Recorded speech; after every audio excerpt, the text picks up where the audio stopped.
the stream again. Now I'm going to be taking a second here. I have a very unfortunate. It's a rather unfortunate feature now that the stream is not getting transcodes as it used to, and that's going to mean two stream. Oh, there they are. All right, I'm happy. So let's get some introductions out of the way. This is Outer Wilds. I am tremendously fond of this game. Unfortunately, I did not get a lot of sleep last night. And so I am probably going to be making a few more mistakes and just generally, bouncing around like an idiot and trying not to, trying not to get too lost or fall too far behind. I do have my coffee, which I just enjoyed, set aside. I also think I might have said that last week, but this really, excuse me, this truly was a case of sort of lying awake, staring at the ceiling, hoping to go to sleep. So it's going to be a little dicey. But I thought let's start the stream.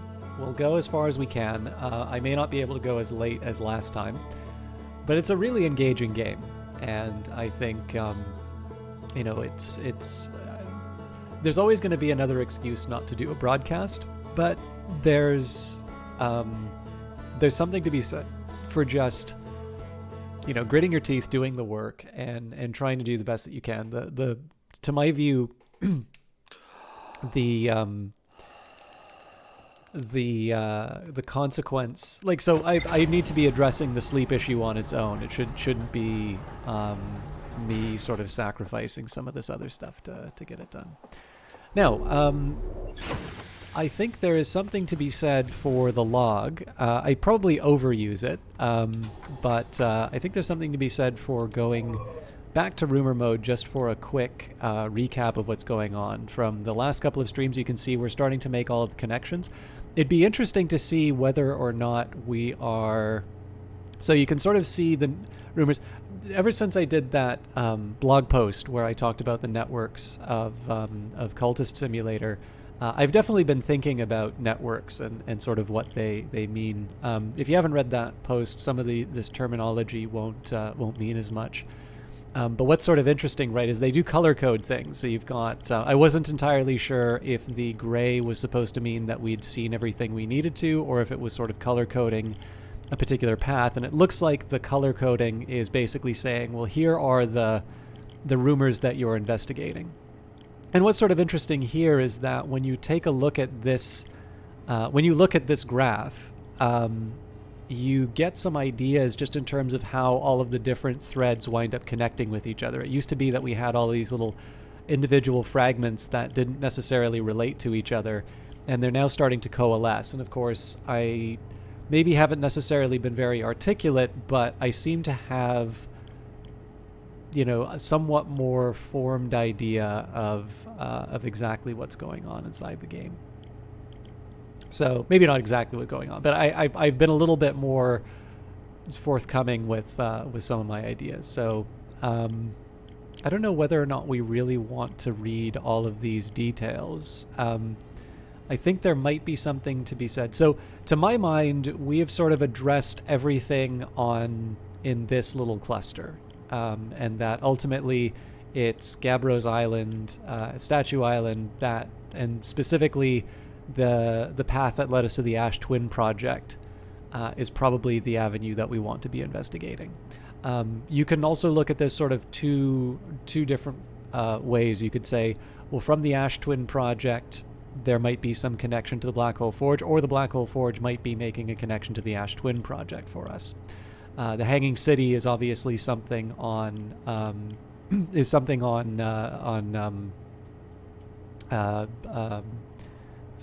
Brittle Hollow.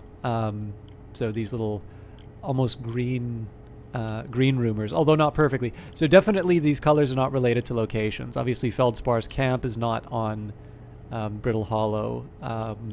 We've got a couple of Timber Hearth locations. So here's the village. I think this is the first one that we start off with. Gabbro's Island is obviously not on either of the planets we've discussed so far. So these are definitely connected by concepts rather than destinations. But when I take a look at the sorts of things that I need to look for, I think the Ash Twin project is probably the most interesting to me right now, because it's the one that connects everything together. Of course, we do know that the Ash Twin project also is apparently, well, so far as we can tell, the Ash Twin project is sealed off from the outside, so it invites the question as to whether or not we'll actually be able to access it. A couple of other avenues I might want to consider. I had been mistaking the old settlement as the above ground component, and so I spent a lot of time looking around there without necessarily investigating the rest of the settlement. So there might be an argument for me to go back to Brittle Hollow just so I can put a little bit of that work to rest. The other argument would be to follow the quantum moon signals. So we've already done the Tower of Quantum Trials. We found the Quantum Grove. Now, so far as I can tell, the Quantum Grove really hasn't given me anything other than the poem, and I haven't necessarily been able to parse out the poem into any other meaning. So so far as the game is telling me, we've seen everything that we need to on Timber Hearth so far as the Quantum Shard is concerned. And so our final Quantum Moon fragments will be the Quantum Signal, which is... I don't remember where that is, actually. Hourglass Twins. And then there's the Quantum Shrine in the 6th location, but I have a feeling that probably investigating these signals will be the thing that drives me to a little bit more enlightenment along those lines.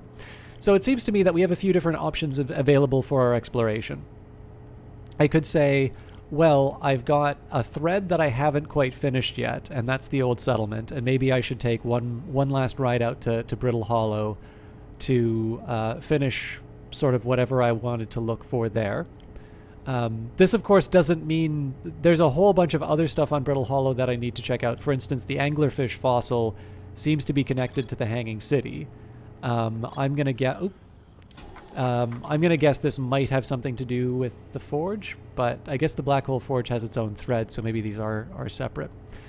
So yeah, definitely more stuff to check out in the old settlement, and no doubt it will probably create some extra branches as well, so there might be a whole other dimension for us to check out here. And then if I want to go off-world, really it's any... I have any option available, but I'm most inclined to follow up the quantum signals because those really did seem to unpack a lot of information. I probably wound up visiting those a bit longer than I think were necessarily intended to, but especially because I'm actually starting on time. I don't think it would hurt. Actually, you know what? I don't even need to get fancy about this. I could just mark the location. Hopefully we don't crash down to the world before.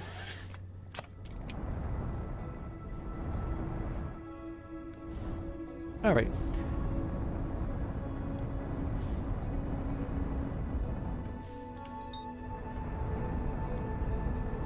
It's nice too because it gives me a chance to reacquaint myself with the steering. I do have something of a habit of slamming straight into the planet, which in this particular case actually creates complications in terms of access. All right, so I'm going to make a guess here that the old settlement might... Oh no, hang on. It's saying that because the old settlement is in the center. Oh boy. No, that was not quite where I had in mind. We are, of course, time sensitive, particularly with Brittle Hollow, because things start falling into the hole. There we go. So there is some doubt that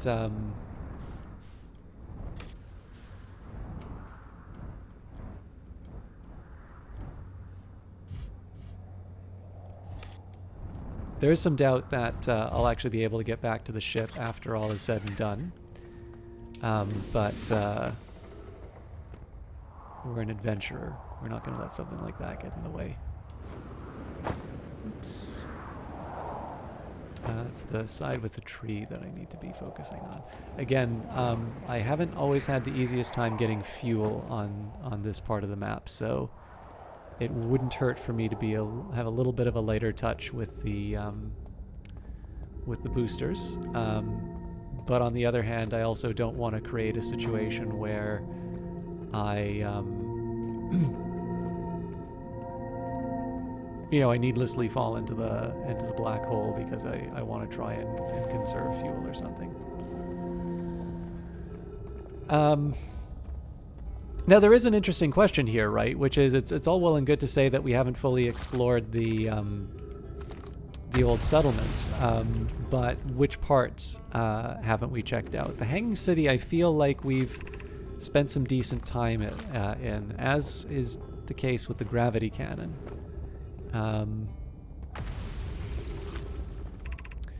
Gravity Crystal Workshop. Now that I am a lot less sure about. So it's above 140. All right, well, not exactly how I plan to start things, but let's see.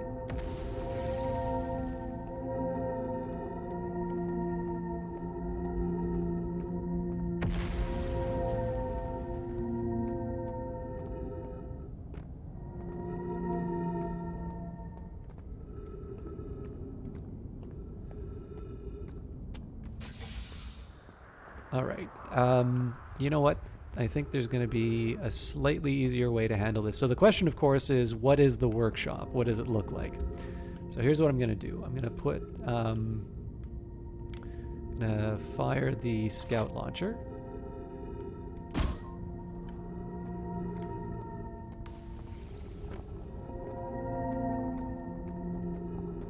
So the idea here is that I'm going to use the marker for the scout. I want to see exactly where the distance between the two is. So here it's above 140. All right, so it's halfway. So it looks like the Crystal Workshop is actually possibly even above ground. So here's what I'm going to do instead. Let's attack this the other way.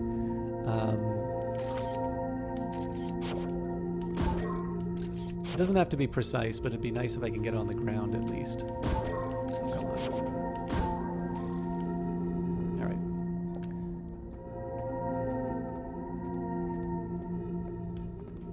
I mean, I suppose what I could also do is see if there's a more direct path up, but I'm feeling a little less confident about that, so I'll put that down.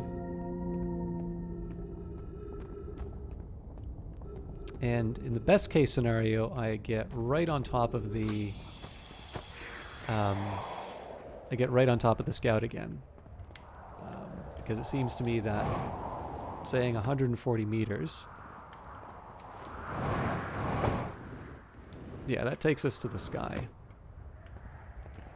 But let's follow it to its conclusion. Yeah, looks like that's all right, so basically we would be looking for something around here. And then that invites the next question. Is there a structure? I mean, keeping in mind, of course, that the scout... Oh, that's even lower. So what I'm actually looking for is something about this height. So it seemed to me that whatever claim the Crystal Workshop... So if there's a claim about the Crystal Workshop,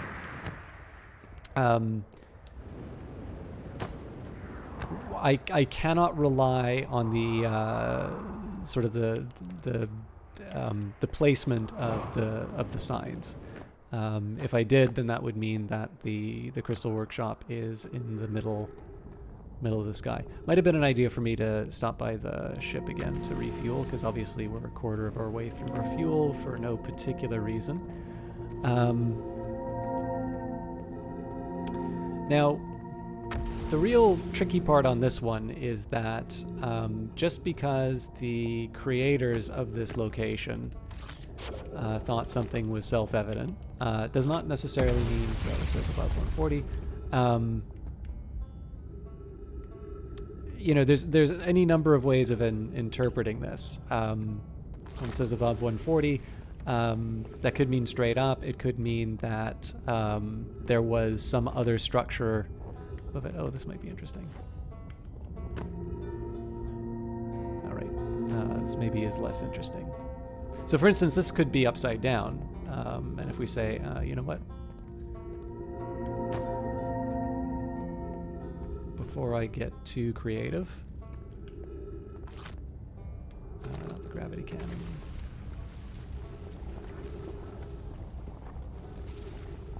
Yeah, actually, it does invite the question too. So I was like, okay, well, if the gravity cannon is east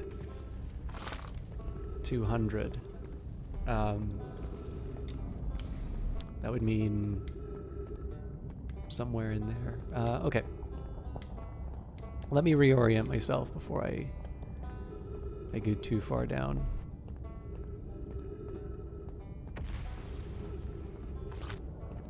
Okay, Gravity Crystal Workshop. So what I'm going to do again, I'm going to take advantage of the Scout's ability to mark a location for me, and what I'm going to say is what's up is actually down in this world. So I'm going to try and not to fall into the black hole. Obviously, I'm staring straight at it.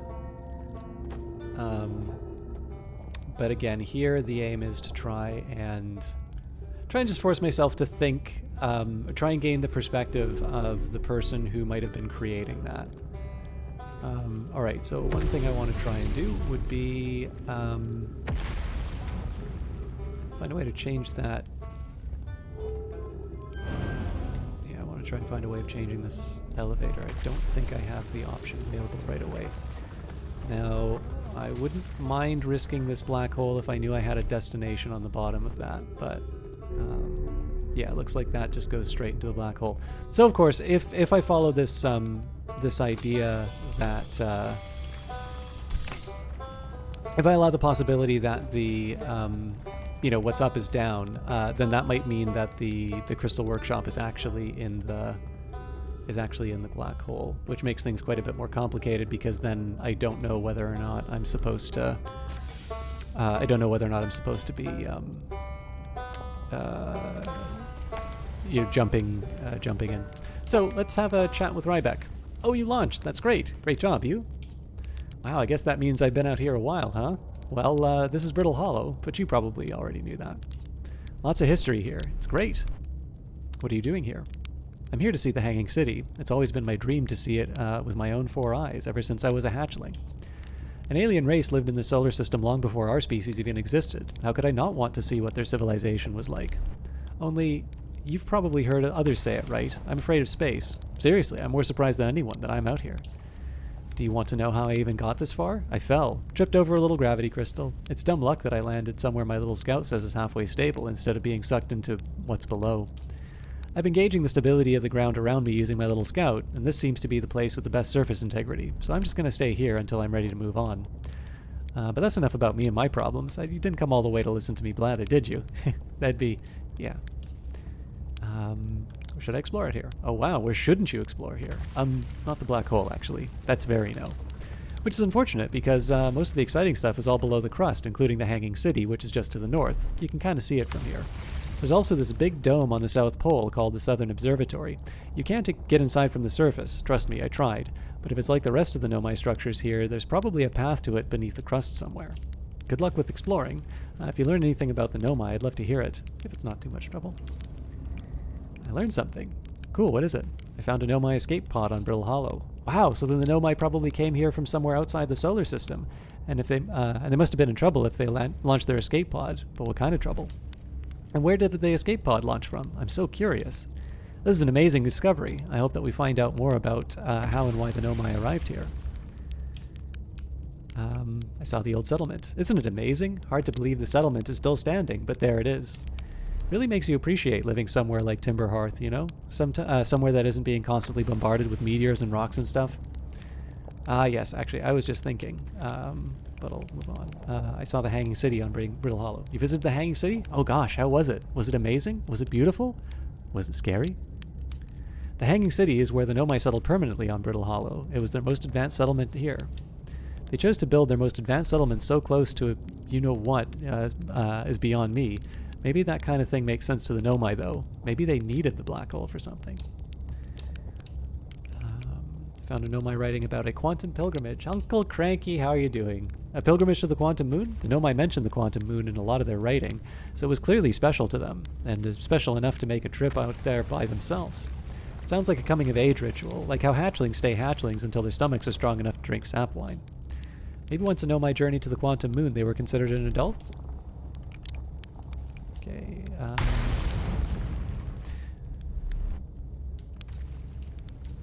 so it just occurred to me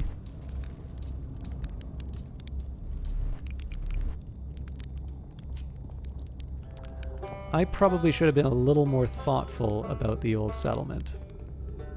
So one, I want to see, yeah, it looks like the old settlement's actually in the black hole.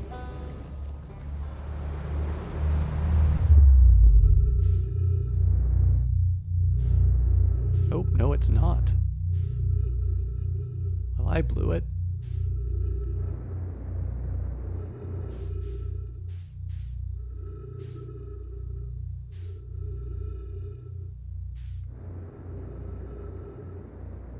No, Glager.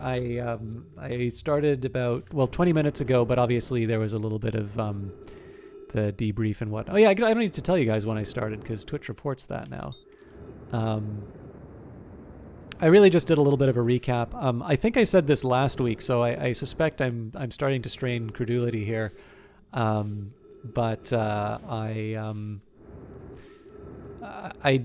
had a sleepless night, like very much one of the like, you know, awake and looking and like not actually able to go to sleep kind of nights. So I was not feeling 100%, but my view on that always is that there's always going to be another excuse not to stream. And sometimes for health stuff, I'm going, you know, I will make the decision to, you know, to keep,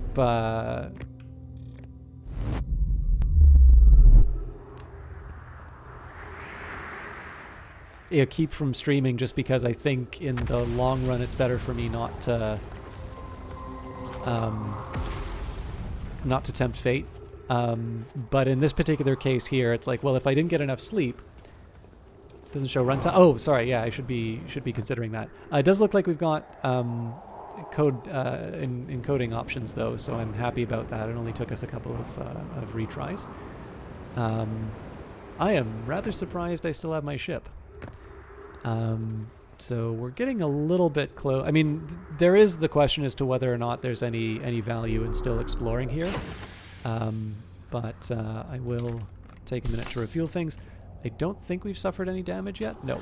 But it did occur to me that my idea of what the old settlement is might be a little bit different. I think I make an inappropriate connection between the old settlement and other locations. So let's see if I can. Okay, so there it is. I might get pulled into the black hole, but let's do our best to. All right, we're managing. So I decided to head here. Uh-oh, I think I'm going into the black hole.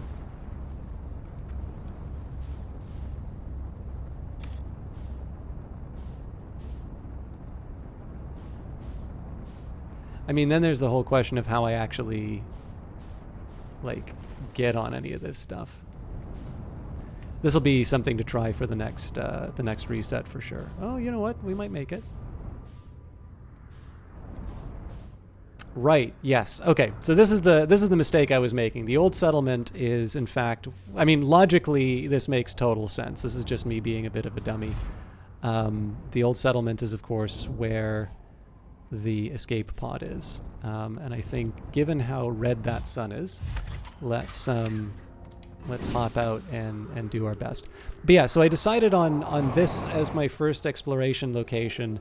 One, I have something of a tendency to want to be as thorough as I can without being too neurotic about it. So what I mean by that is I sometimes accept that there are mysteries that I don't know, but there is an open question as to whether or not it's worth all the effort to try and find. And then, but yeah, I do like the idea of kind of clearing out places. And if I'm going to go to a new one, I should go with a fairly clear intention. All right, there we go. So, I mean, this doesn't exactly tell me what my normal path should be, but this does give me a chance to... All right, I did not break the steps, so that's a start. And looks like it's really just out of the back of that escape pod, so I'm doing okay. Okay. So at this point, I think the name of the game is just going to be to try and follow this path as far as I can. So that's a noise I should be nervous about. I suspect we'll see something falling if we haven't already.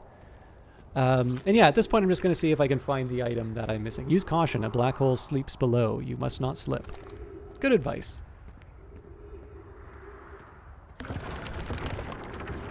All right, so that looks like that's triggered by me walking on it rather than hitting it with any particular force.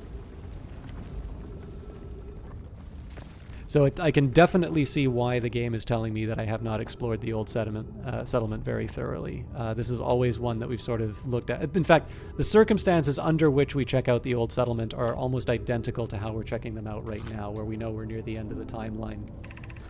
Plume, of note, be sure not to wander far from here. Though the area is somewhat unstable, it's safer than any we've found so far. The temporary settlement is finished, but remember to be cautious of falling rocks and dust created by meteor impacts. By the way, how's the game to voice volume? I know the game sounds quite quiet, but I think that is the game rather than any settings.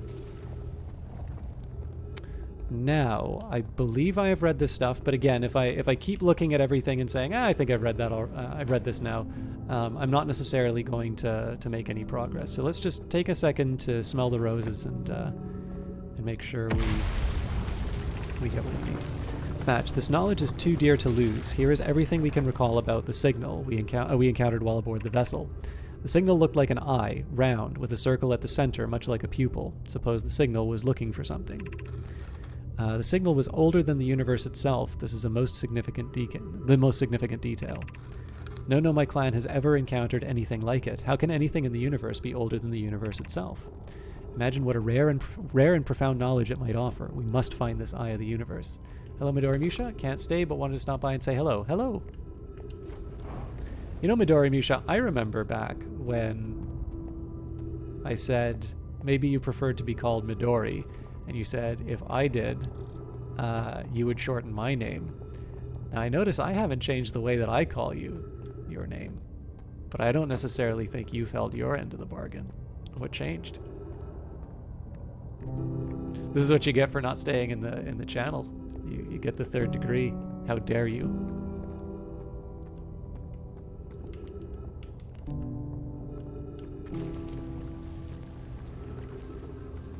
All right, so I think at this point we're kind of committing to some decisions. If I jump down this hole, it's likely I'm not going to be looking at any of the others. This again is probably why I haven't put too much time into exploring this. Again, there's the possibility. Oh, I think we got the Doom music starting. Plume, my brother wasn't in Escape Pod 1 with us. Was he in Pod 2 or Pod 3? Was he able to board an Escape Pod at all? We sacrificed too much arriving here. I will not allow our clan's greatest loss to be in vain. Alright, I don't exactly remember that one, but it didn't, that doesn't crack the old settlement wide open. So, against my better judgment, I'm actually going to try and climb my way out of this to see if I can find really anything that's a source for another exploration. If I can get something, even just something to say, okay, I know I'm heading there right away next cycle, I'll feel okay about that.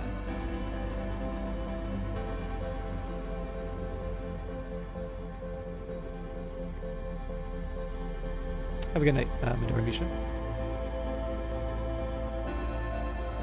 It's actually a rather healthy number of people. Given the fact that we started without transcodes, it's not a bad little number of people to have at the start on our first cycle.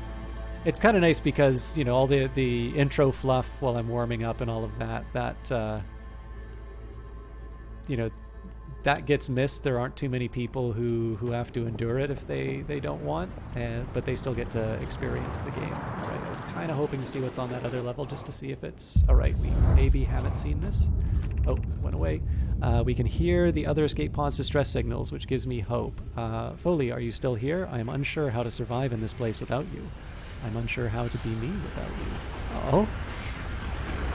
So it looks like it's closing, it closes off all of the writing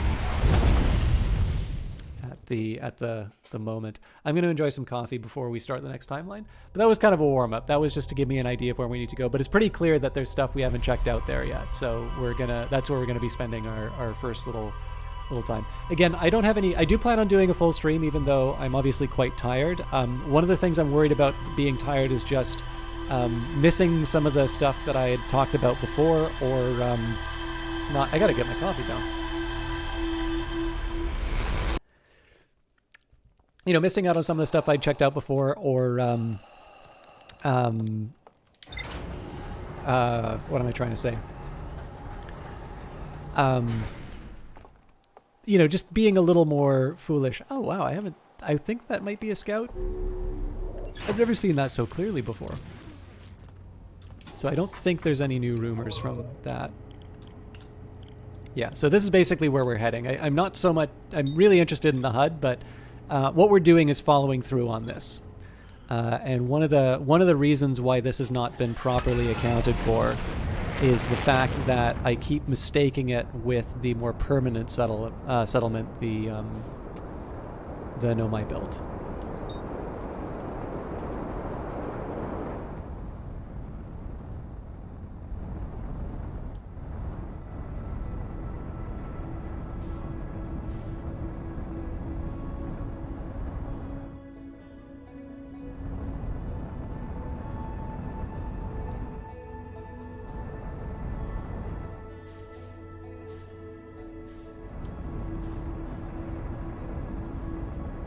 Might be coming in a little too hot, but let's see what we can do with this.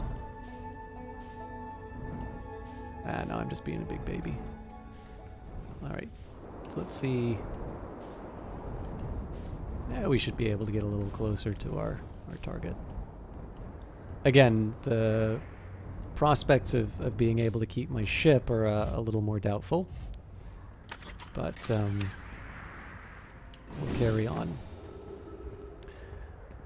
All right, so one of the reasons why I want to be a little more quick in getting here is you gain access to a number of different things through the Brittle Hollow. Indeed, like with Brittle Hollow sort of falling apart, that is indeed part of the puzzle in some cases. I don't want to be too explicit about that for people who haven't had the pleasure for themselves.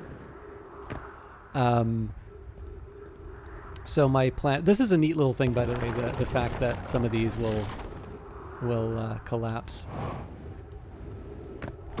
Oops. All right.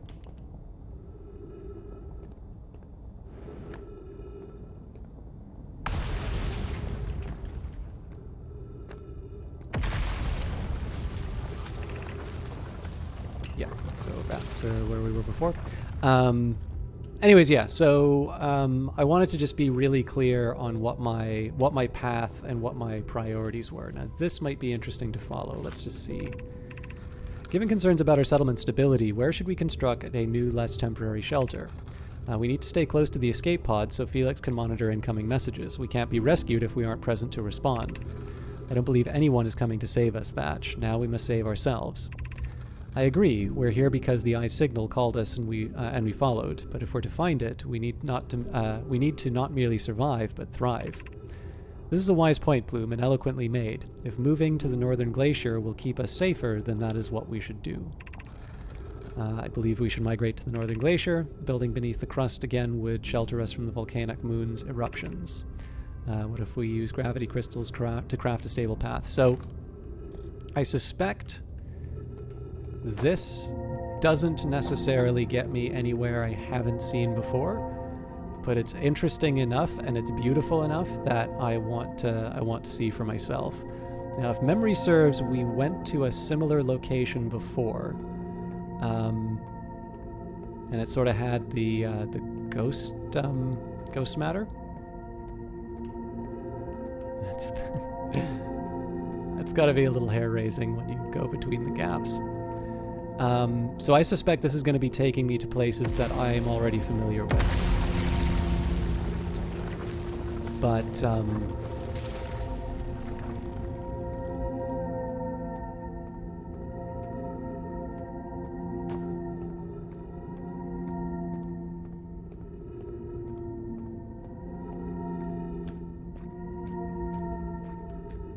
oh, there it goes.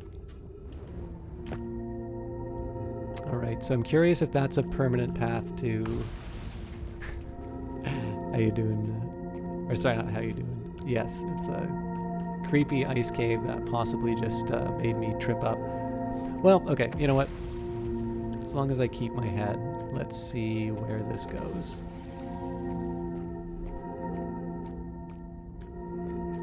I shouldn't just turn and run each time things don't go according to plan. So yeah, this is, I believe, a different perspective. So if I'm not mistaken, the Black Hole Forge is through that wall. I bet the scout might be able to... not quite.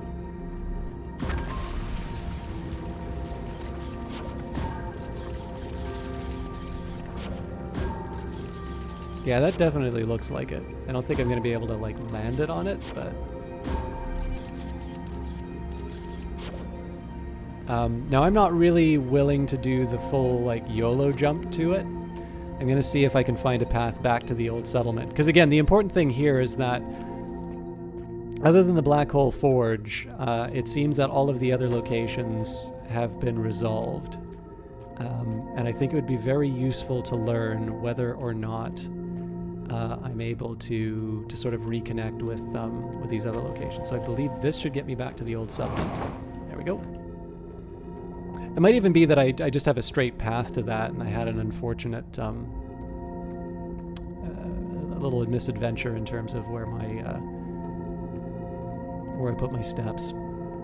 It is worth noting. I mean, I've used a lot of oxygen for this, so that's going to be a drawback. But I do think just getting a better idea. Like I think spending some time in Brittle Hollow. This is one of the first times that I've done this. I've always taken it for granted that the planet winds up falling apart, and I haven't necessarily been able to.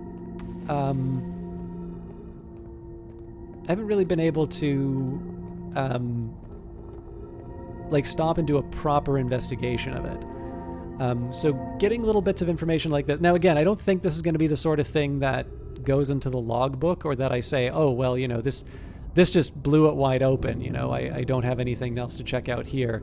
But I do think there is sometimes some value. All right, so this is the wrong way.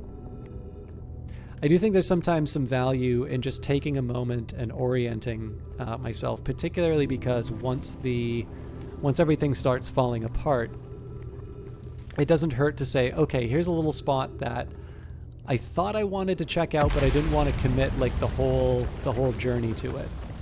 And I always find being able to pack those away is a nice little efficiency in terms of exploration.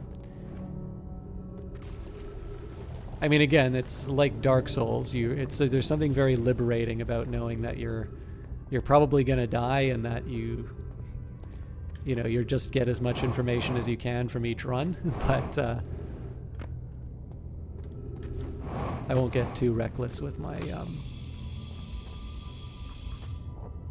my resets. Sorry to anyone who heard my coffee cup slap the microphone. Alright, we can hear the other escape pod's distress signals, which gives me hope. Foley, are you still here? I'm unsure how to survive in this place without you. Oh. I'm unsure how to be me without you. So that we read before. It's really interesting that the writing goes away. So that's clearly not determined by the supernova. Now this I'm fairly certain we've seen, which I can't understand. Why did the vessel crash in that place? Was the vessel unwell in some way? No, I know not. I checked before the warp, and the warp core and navigation systems were both well. We warped to follow that curious signal from the eye of the universe. Where we arrived was wrong. It wasn't where we tried to go. Suppose that it wasn't a problem with the vessel, but with our destination. I'm afraid for our friends in Escape Pod 3. Alright. So there's the ship log. So I think this is the story that we're getting. Here's the vessel looking for the eye of the universe. It gets tangled in oh, you know the place I'm talking about. Shoots out the planets. One of them fall. This is a place where we haven't gone. I think it's the Ash Twins or Hourglass Twins, I think. I think this is Brittle Hollow, and it looks like one of these is on, I can actually get the names of them by looking at the solar system. So the Hourglass Twins, one escape pod.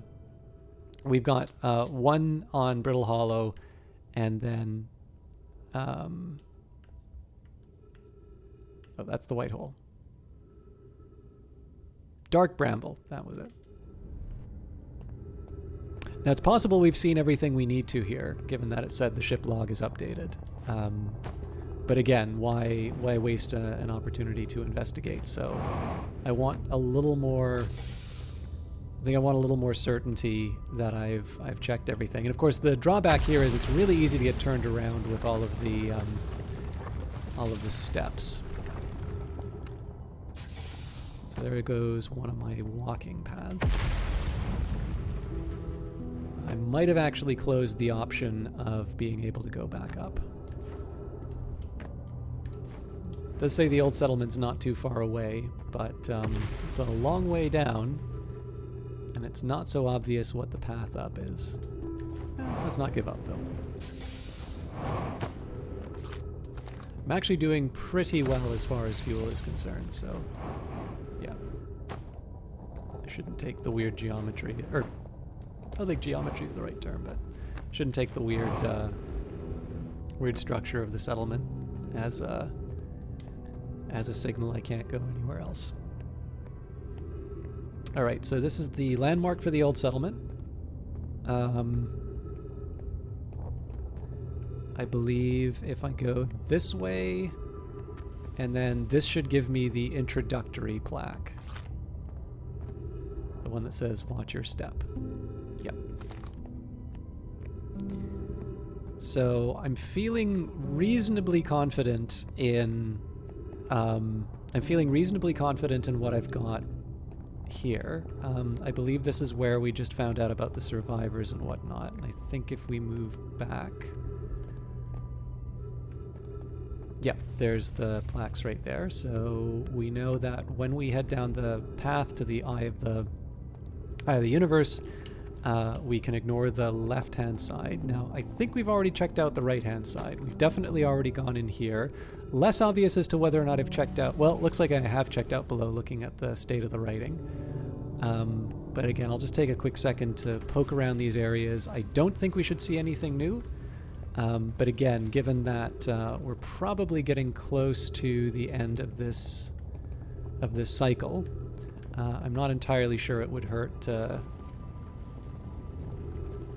to be a little thorough. Is the hardest part of this tragedy not knowing who we may have lost, or will the hardest part come later when we learn? Be well, Aunt Mallory. Yeah, kind of sad. So I believe I've read that before, but I definitely didn't read that last time I was visiting, and I'm feeling a little nervous about the fact that the writing, depending on the angle I was looking at the wall at, appeared or didn't appear. But it's, I can get paranoid about every wall, and you know, and not do anything, or I can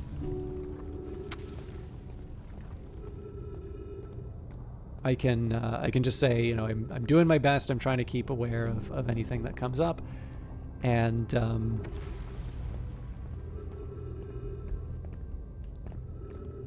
I don't know. If it says there's missing logs, then it seems to me I have other ways of investigating. I mean, I'm sure there's probably some settings I can mess around with too, but it seems like that seems like pretty weak tea to just turn around and say, oh, you know, game visual glitches stop me from getting the puzzle. It doesn't take a whole lot for me to find an excuse to keep running through these environments.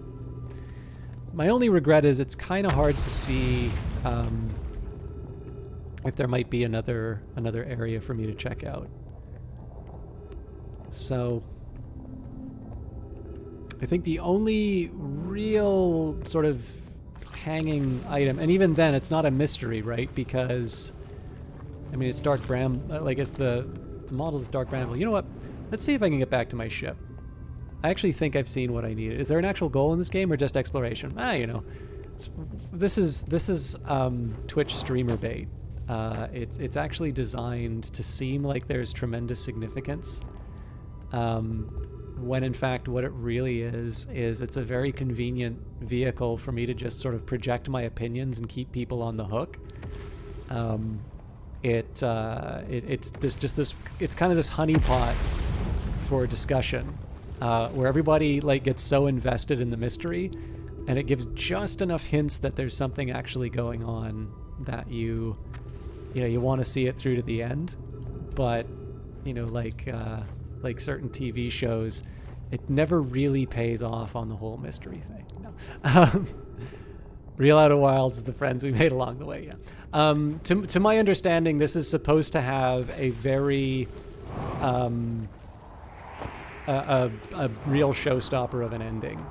It seems like that people, the general feeling that I get from people discussing this game is that this is a very unique and special game, and that it is best to go in without any prior knowledge and just see where it takes you.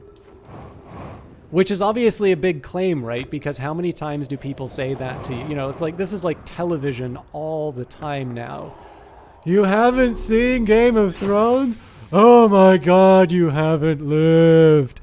And like, Game of Thrones is perfectly enjoyable, but it's just one of these things where, you know, the enthusiasm can create an expectation that sometimes the show can't ever deliver.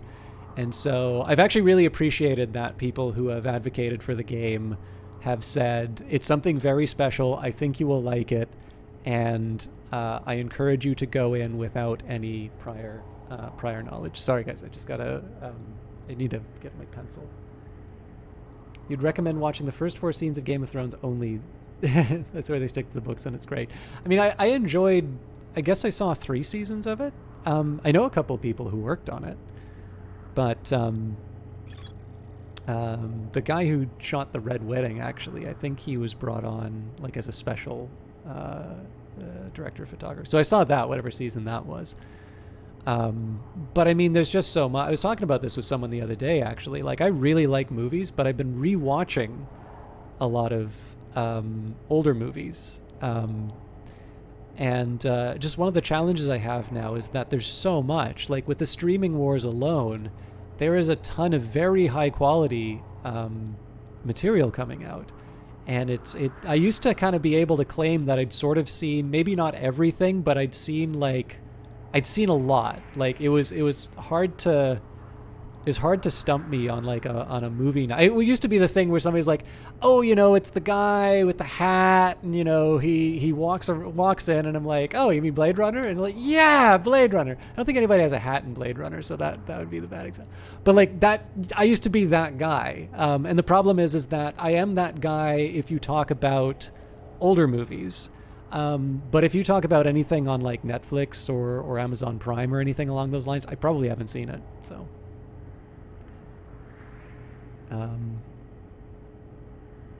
Anyways, Let's read that from the start. So Nomai constructed a temporary settlement beneath their crashed escape pod. The Nomai worked together to recall an eye-shaped signal they encountered while aboard the vessel. The signal was somehow older than the universe itself. The Nomai decided to call it the Eye of the Universe. The Nomai abandoned the settlement over growing concerns about its stability. And we gained... So this was interesting. So I suspect probably we got the mural entries on one of our our emergency runs. So a mural of a Nomai vessel encountering a signal, a mural of Dark Bramble ensnaring the Nomai vessel, and a mural of 3 escape pods evacuating the Nomai vessel. So this, again, is material we sort of already figured out, although it's nice to have confirmation. This is the big thing, by the way. So, like, I might sound maybe a little self-satisfied when I say, and we didn't learn anything new there. It is actually very, very helpful that the log is able to verify certain hypotheses, because especially last stream, like, you guys have, I know people like asking is like, what do you think is going on right now?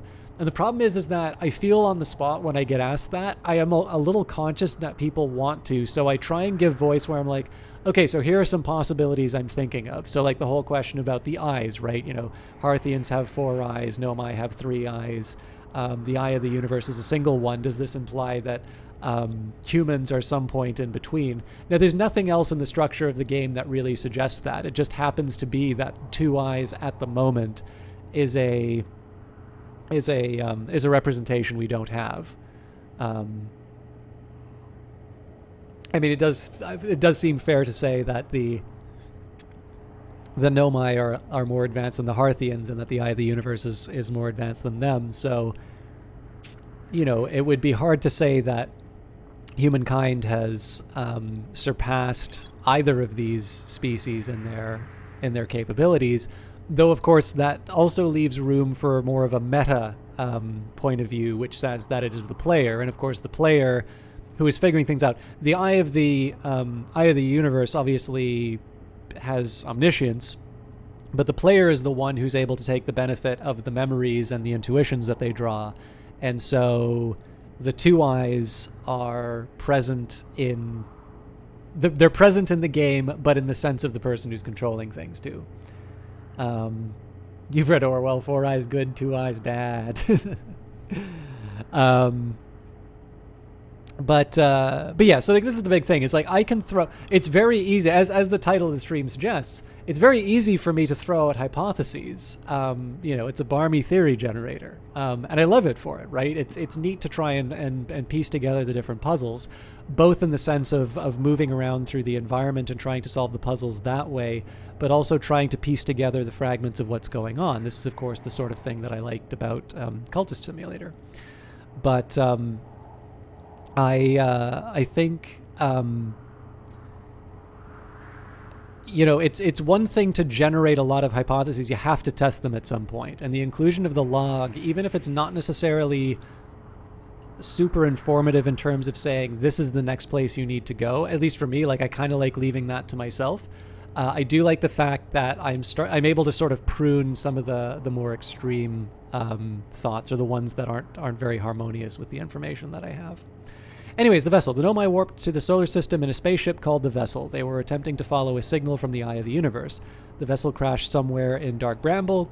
The vessel's warp core broke when the ship crashed in Dark Bramble. Now, one thing that's rather important to keep in mind here is that we've obviously only checked out part of Dark Bramble. It's a whole other question in terms of where we're going to find the ruins of the ship, let alone the escape pod. But that's, again, a matter for another time. So one of the 3 Nomai escape pods never made it out of Dark Bramble. So I feel like Dark Bramble is kind of the last of those journeys, because that's going to be the most complicated, I think.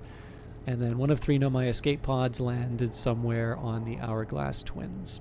So Hourglass Twins, all arrows kind of are pointing to the Hourglass Twins at this point.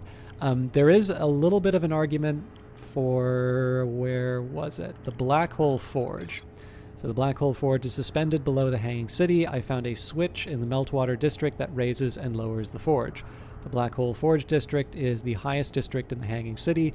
A Nomai named Poke planned to create a new advanced warp core in the Black Hole Forge. Actually, you know what I'm going to do?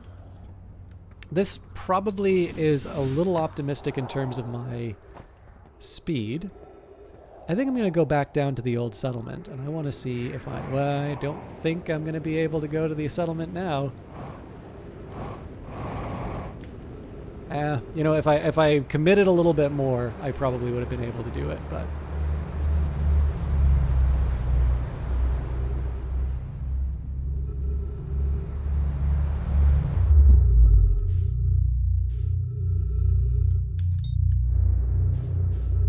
Actually, the sun isn't quite as bad as I thought it would be. But yeah, I'm actually, in terms of my make the most of the time, I think it would not hurt to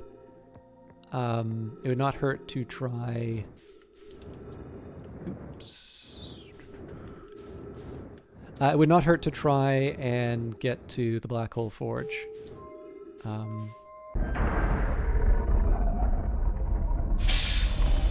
been feeling your lack of commitment is a serious moral failing for a while. I am a weak person, Uncle Cranky. I have no particular convictions. Really just a mercenary. Wish people would leave me alone. Let me collect my rich paycheck from the whole streaming thing.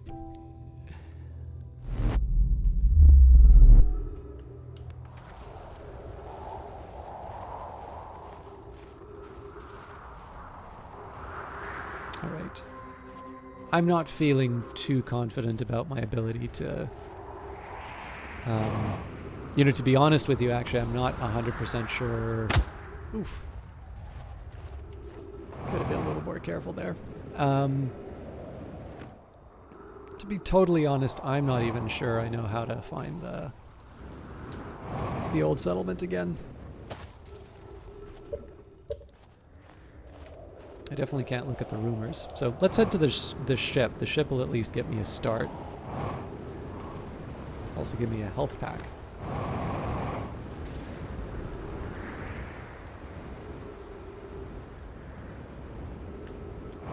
Like a glove.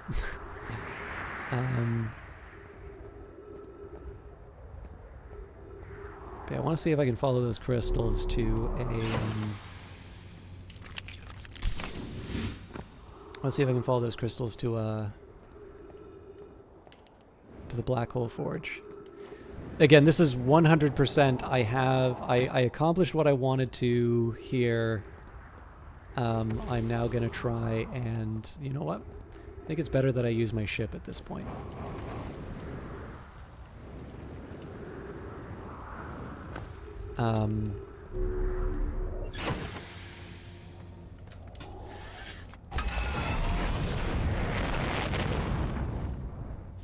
Oh, there's the paths. All right, I was a bit of a goof. But that's fine. Maybe as long as I don't completely shatter my vehicle, I will be able to... Careful. All right, I wanted to try and find that path of crystals, and I might have blown it. Or they might be... it might not be accessible from here. I'm not really seeing a whole lot of potential. And you know what? The fact that I sort of was frustrated in my attempts, that kind of... Oh, hang on. There they are. I'm almost willing to ditch the ship to pursue this. But you know what? It's just as well that I didn't. That's right. They affect the ship too. Because it's pretty clear. We're missing a big portion of this. Whoa! Get out of there.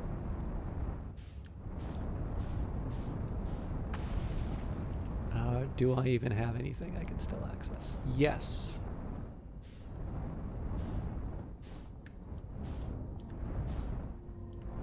But you know what? It probably won't support the ship, so I gotta be a little delicate with this. Again, I'm not in space, so I have gravity to contend with still. But I think I can be gentle and try and make the most of the opportunity. If nothing else, this will be some nice piloting practice. Oh crap! I've already turned myself around. Okay. All right. So this, no, I overcompensated. All right. I don't see any way that this ends other than me going in the black hole. But there's the black hole forge.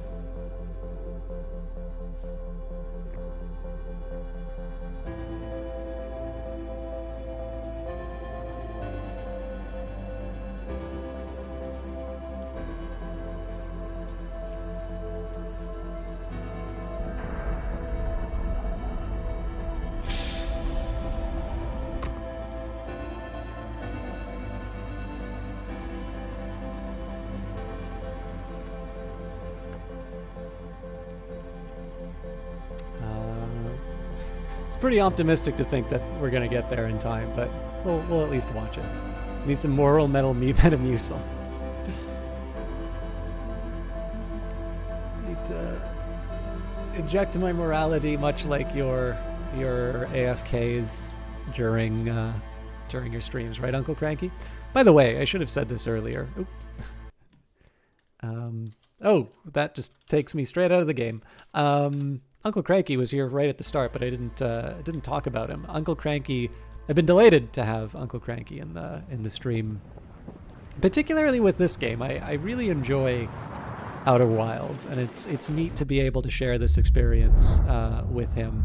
He's a New Zealand streamer, variety caster with, I'd say, a very heavy retro flavor is maybe the most appropriate way for me to work with. Now, I was very intrigued to see him share that he got Far Cry 5 during the Steam sale, which, by the way, I believe Outer Wilds is currently on sale on the Steam sale. So as much as I would love you to use the Epic affiliate link, I think if you do !game, it's there.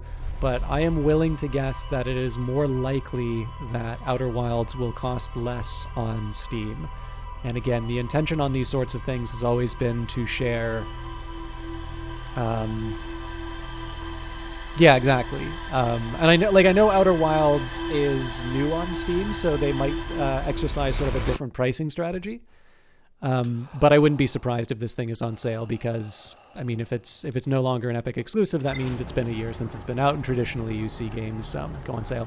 By the way, my comments on RimWorld aged very poorly. So RimWorld went on sale for a 10% discount. So the thing is, as I pointed out, like, it was never really about the money on that particular one. I am going to... So I kind of wanted to move on to a new location, but in this particular case, I do just want to investigate one last little bit at the Hanging City. I just want to see if I'm able to utilize that crystal bridge now that I know it exists. I want to see if there's a possibility for exploration. Anyways, what was I saying? 33% off current. That's excellent. But yeah, like, so the idea on these things have been, I appreciate it when people use the humble link or use the epic link. But it has always been, like, this is true for every stream, right? If you really want to support a streamer or, somebody who does art that you like or something like that, getting money to them as directly as possible. I mean, let's face it, there are problems, ask, can I have your personal address so that I can send you an envelope of cash is probably not something a streamer's really gonna really going to pay, a lot of attention to. They'll pay attention to it, but that's probably not going to actually result in you getting the chance to support them. But yeah, the biggest thing is to directly support a channel. It has always been the case that the closer you can get to the person and the fewer intermediaries possible, the better off it is. It used to be the case that Streamlabs would give you an option to cover the processing fee through PayPal. I don't believe that's active anymore. And honestly, I don't really see PayPal that often. Though I'm very grateful that there have been some people who do that, and I'm incredibly grateful for it. The rarity just makes me appreciate it more. Obviously, with the affiliate program, Twitch has been converting more of those donations into subscriptions, which they get a very healthy share of, and of course, bits are a similar way that they do that. But where I'm going with this is to say, if anybody tells you, oh, you need to buy on Humble or you need to buy on Epic. For me, it's like, well, if it's about the support, the most direct way that you can do that. The convenience of this sort of stuff, I'll be honest with you, I really didn't want to go with a Humble link, but because people were really, really vocal about how they wanted to buy stuff through affiliate links, but they would never use the Epic store, I was like, okay, well, if I'm gonna do one, I might as well do another. So I brought the Humble link in. And as it happens, people use the Epic link a lot more than the Humble link. So revealed preferences. It's wonderful. But yeah, the idea on any of these game recommendations is always to point people to places. Like the most important thing is to support games that you are interested in. I don't necessarily add a lot of value to any game that I stream. I do my best, but the fact of the matter is, Mobius Digital has made a wonderful game, which I get to, bring you all along for the ride with. But clearly the most interesting stuff is what the developers have brought in. And so as a result, the lion's share of the revenues should be going to them. I'm not going to lie, I think I add some value.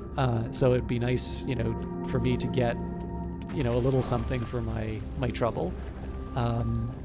So it's, again, I'm not indifferent to people using the affiliate links. I'd love it if they would. Now this is interesting that I can't walk through this. But I've never really felt that it's I've always felt that was a way to be able to convert. So I can go in, but I can't go out. How unusual. I've always sort of felt the purpose of that was to be able to convert existing purchases to a particular storefront rather than suddenly becoming like the face of Epic or something like that. Or at least I need to get paid a lot more for it. Getting this game on Steam's summer sale. Excellent, it's huge. I hope you really enjoy it.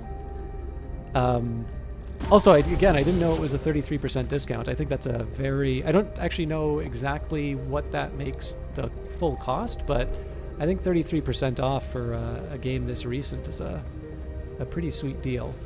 Okay, so here's what I'm gonna try and be clever about the scout now. So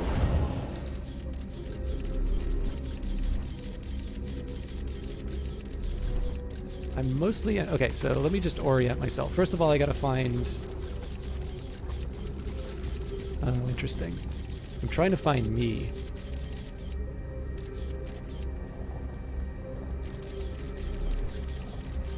Oh, no, that's probably it. Okay.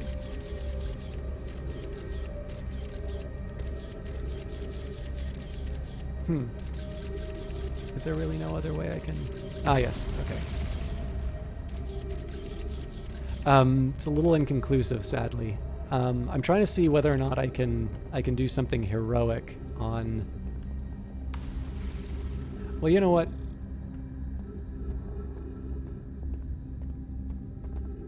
Let's just use that as a marker. I'm sure there's a better I'm sure there's a better path I can take. I noticed the gravity is heavier here. And I suspect that is to prevent me from being too much of a cheek with the... Okay, you know what? I gotta try this. Okay, it worked.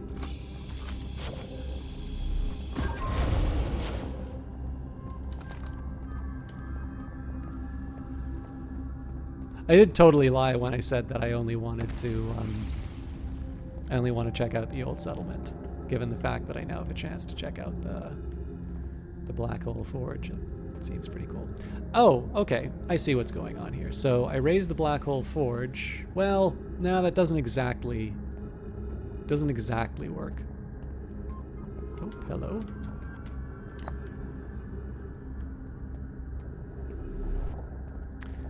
So, did I read this before? Lemmy, explanation of festivals.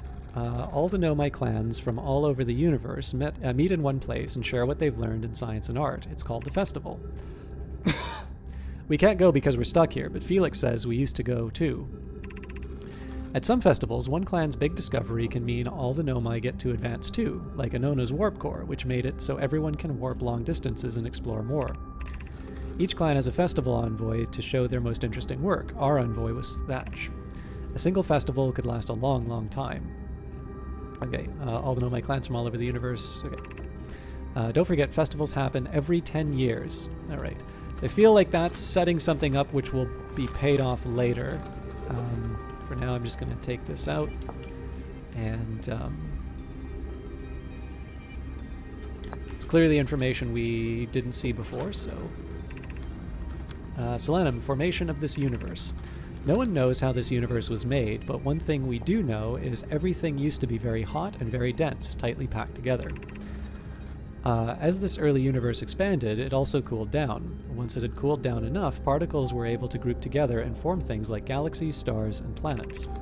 Since then, space has continued to expand at a faster and faster rate, which is hard to think about for too long without your brain hurting. This universe will keep getting colder and larger until one day the stars and the life they support will all die. That's scary to think about, even though Coney tells me it won't happen in our lifetimes, but it'll happen in someone else's someday. That's really interesting. This is definitely something that really profoundly affected me, because I was definitely into astronomy as a kid.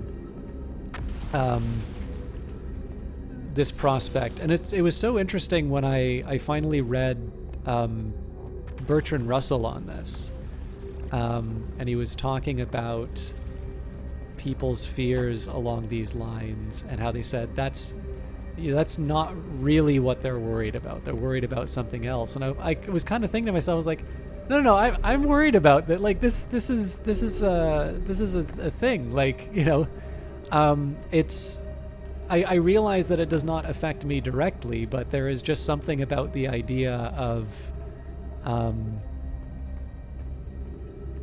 you know, it all going away. I don't know. It's very hard to explain, and I suppose that is probably what Russell's point is that, you know, when you actually sit down and think about it, it is very difficult to articulate what you are afraid of with that particular knowledge. But it's a tough one for me to say that this is, you know, the claim this isn't what people are actually worried about, I sort of feel is maybe a little too... I think that runs into the problem of assuming a little bit too much about the contents of someone's head. And I've always felt a little uncomfortable being in that position. It's actually probably some of the most bitter arguments I have had with people tend to have their kernel, I think, in terms of the idea that because they can... So sort of the idea that because I can come up with a selfish motive or some ulterior motive for a thing that someone has done, that is as good as them doing it for that reason. And I've always felt really uncomfortable with that type of thinking because you know, there are very few cases in like so, you know, there's definitely a philosophical position where people are not, where people say they're not it's not possible to do a selfless act. In fact, I think that's partly in the Republic. There's definitely a variation of that argument in the Republic. I mean, honestly, you know, Plato spends quite a few pages wrestling with that problem, and I suppose it's up to you to decide whether or not the you know, the conclusion is to your satisfaction. But I don't know. I sometimes feel like I'm really attacking a straw man, just save for the fact that I know I've basically lost friendships over these stupid arguments. There's just I think to me it's very off-putting to have someone assume someone else's intentions, and to have the fact that they can impose this ulterior motive. I think that's the thing that I don't rest easy with. Also, I'm sort of at a puzzle-ish part, so I'm partly running out of steam on the thought. Now, this is an interesting idea. So I wonder if I can... It's a long shot, but let's see if I can make something with this gap. Oh, it's... It's tempting enough.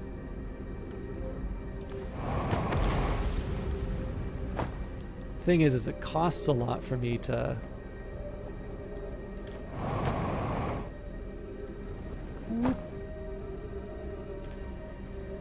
Yeah, so this is a drawback. Made the right call. Oh, hang on. I still had a scout. Where is my... Oh, no! Ah, oh, damn it.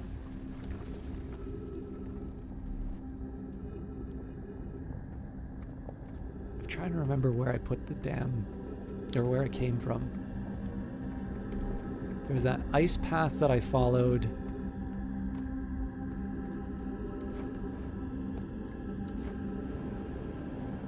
I definitely think I am a level too high.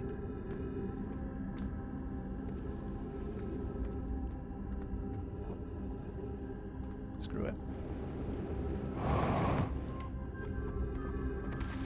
This, unfortunately, I think is too low. But let's work with what I've got. I really should have left some breadcrumbs for myself to follow.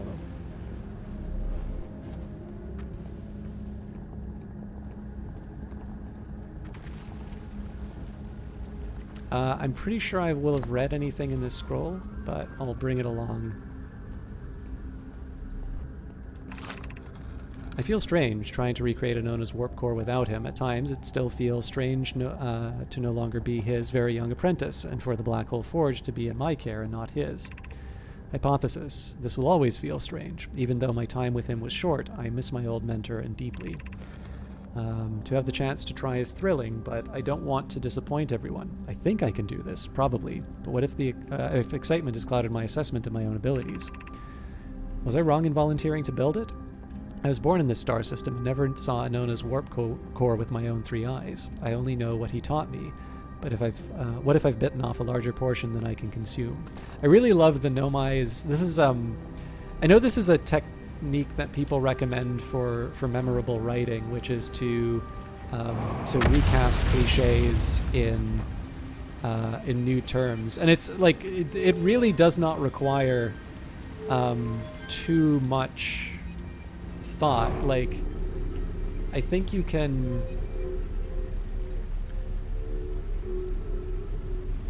do some really effective work along those lines.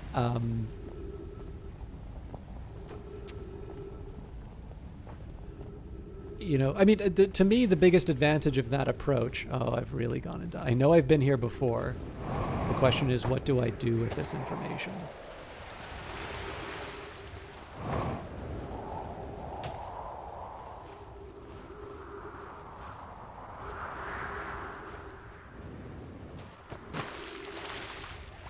I don't even know if I'd be able to find the entranceway again.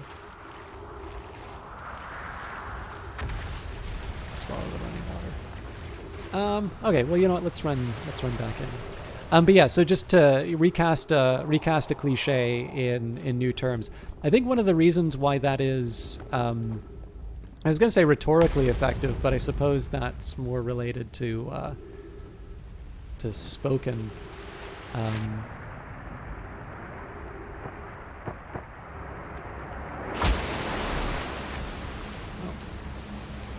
A little more damage than I wanted to take, but I'm alive.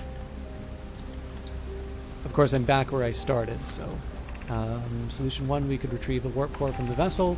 This would require a return to Dark Bramble. Plume, my father said, many good gnome I perished there. My mentor, Coleus, said his old mentor once discovered and studied an anglerfish fossil on Ember Twin. Using that knowledge, we could avoid the anglerfish entirely. I remember that anglerfish fossil. We used to play in the fossil fish cave when we were children. What Milleray and I learned from that fossil would hypothetically help us evade the anglerfish. Our hypothesis was never tested on a live specimen. The vessel's warp core is broken. At best, recall those present when the vessel crashed and said that it sustained lethal injuries. There is no guaranteed reward for this risk. Perhaps we could still repair it. My grandmother told me there was little time to assess the nature or extent of the damage.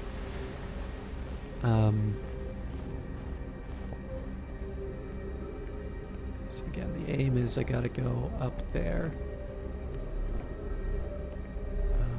You know what?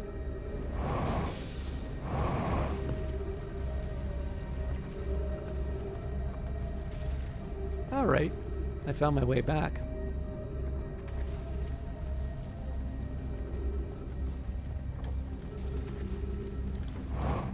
But I have a feeling, now knowing how high the Black Hole Forge is, I'm going to wind up disappointed in terms of...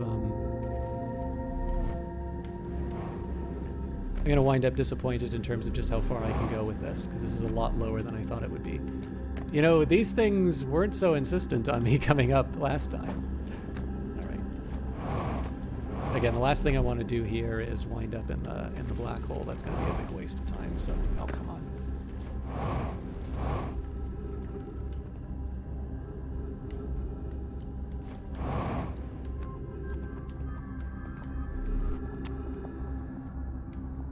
There is something about these stairs. I don't think... I mean, it's purple, but it doesn't have the pattern that sort of indicates that it's anti-gravity.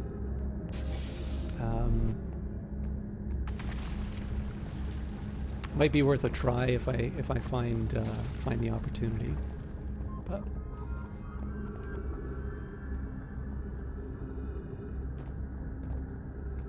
all right, yeah. So no obvious path to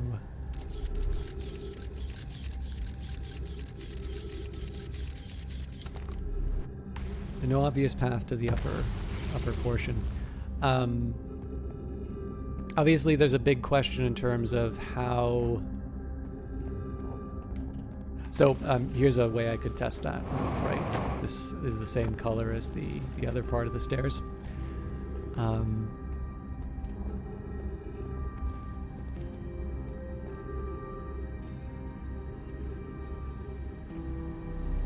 Yeah, it's tricky.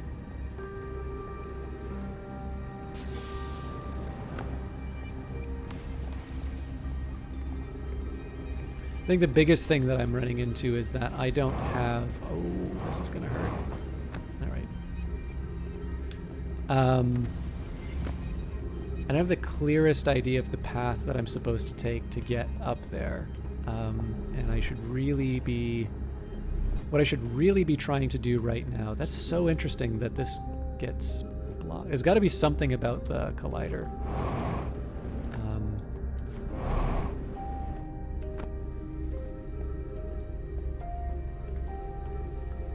I mean, the nice thing is I've got the scout now, right? So the scout will at least kind of give me an indication about how far I have to go. Now, if I look at both sort of chutes, I believe both are broken, so it doesn't. I don't think there's a difference between the left hand or the right hand side in terms of being able to get me to the Black Hole Forge.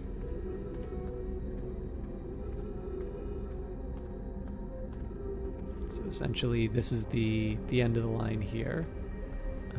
I could make an attempt like that, but as you can see, I sort of wind up falling off the edge, and we know the broken part of the roof isn't going to attract. There was a little hope in I guess that opening.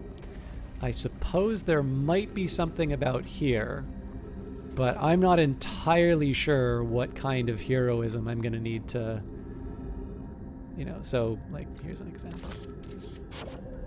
Oop.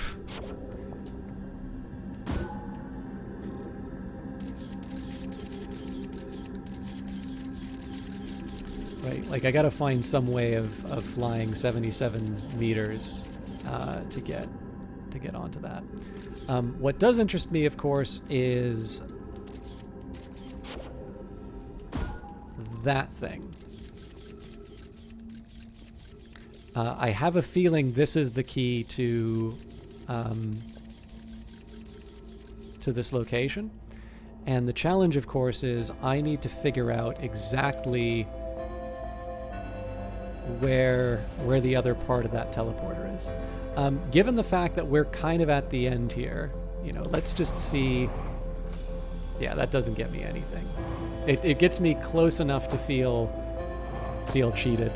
I wonder if I'm going to be able to... Nope.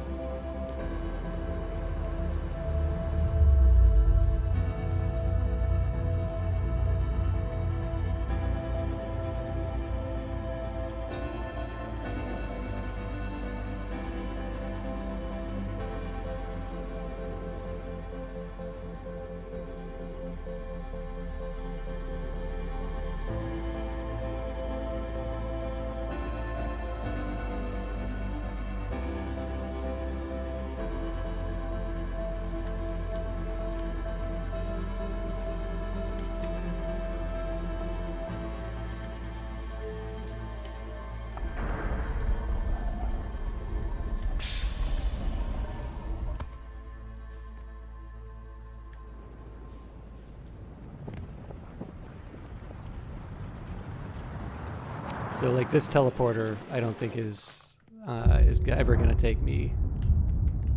Well, I mean, I suppose I can try the other side. Though we're going to get blown up before this makes a difference, but... Jesus Christ.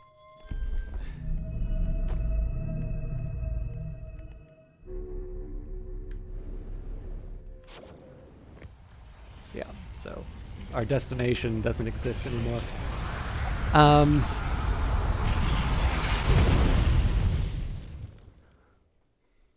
So yeah, I mean, the big thing is, for me at least, is this this teleporter now. I think trying to throw myself at the... Excuse me. I think trying to throw myself at the Black Hole Forge through traditional methods is not a particularly good use of my time. There is a very slight argument to be made that the ship might have... might be a path, but again, that feels like a rather inelegant solution to the problem. I think, given the fact that we know there's a teleporter on that platform, I should be looking for. What I should be doing is I should be looking for the part that I need to connect to there. Now, it looks like we didn't get anything new from rumor mode, so this invites the question. Do I really feel like I want to, I want to do more with the Black Hole Forge?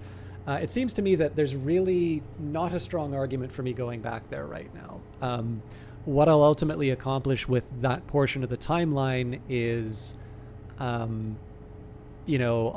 will eliminate a few sort of daft but hopeful approaches that I kind of deep down want to work but know they won't.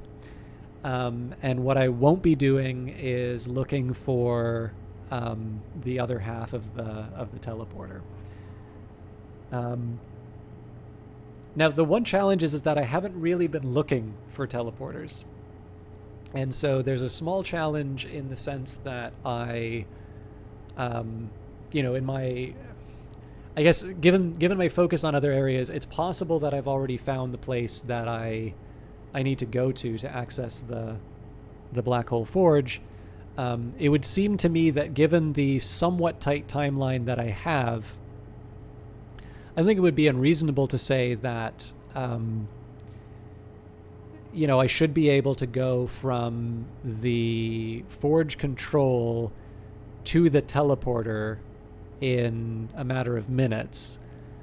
And so the idea of, running up and getting my ship again and flying around, that doesn't really seem to be all that credible of a path. So it's entirely possible that the teleporter is actually accessible on the planet. But like I said, this is the challenge, right? It's very easy to, theory craft this sort of stuff, but you require exactly one test to find out that it really wasn't that good a use of your time.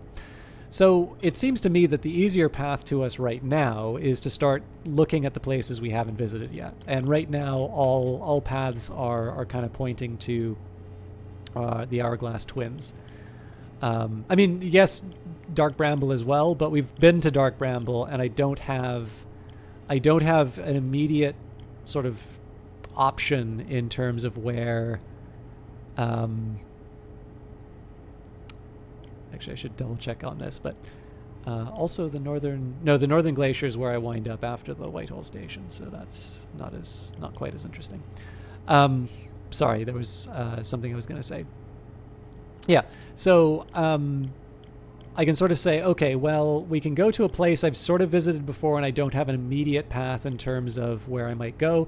I believe I have a frequency for looking for escape pods. But it seems to me that being able to close off the last quantum signal is a pretty straightforward straightforward step. And so I also know that I have I kind of have the frequency for that. So it seems to me at least that this is probably the most sensible path to take. Sorry, that was a really long time for me to say something very very straightforward. Okay, so Distress Beacon will help me find the escape pods. But before I do that...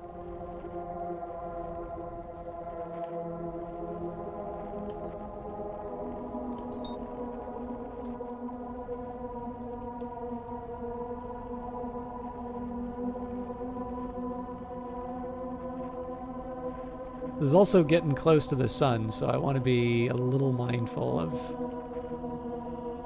how close I'm getting.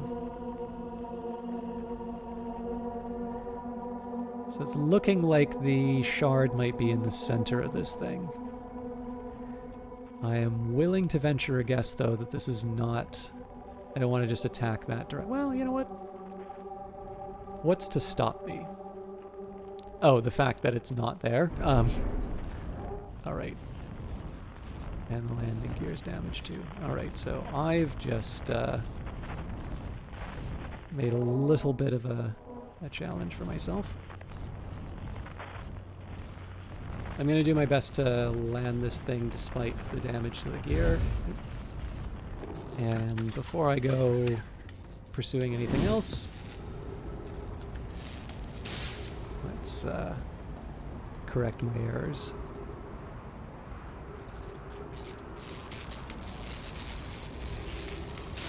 Okay, so new planet, or pair of planets, I suppose.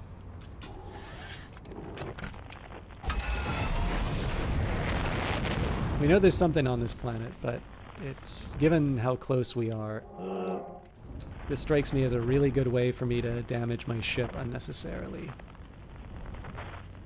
Alright. It's good enough for the other guy, it's good enough for me.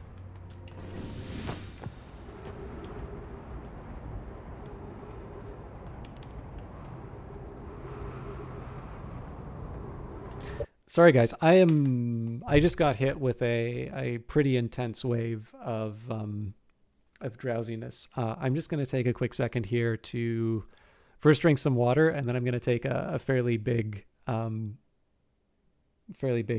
drink of coffee. I just really hit me, so.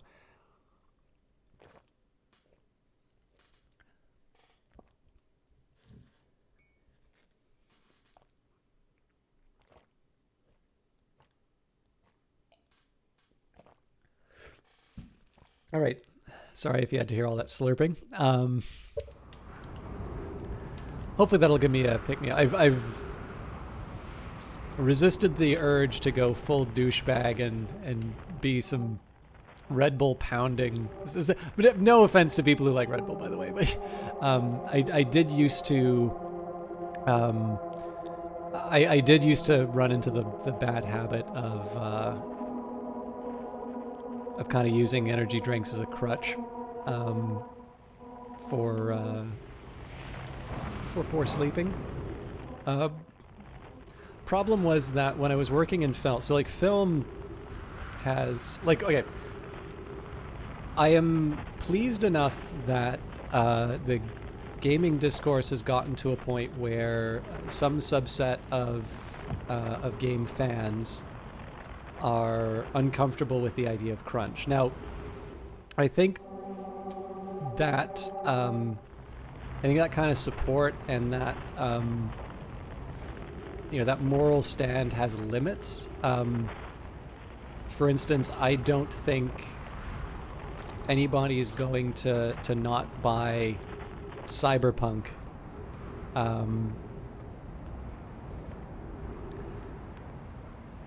Even though it's pretty clear what the working conditions for that game are.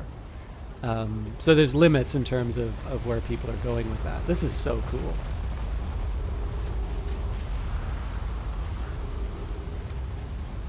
But with that in mind, like I do sort of like the fact that at least a subset of the audience is aware enough of these issues that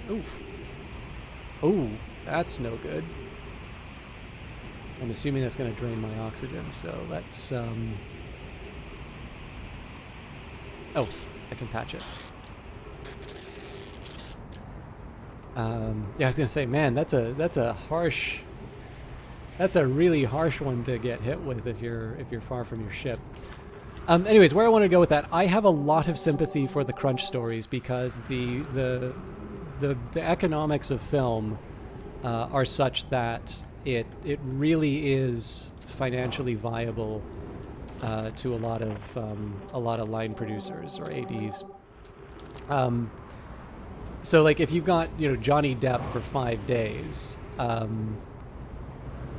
you make the most of that that you can, and that's going to mean keeping the crew later than what you would necessarily want.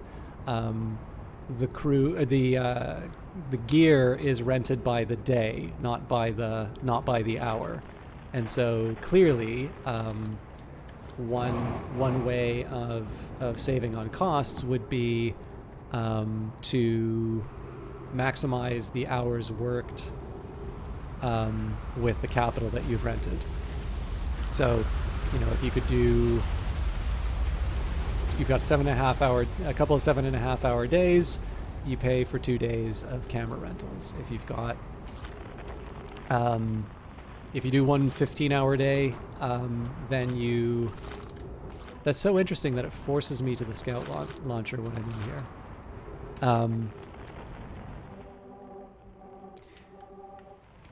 When you have, you cut your capital costs in half, really, when you do that. So I won't lie, like one of the ways that I worked like that was I'd have like 3 or 4 alarms to make sure that I'd get up on time. Sorry, I kind of lost track of where that bridge was. I shouldn't be following the signal right now. I should be following the object of interest. You know what? I'm gonna risk it. All right, there we go. This seems to be closed to me right now. So let's follow the path. Anyways, what I'm trying to say out of this, in my own inarticulate way, is when I hear people talking about those working conditions, I have a lot of sympathy. To the Sunless City, 120 meters. I suppose the question is there any possible way I can get past this? Ooh, whoops. Yeah, that looks like that's completely... Well.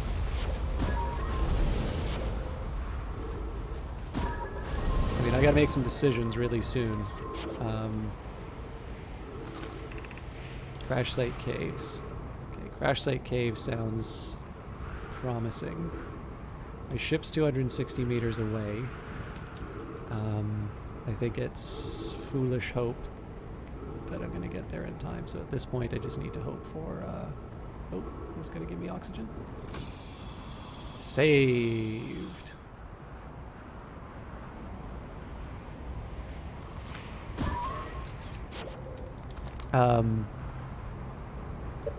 This game has inspired you to make a game. Oh yeah, actually, Uncle Cranky, sorry, you said that somebody you know put their game on sale for 50%. I meant to ask you that earlier. What exactly? What game is that?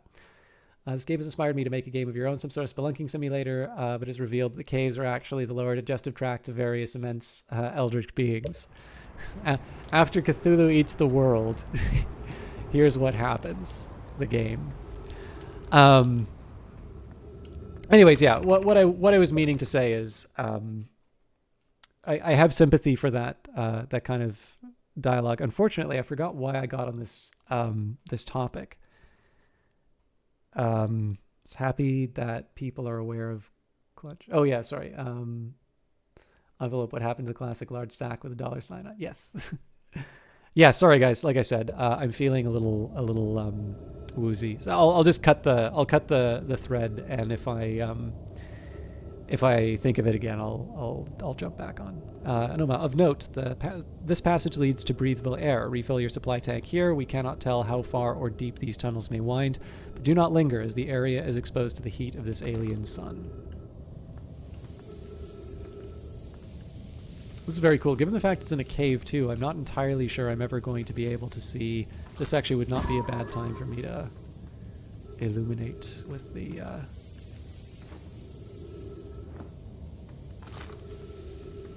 Alright, this is very interesting. Emergency escape hatch. Oh, that's... yeah, okay. Never mind. I was like, oh, so it's white, so I wonder if this is the teleporter. No, it's not. Keep moving, friends. There is nothing of interest at the end of this passage but rocks. And while these rocks are interesting, they can wait until a less urgent time. Do not follow this tunnel to its end. Coleus and I will examine the horror that lies at its terminus later, provided we live through this. We have found an enormous cavern at the end of this passage that appears promising. I believe we could construct long-term shelter here. The cavern Malore found is a wise choice for shelter. Could one of you mark directions for the others to follow? This is the start of the path to the shelter site. I've left directions to guide you there. Of note, we must hurry as the pathway there is filling with sand. Do not allow yourself to be buried by sand, and make sure that no one else is lost. Uncle Greg says the game is called Savage Shard of Gosen, but he has basically streamed the entire development process on here. That's very cool. I feel like we might have talked about this at some point, and yet I don't recall. Is it somebody who hangs out in your stream, by the way? Oh, whoa. Alert, collision imminent, preparing for impact. Scanning external environment, scan complete. External temperature is prohibitively high. Verdict, inhospitable. Do not seek shelter on planet surface. Launching escape pod 3, Alex launching escape pod 2. Begin flight log. Escape pod 2 vessel has been mortally injured. Emergency sequence activated, awaiting departure from vessel. Okay.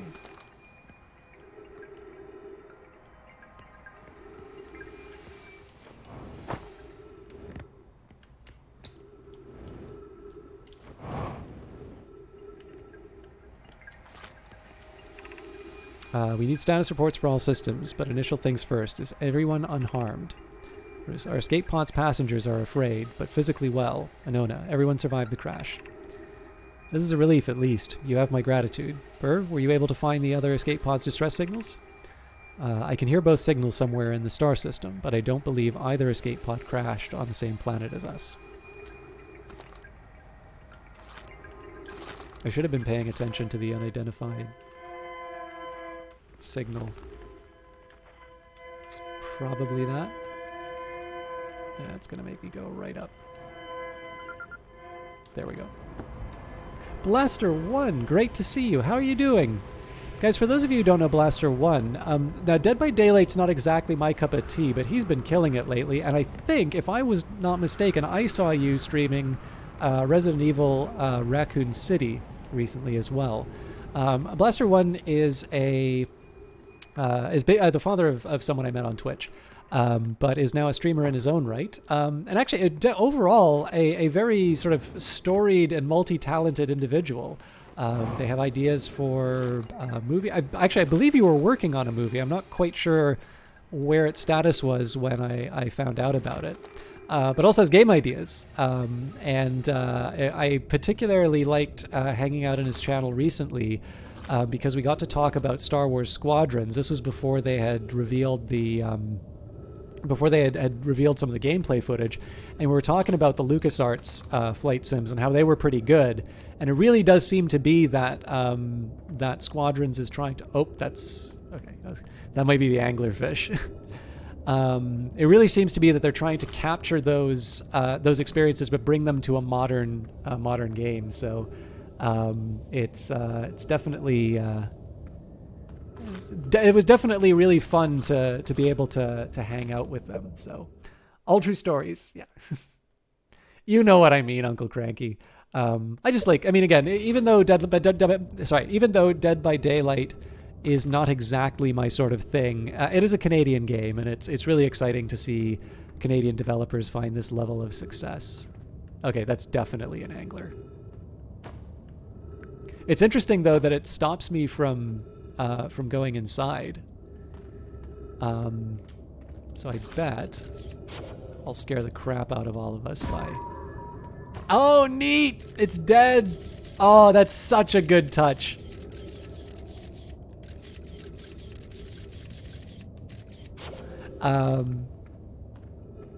That's cool.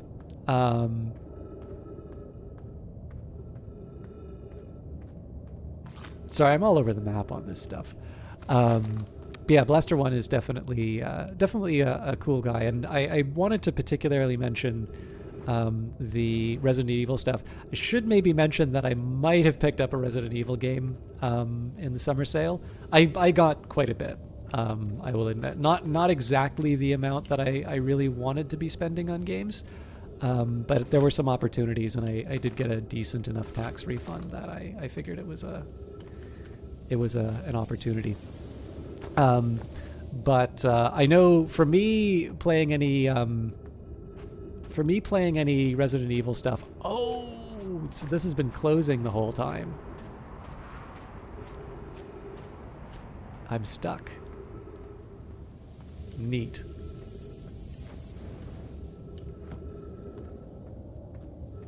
But obviously I need to... Oh, I might have blown it. Yep. That is the sound of me getting...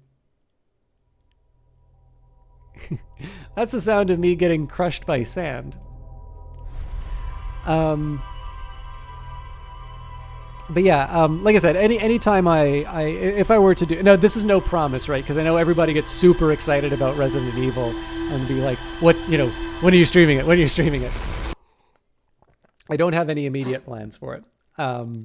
But I think I need to admit that I'm a tourist to Resident Evil stuff. I've never played the games.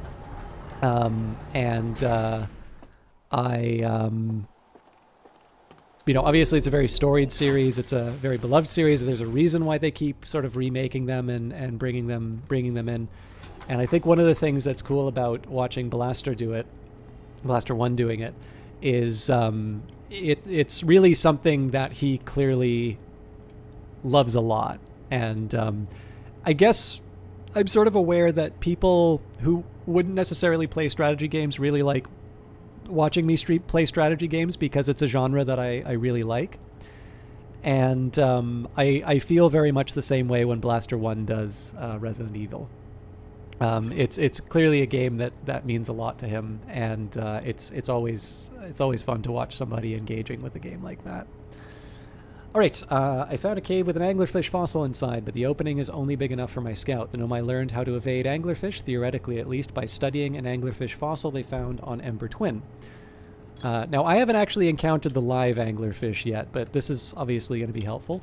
Sunless City, the Nomai discovered a promising long-term shelter site at the end of one of the passages beneath the escape pod. I found a trail maker for the Sunless City, but the path is blocked. In fairness, the game did tell me, hurry up, but one of 3 Nomai escape pods that crashed in our solar system. All 3 escape pods were launched from something called the Vessel, which was badly damaged, and there's more to check out here.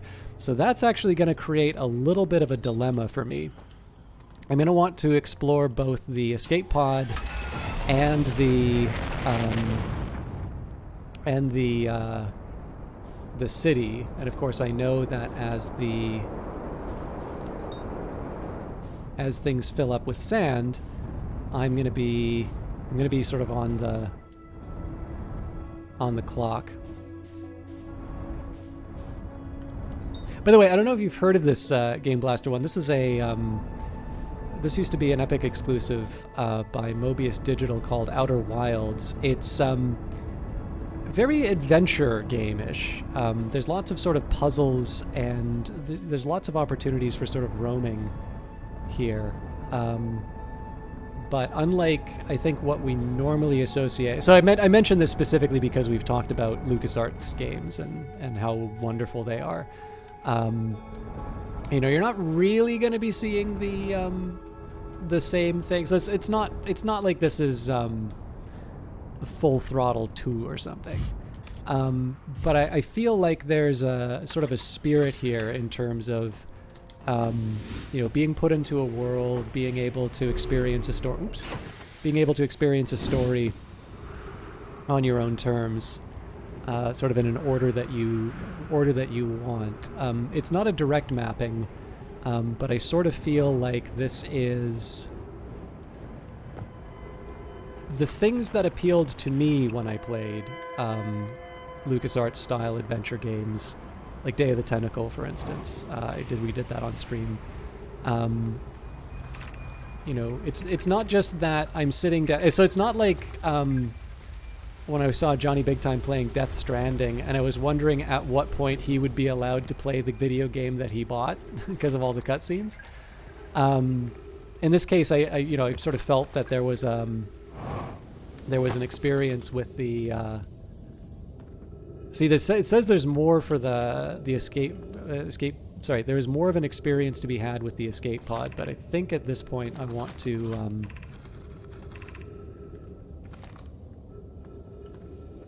I think I want to allow for the rush before the sand. There we go. It's pretty deep, but we know what happens if we delay. Speaking of LucasArts, you've been replaying The Force Unleashed with graphics. The graphics are epic for 2008. I've never seen this game played, though. Yeah, so, I mean, this is an indie game. I'm not really sure where it came from. I think this had a Kickstarter, if I'm not mistaken, but I certainly was not aware of it at the time. And like I said, so it's not... If you're, like, looking for a Full Throttle style experience or Day of the Tentacle, the path to the shelter site is somewhat convoluted, so follow the instructions ahead closely. Great. It's like Dark Souls reading the messages down below. To reach the shelter site, walk forward until you meet... so we don't actually know what forward is, but I'm going to guess here. Until you reach the sandfall at the pit. Then turn left, continue to the room filled with rock column formations, and climb upward through the opening above them. The sand here is riding, so you must be cautious but swift. Like it said, we had to go left.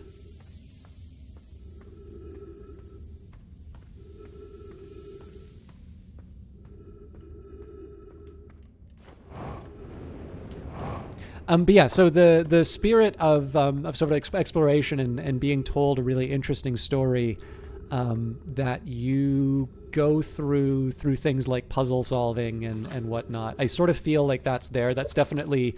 Sorry, I just want to take a minute to talk about this. I sort of feel like it's tapping those interests for me. I don't think they're taking on the mantle of Sierra and LucasArts style adventure games. But I sort of feel that the things that make those games interesting are present inside of this one, but obviously in a 3D environment with this world to explore. Glager asks, have you played Thimbleweed Park? It was pretty good. I'm really interested in it. I got it when Epic put it out on free, but I will admit I've not yet played it. And I also don't have, I haven't played Force Unleashed, but I do have it with my EA Origin subscription, so I should try it. I wasn't even thinking that, like, I guess 2008 might have been a time that I was getting back into video games, so maybe I heard of Force Unleashed. But yeah, that game definitely looks like, if you had told me, like, if you just showed me a photo of Force Unleashed, I'm not entirely sure I would have placed that in 2008.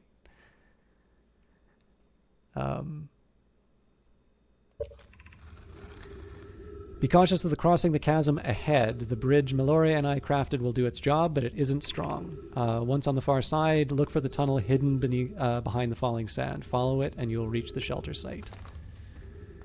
Okay.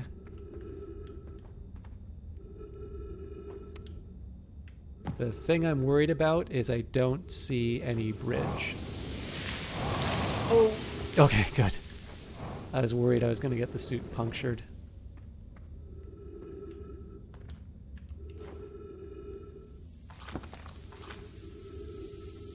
Oh no.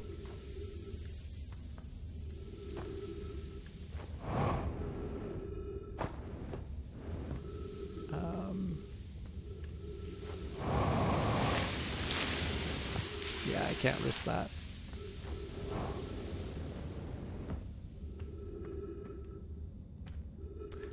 I think I'm going to wind up buried again.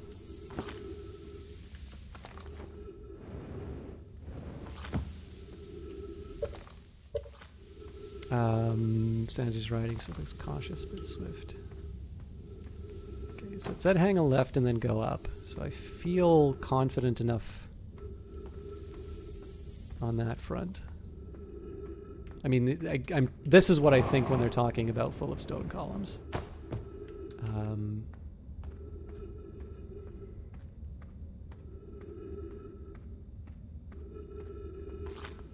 Be cautious crossing the chasm ahead. The bridge Meloria and I crafted will do its job, but it isn't strong. Once on the far side, look for the tunnel hidden behind the falling sand. Follow it, and you will reach the shelter site. Tunnel behind the falling sand. Ah, here's the bridge they were talking about.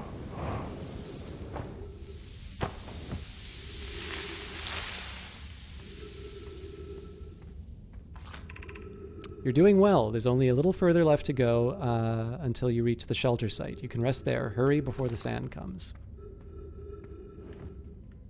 Ooh. It's a test for the rockets. Nailed it.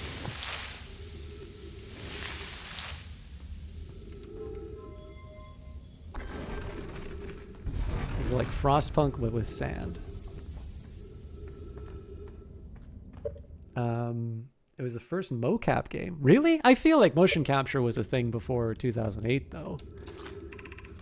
This is amazing. Look inside the cave. How did this come to rest here? We haven't encountered others in these caves. I think this is a rare find.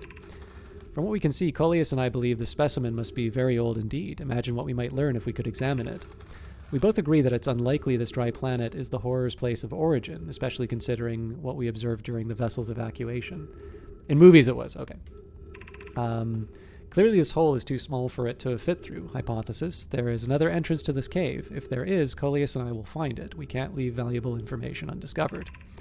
An update. We need to find a way inside quickly, Malore, because when I returned here to search for the an entrance to the cave, there were children playing on the specimen. So again, this is the the angler. That was, again, I really loved the reveal that the horror, excuse me, the horror that they're talking about. You set yourself up for the moment with the angler, and they've been teasing us so much. So even though obviously, I wonder if it's going to tell me to shut the door. Anglerfish fossil overlooked 40 meters. I'm going to close the door just in case we wind up surrounded. I love that they've sort of teased the... It's maybe not exactly Chekhov's gun, but like you see the angler in the museum. We saw it. We were in its skeleton in the Bramble location. It's teasing that we are going to have an encounter with it and that it's something to be feared. But we haven't. Obviously, it hasn't delivered. And again, we're like, oh, this might be the time, right? You see the light. You hear about the horror. The stalagmites, the stalactites look a little bit like teeth. So you're like, okay, it says there's a horror at the end. There's a light. We know there's anglerfish in this game. I'm ready. Let's do this. And then, you realize, okay, so this isn't the fit. These aren't the teeth. This is the entrance. Oh, hello. Okay, so I can't get through the cacti. What a helpful scout to say. These things are pointy. Oh boy.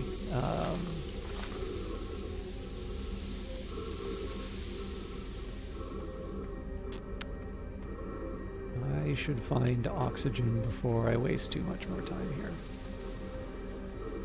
That looks like a spot that I can get oxygen.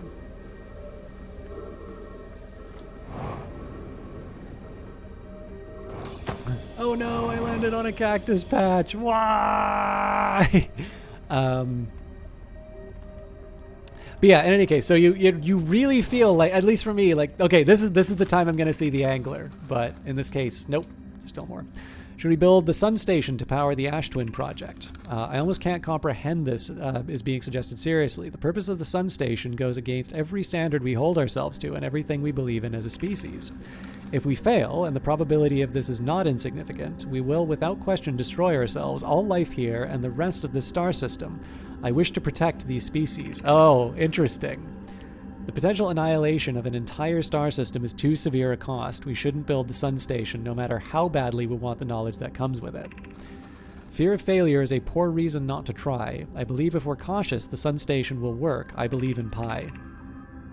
Poke, I'm deeply honored. Idea, I comprehend your position. However, if we aren't all certain the sun station will not cause destruction once we've built it, then I won't support the station's use. Okay, so now we know why the sun's going supernova. And now I know, I'm almost certain they're talking about that object that I keep seeing in orbit around the sun and I keep flying into the sun for. So, are there other ways to generate this level of power? Theoretically, yes. Practically, no. I can't imagine discovering them in our lifetimes. I understand this proposal is unsettling, but the sun station must be built if we hope to complete the Ash Twin project. Unsurprisingly, idea, I disagree. Oh, sorry. So, can't comprehend this is being suggested. Okay, so this is in response to him saying that's everything we believe in as a species. Unsurprisingly, idea, I disagree. We're pushing a possible new technology further than ever before. That, in my experience, is the defining characteristic of our species. You fools, you've doomed us all! Alright. Anglerfish Overlook District, Stepping Stone District, High Energy Lab, Trailhead, High Shrine District. So let's just do this in order. Oh, is this giving lights? Neat! Oh, this is such a... This is really something. Oh, I love that they did that. Just being able to go in the environment and see it all light up one by one. That was such a good choice. From the developers, like, I am not congratulating myself on flipping switches in a game. I'm not quite that full of myself. This is a really beautiful game. I don't really... So I kind of feel that the discussion of game engines is often as unedifying as sort of the discussions of cell phones. You know, people have their preferences, and it's kind of up to the people selling solutions to justify them. Interesting.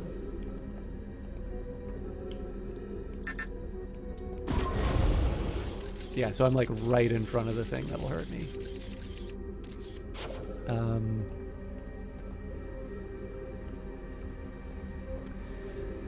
But obviously we can't get, you know, we it's worth acknowledging that, you know, Unity seems to have something of an unfair reputation for being the also ran game engine. But honestly, like, when I think about all the Unity stuff that I've played like this, you know, this is, you know, it's very clear that it is the product of the artists that is deciding whether or not games are beautiful or not necessarily the capabilities of the engine. Solanum, I don't know why everyone says that the eye is important. They say it brought us to the solar system, but is that good? Dad told me lots of Nomite died when our clan came here. What if the eye wanted that to happen? Heresy. What if the eye isn't something good?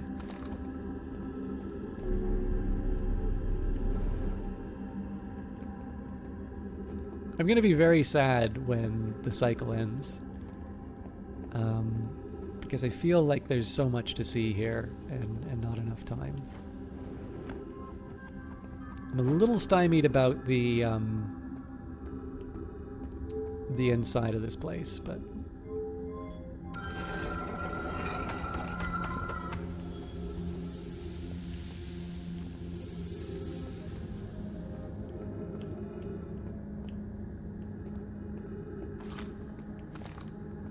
Oh, that's right. I needed to find a way down to one of the readouts. Sorry, I'm not really thinking straight in terms of... I'm not really thinking straight in terms of some of my objectives here. At this point, I'm just kind of taking advantage of being able to sort of walk around. And... Okay, interesting. So even though... Like, look at... I mean, I know it's just a light, but... That is a pretty handsome little shot. Okay, so I'm pretty sure if I bring the thing down here, I'm in a world of hurt. Yeah, I'm really playing with fire here. What I want to be doing here basically is just verifying. I'm kind of verifying the state of play on this. Yeah. What I'm trying to do is see if I can identify the door that I was that I found before. Oh, just shy. Okay, yeah. So we're good. I'll do one last scout here. It is not clear to me that there's any information that we're missing. So, standing order is watch your step.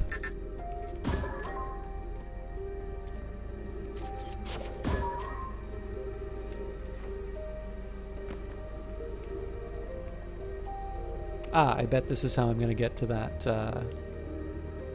message. By the way, I never quite realized what I looked like in my spacesuit.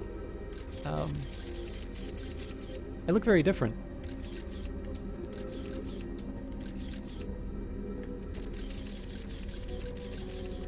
Surely there are better things I can be doing, right? Oh, crap!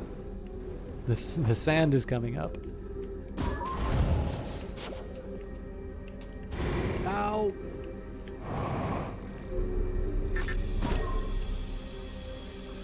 Alright, I was kind of hoping to see that third level. Ah, crap. I might have blown my chance with that, but... Be welcome to this place. This shrine is a space to reflect on what brought us here to the star system, the signal from the eye. We observed the eye's signal in our travels and followed it here to find its source. What we know is this: the source of the signal, which we have chosen to call the eye of the universe, is older than the universe itself. The rest we have yet to learn. Enter and open your mind to its possibilities. If the eye called to us, why won't it reveal itself? Why is it so difficult to locate it? Did something happen to it? Did the signal stop? Does the eye no longer desire to be found? Perhaps this isn't the eye's choice. The eye may not be able to communicate with us any more than it already has.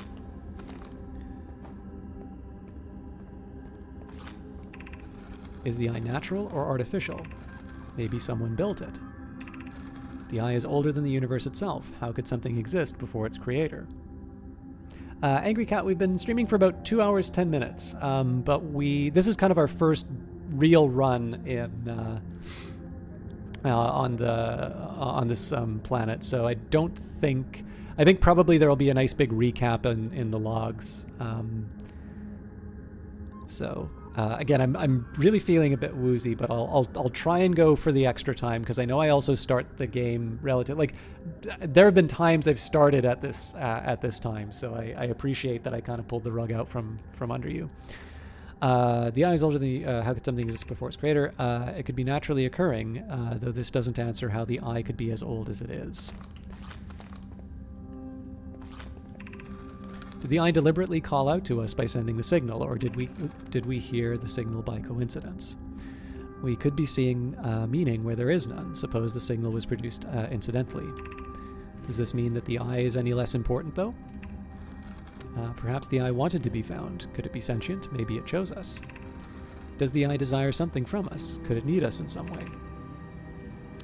Maybe it doesn't have to be us. That was in response to, does the eye desire something from us? Could it need us in some way? Maybe it doesn't have to be. You're right. So it's requesting something, and we do not necessarily know that it is the. We do not necessarily know that it's the Nomai that they're looking for. That's kind of. I think there is something very suggestive in the fact that the sun is going through that. I mean, that might just be an architectural choice, but I do think it's worth. I do think it's worth recognizing that. Now, this is kind of interesting. So it seems like this is kind of a dead end.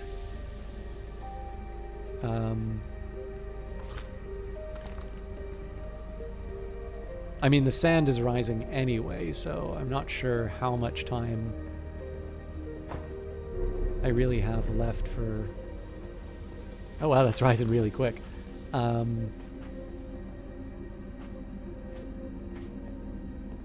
So I guess the question is, like, does the sand get me, or does the sun get me?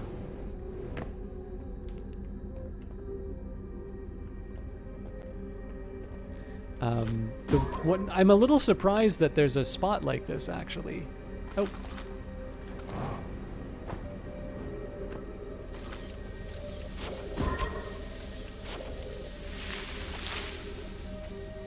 Ooh, it's getting cramped. I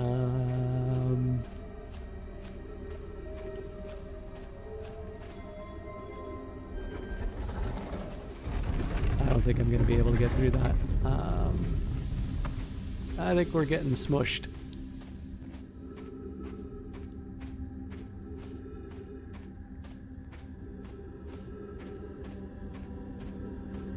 This rises really quick. I thought this was supposed to be a safe spot. Yeah, there's no so uptime, I believe, is something that streamers individually need to implement. If you are on the web application, the bottom right-hand corner should have a counter. So it's been 2 hours, 14 minutes, 22 seconds. Yeah, this is such a horrible sound for the death. I kind of want to meditate so I don't have to hear that again.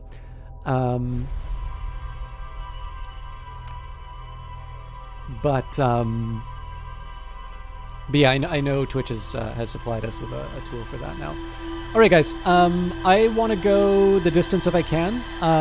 Let's say I'll shoot for a 4-hour stream if I can manage. Like I said, I am quite literally going on only a couple of hours of sleep, and I'm feeling it. So what I'm going to do here is I probably need to go to the bathroom for a second. Anyway, I'm also just going to take a minute. I want to like just get up properly because like I've been working all day too. So working is basically meant I'm sort of slumped over a computer. My work laptop is tiny, so I'm sort of just hunched over. It's not a really ideal circumstance, and it's occurred to me just I'm not thinking straight. So I think I just need a minute to get up. I'm gonna like stretch and just move and try and get blood flowing to places again. And while I do that, I'm gonna refill my water to replace what I'm about to lose. So I'll be gone. I'll try and keep it 45 seconds or so. But unfortunately, there's not a whole lot of music and whatnot, given the fact that this game is rather time sensitive. So I'll encourage you guys to take a quick second and take care of yourselves. If you want to go to the bathroom or grab a glass of water or just get up and stretch, I encourage you to do so because it really does make all the difference for me, and hopefully I'll be able to get another 2 hours out of this after doing that. So see you guys in a sec.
All right. Sorry about the extended departure. Oops. Hold fast, everyone. Yeah, I'm sorry about the extended departure. Thank you for most of you for sticking around. But I'll admit I'm still feeling a little groggy. But it's I'm just trying to give myself a little pep. I'll be honest with you, Angry Cat 365. I am not entirely sure how that works. My suspicion probably would have been suffocation. More importantly, the fact that, well, I guess there's the trees inside, but the fact that probably sources of oxygen would be cut off before necessarily the sand. Mind you, I mean, it is raising pretty quickly. Oh, I screwed up. Okay, let's try and land this thing. Oh God! All right, there we go. We didn't break it. I'm gonna wonder what the hell I'm doing. We probably got a ton of data, and I know Angry Cat was interested on was interested in what we got up to. Although it looks like that can't be true. Did we really get no rumors by reading all of that? That seems... No, here we are. There, okay. The Sunless City Escape Pod 2. All right, yes. And looks like there's... Okay, well, that is not surprising at all that there's more stuff in the Sunless City. But yeah, I mean, the sand is raising very quickly. But I'll just go so far as to say that this is video game logic at work, and it's probably easier to represent being crushed in an environment like that, and it's definitely more expedient than, like, imagine. So you basically, it's pretty clear that the intention of that section of the game is to say, okay, player's dead. You've got a finite amount of time to be working in this area, and it seems to me, at least, it is easier to crush the player than it is to say, oh, did you just fill your oxygen tank? Well, congratulations, you are now going to wait 5 minutes before we kill you. Obviously, we have the meditate, we have the meditate option, but obviously that's not an argument of physics. That's an argument of what is the easy way to get the player to the state where you want them. But I don't know. Okay, so the Sunless City. The Nomai built a city into the walls of a huge underground cavern. The city is divided vertically into 4 districts. The Nomai debated building a sun station in order to power the Ash Twin project. Several Nomai opposed its construction, arguing that failure would result in the destruction of the solar system. These voices seem to have been right, at least depending, or given what we know now. Of course, whether or not whether or not that's true for any iteration past, or sorry, the iteration where they successfully found the eye is another question, but we'll maybe save that for another time. The Nomai traveled to the solar system in pursuit of a signal from something older than the universe itself. They named the source of the signal the Eye of the Universe, and we know for a fact that there's more to look at in the Sunless City because, of course, there were those areas I couldn't access. And then the Sun Station, the Nomai debated building a Sun Station in order to power the Ash Twin project. We've probably seen the Sun Station, and given the fact that it is being associated with the supernova that we see, there is a very strong temptation to go after it. But I've already learned that is not an easy target. So I have plenty to investigate. I mean, keep in mind, right?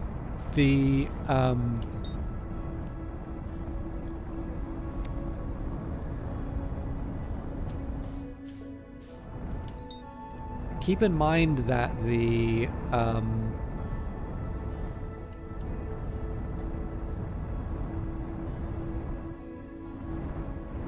what was I going to say? Yeah, that's the Sun Station, I think. What the hell was I going to say? Oh, you know what? I'm going to say let's ignore the thread I was going on for now. Let's investigate this spot. See what I can get away with.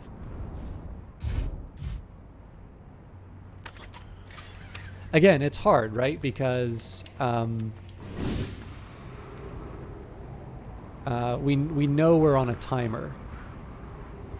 And there's something about sitting around waiting for this thing to activate that doesn't make me... It doesn't give me the warm fuzzies, let's say.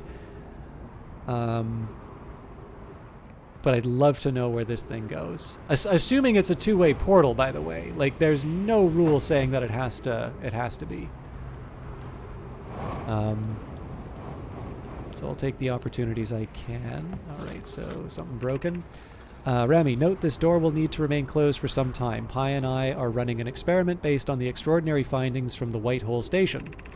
Rami and I will be running this experiment until one of us, specifically me, can prove the other wrong. So although it's inconvenient, the lab is currently can only be accessed by the path from the Sunless City. Okay. Rami, an update. The High Energy Lab is now being used to design the Ash Twin project. If you're here to help or even just observe, be sure to use the Sunless City path to the lab. All right, so I need to hurry up. High Energy Lab. I'm here, so I don't want to... Oh, actually, here's a big thing I'm going to do. Let's just get a scout in there. I really just want that for the... Stop dropping sand on me! There is, incidentally, the possibility that there are things being revealed on this planet as well. Oh, I didn't even read the other side, so...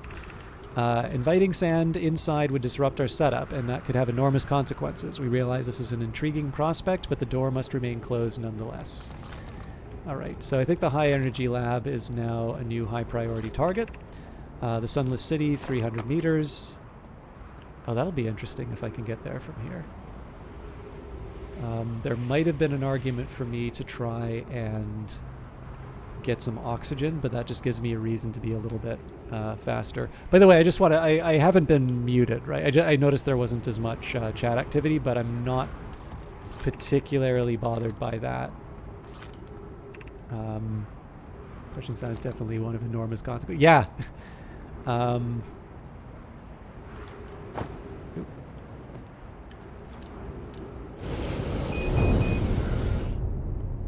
I can't believe I got away with... Oh, no, I didn't get away with that. All right.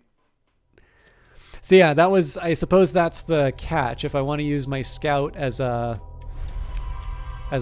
marker for the...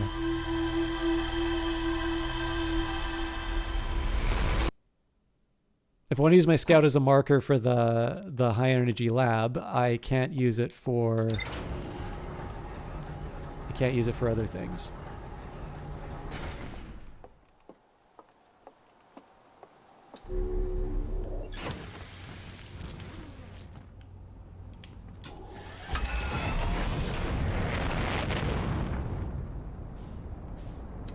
I probably could have stood to do the rumor, but I'll live with my consequences, and let's see if I can lock in. There we go. Hopefully I'm not completely... There we go. Hey, there's the quantum moon. We've kind of ignored the quantum moon for the next little while. So yeah, that wasn't a great run. We did learn some valuable information, I think. But like I said too, the Ash Twin, it is possible that there is something being revealed. I am going to crash into this planet and it's going to suck. That, or I'm going to land on the sun and that's going to... Oh, yeah. Well... I get why you mentioned it's easier to stream when there's a bigger audience. On Steam, there is constant chat to engage, while here messages are quite sparse. Well, I'm not too bothered by that, Angry Cat. So, like, a constant stream of messages is not always a positive thing. It depends on the content. And one of the bits of feedback I got from the Steam stream, of course, was that it was a little distracting to have to hear the introductory pitch made over and over again to the same group of people. When I say I'm more comfortable with larger audiences, I will admit, so I hope I've presented this very nice illusion of being sort of the pinnacle of confidence and not really worrying about what anybody thinks or what have you. The fact of the matter is, for me, there is something to be said for the fact that I'm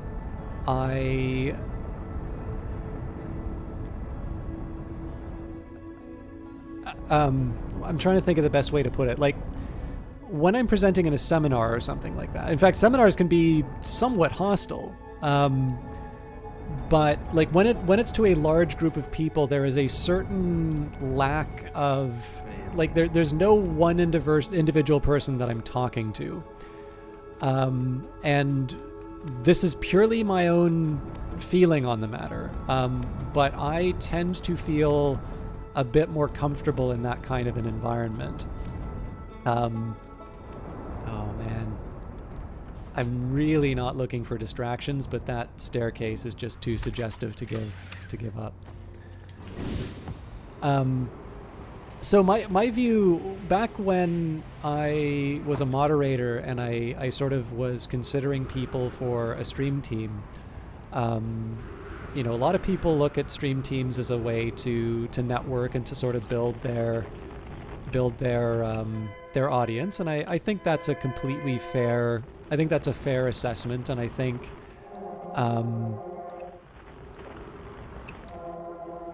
what's the best way for me to put it? I think it is important to treat, you know, people always need to be treated as an end in themselves, right? People are not your gateway to quote unquote making it as a streamer. But on the other hand, it is very clear that network effects are very heavy. You know, having connections broken with other individuals. When our escape pod punctures plant surface and broke into what scans called a cave system with much cooler air, I would recommend to seek a site. Yeah, okay. This is what I thought it was. I just wanted to be absolutely clear. I can never remember what the right path is. Do not follow the tunnel. Keep moving. This is probably an exit. Found an enormous cavern. Again, we're looking for the energy.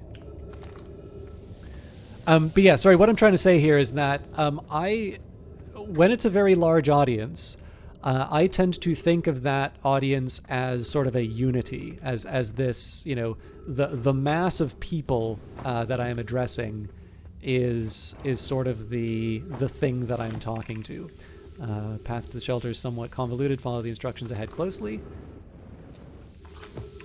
Reach the shelter site. Walk forward till you meet the sandfall pit. Turn left. Go up at the columns. Again, I don't want to waste too much time on that stuff. But yeah, so when you get a certain sort of a critical mass, the expectation of people getting individual attention is much less. I know this is a thing that people say they don't like about larger streams, is they prefer the personal touch. But then there is the be crossing the chasm ahead. Once on the far side, look for the tunnel hidden behind the falling sand. I guess this was I remember I blew this one last time.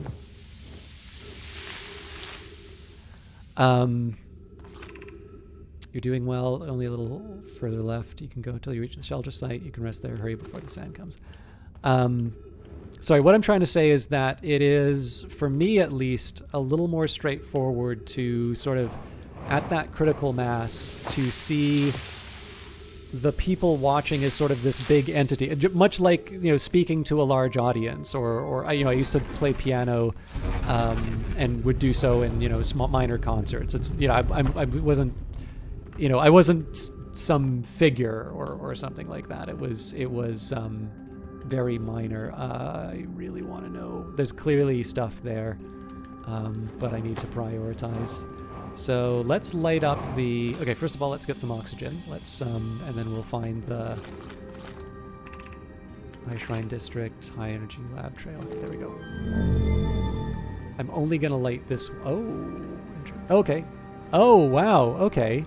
I wasn't expecting that at all.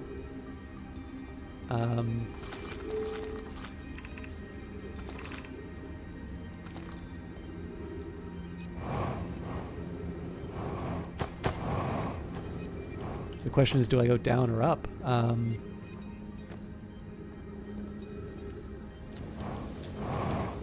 was gonna say, why am I walking if I can fly? It's like I'm walking because it's not clear I can get back to where I need to be.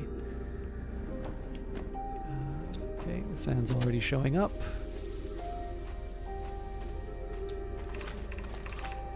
High energy lab, okay. Oh, come on, don't do this to me. I'm so sorry that I'm not addressing this properly. I'm obviously on a really tight deadline here. So yeah, this is the challenge, right? I gotta find a way. Okay.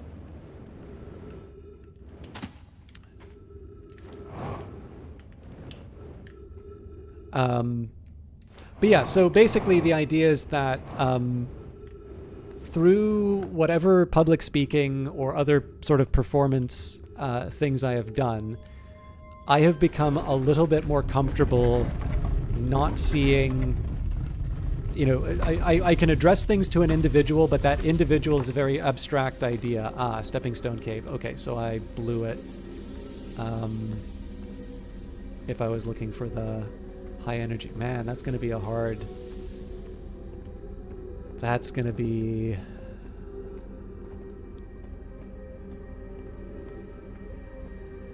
It's going to be a challenge, I think. Okay, here's what I'll pause just to address the question. But yeah, what I mean by that is that in a smaller environment, I really like that too. Obviously, somebody like Blaster One, Uncle Cranky, the Eyes of Sin, who I'm obviously delighted to see. Even yourself, Angry Cat. These are names that I recognize, and there's that personal touch, but it's a double-edged sword. Failing to remember something feels a little bit more personal. If somebody has a particular set of annoying quirks, where it's like having a friend. So like if you have a friend that does something that irritates you, but you know that there is a sort of social consequence that is greater than what you think it's worth, there's some weird dynamics around that. There are also certain expectations on smaller streams in terms of the availability of broadcasters to audience members that are sort of unspoken, but can be a challenge.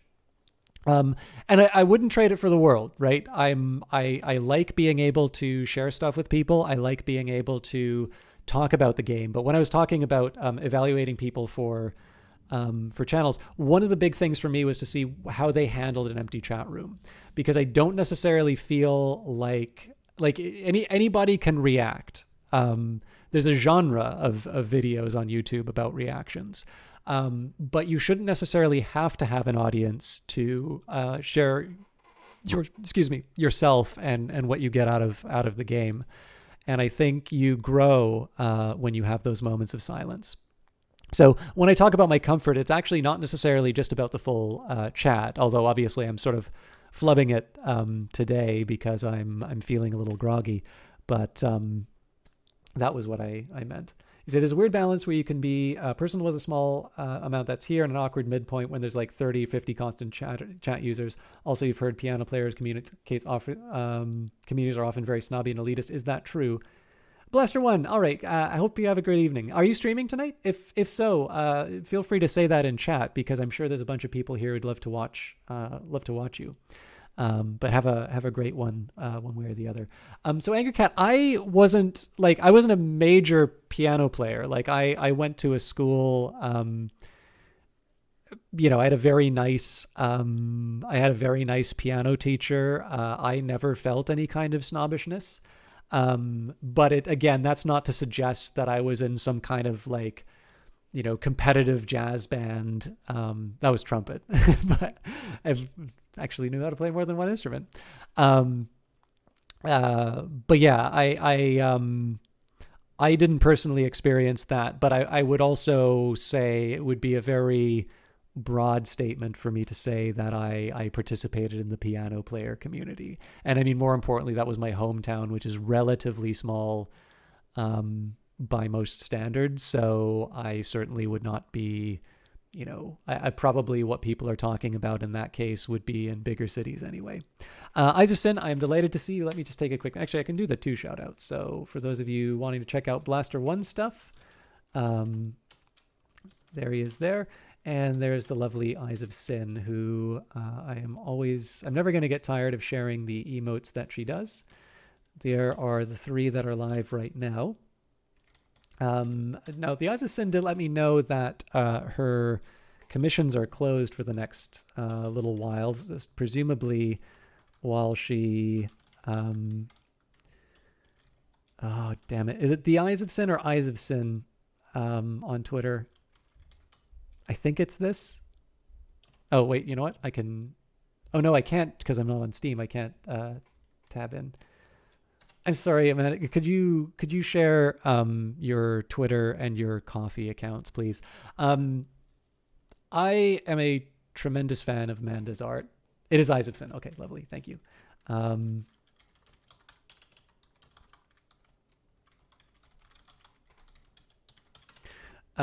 She has actually done a portrait of me, which was rather flattering. I'm not going to tell you which one.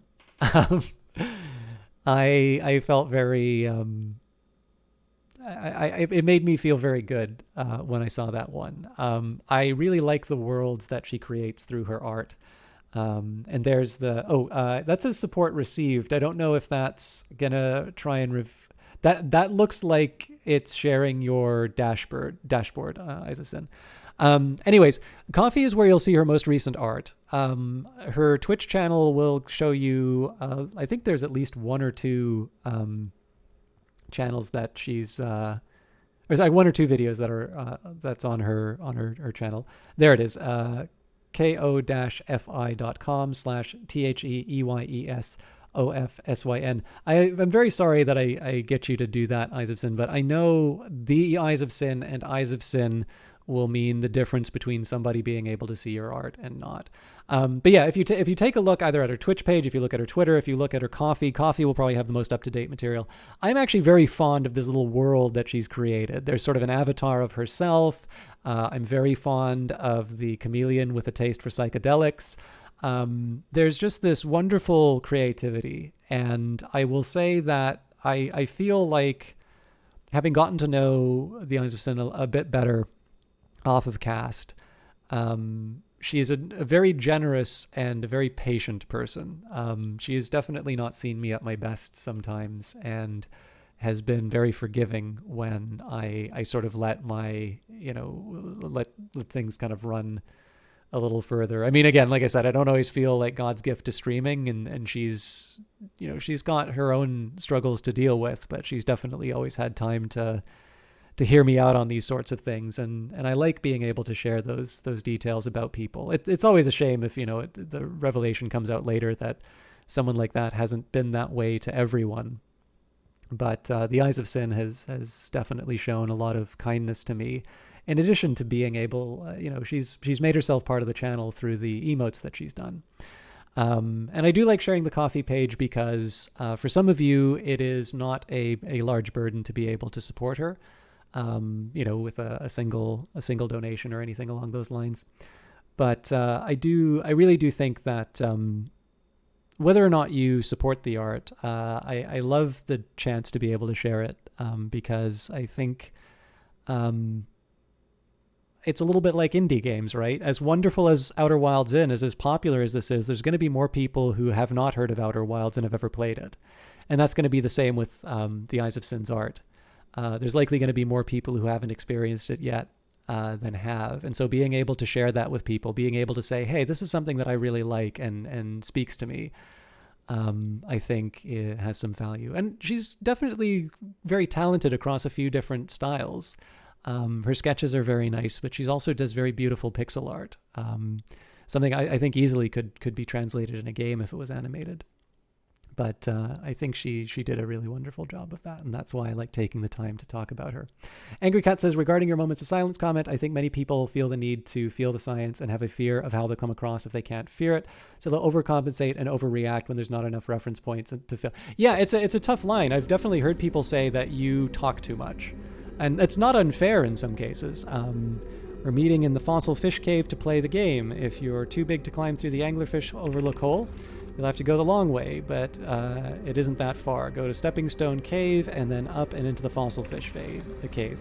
I tried to get to the fossil fish through the Stepping Stone Cave, but I couldn't find the entrance. Where is it? Taggart can't fit through the anglerfish overlook hole anymore because he grew bigger. He's taller than Levi now. Who cares? Ilex is still the tallest. Remember to feed the fossil fish first. If you go to anglerfish overlook and throw a light into his mouth, he'll show you the way. All right, that's telling us to use our scout. But I'm not convinced that we'll have the opportunity. We can try, I suppose. All right, this is a broken door.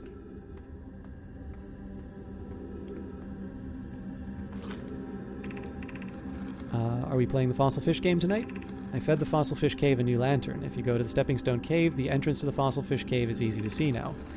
Gratitude, Solanum. It's good that you're small enough to climb through the hole at the anglerfish overlook. I'm still small enough. You won't be for long. Mom and Dad are tall, and so you and I will be tall too.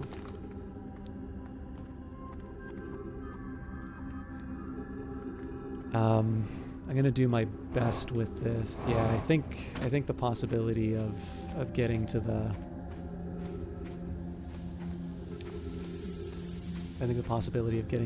energy has kind of been closed at this point. But yeah, you definitely don't. Oh, I'm gonna get crushed in a minute if I don't mind my.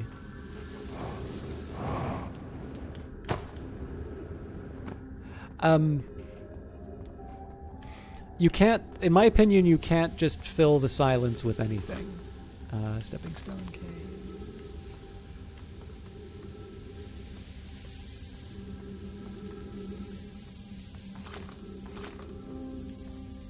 All right, you know what? I think it's worth it to just, oops. We've definitely read all that before. I think we'll just turn on all the lights.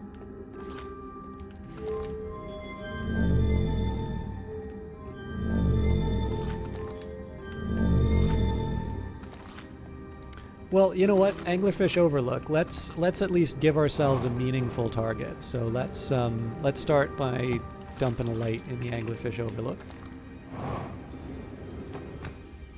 Gotta be a little more cautious with my fuel, but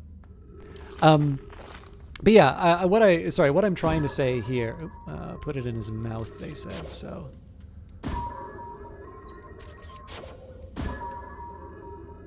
Got it.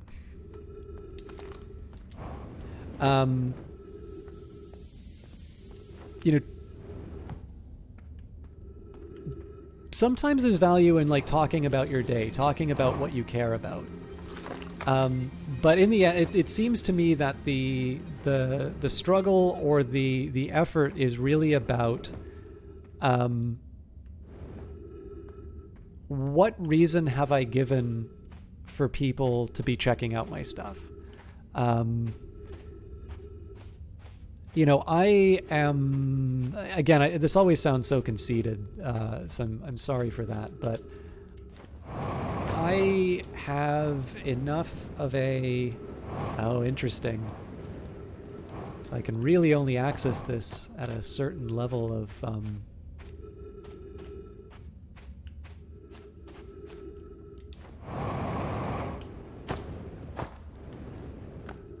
yeah, so I mean, this invites the question, how do I get out? Oh no, it's the kids! This game is so cruel.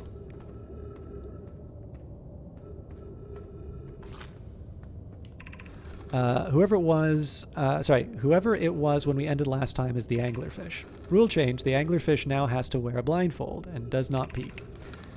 The rest of us, the little fish, line up against one wall. When the anglerfish says so, the little fish sneak across to the other side. If the anglerfish catches you, you're eaten.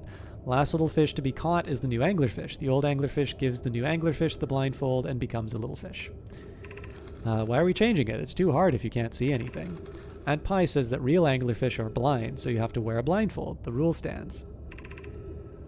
Rules update. It's okay if the younger kids don't wear a blindfold when they're it. The rest of us will still wear it for scientific accuracy and to make the game more even. All right, let me just catch up with a little bit of what's happening in chat, because I think that it's worth carrying on. So yeah, like I have the benefit where there is a certain number of people who are just kind of happy to have me give the white noise, and it's just something to put on in the background, which again I don't want to abuse. I think if Uncle Cranky has heard me read an econometrics textbook during Hellblade: Senua's Sacrifice, and I feel like if I made that a regular thing, people would probably get pretty tired of that gimmick. But I think because I don't have a camera, there's a certain responsibility on my part to keep the kind of my presence being known. At least that's how I justify it. Now, regarding your moments of silence comment, I think, sorry, you've already got that. I have a fairly fragmented knowledge of the lore. Were the species that left those messages capable of time travel? Ambiguous. There have definitely been indications that things they have done and things they have witnessed have had at least fragmentary changes in time. There are multiple events across multiple cycles that they have been capable of observing, but this does not mean that we've not been given any indication that they themselves are directly capable of time travel, and they seem to be surprised when they observe time traveling behavior of certain objects. Some of the messages seem back and forth chatter. It would make sense to keep those in one location unless they're like work memos. Yeah, this is explained a little bit earlier on in the game, but they absolutely are back and forth chatter. Basically, each new sort of spiral is a new part of the conversation. Okay. So it seems to me there's not a whole lot else for me to do in this part of the area, and going back down into the cave is going to make me it's going to give me an early end. So let's see if I could, come on, man,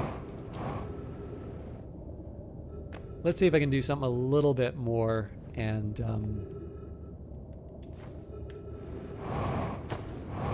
oh, come on, you can do it, you can do it, you can do it. Got it. All right.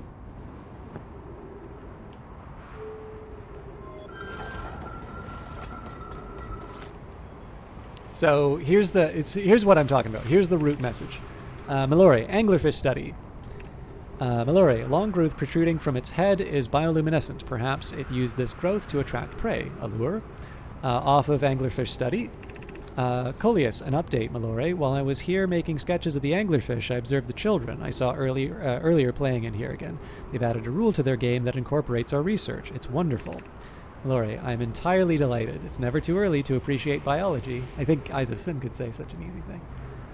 You're doing it for a reason. That guy got made salty, so it was great. Yeah, I mean, like I said, I'm a little more aware than I sometimes let on, but it's better for me to play dumb on most stuff for the times where I really am kind of unaware of what's going on, and it's the people who need to know that certain people are being messed with get it, and that's all that's really required. Coleus, this anglerfish's digestive tract suggests death by starvation. Visually, the specimen appears to be of the same species as the anglerfish in Dark Bramble. We don't believe it originated from this planet. All right. So again, everything was about anglerfish study. As you can see here, there's a bunch of different notes, but this is effectively the way that the so our species is called the Harthians, and these were the why can't I never remember it? Okay, let's be careful about the fuel.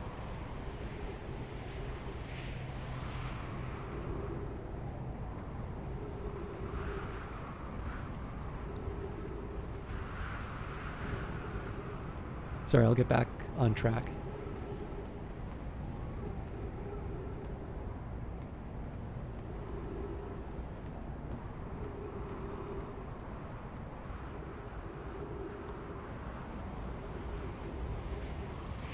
At least I won't get crushed to death.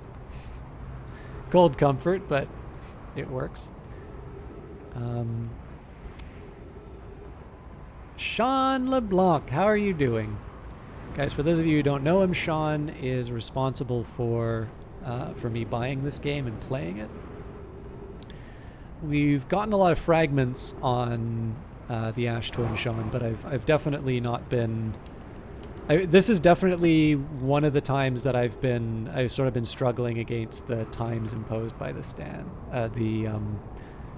The times imposed by the sand. I've definitely died to being crushed more than a couple of times.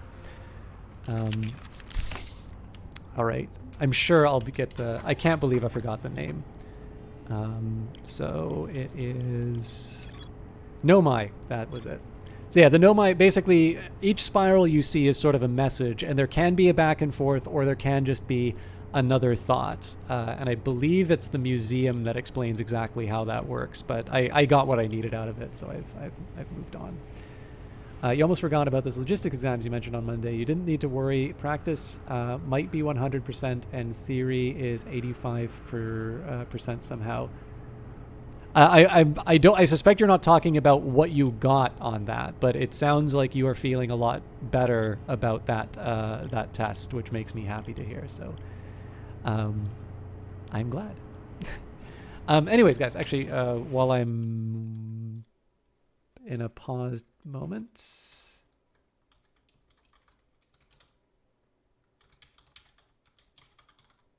Oh, I hope this is right.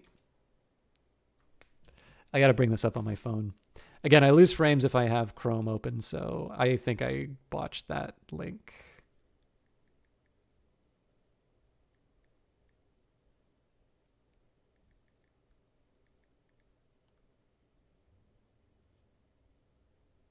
Oh, that's right. There's the initial.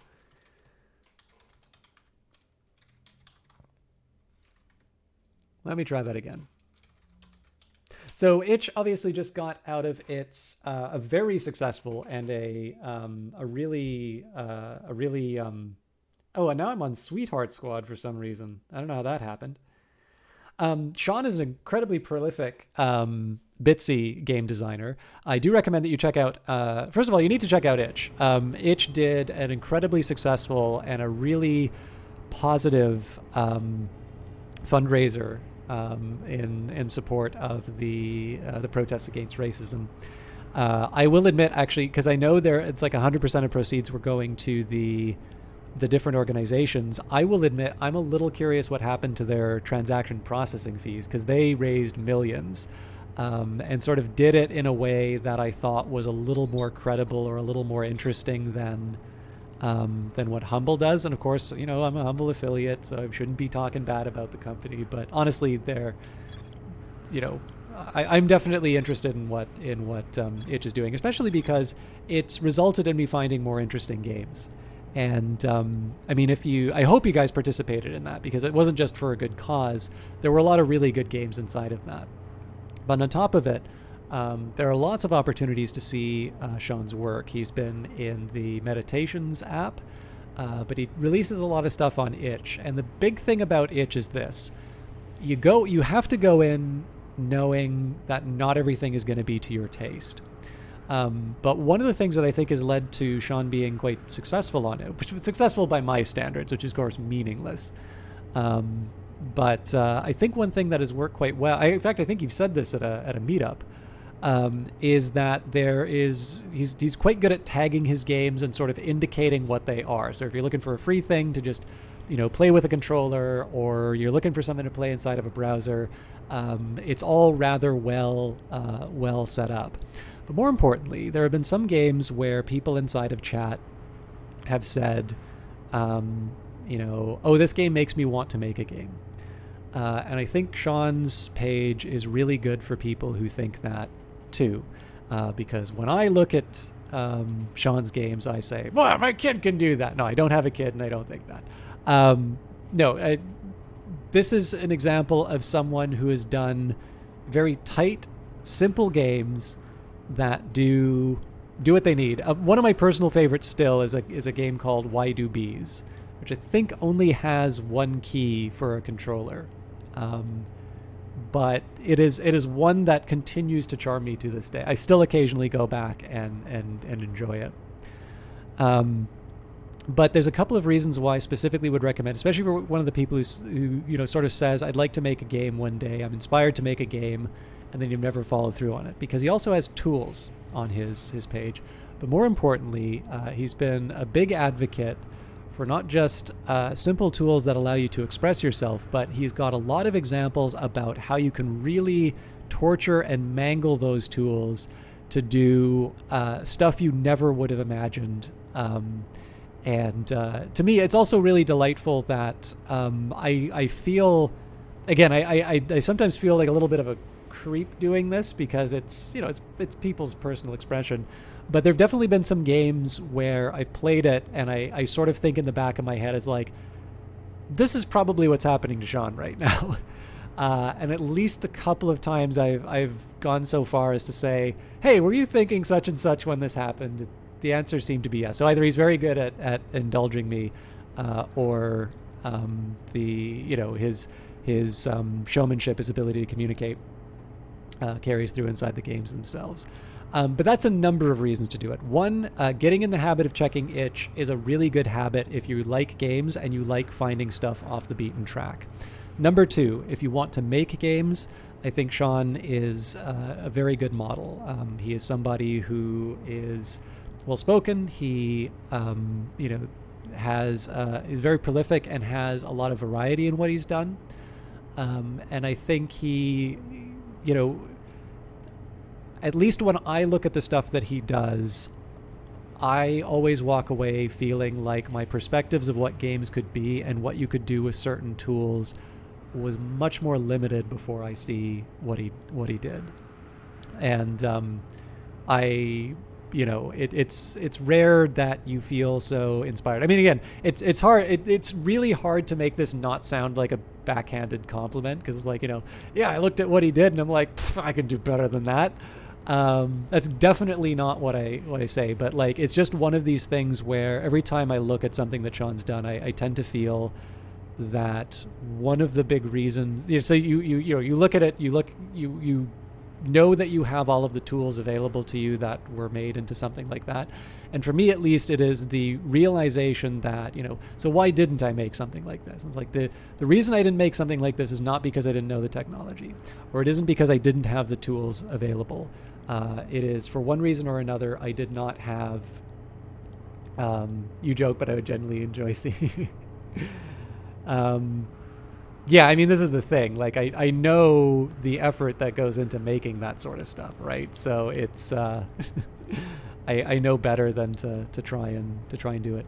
But what I really do feel like, if whenever I look at a lot of Sean's stuff, I tend to say it's like, it is not because there was some magic. I feel like all of the individual components are attainable, and they're attainable usually because he gives the tools that he uses to create a lot of this thing, or at least he provides links for them, or sometimes they're open source.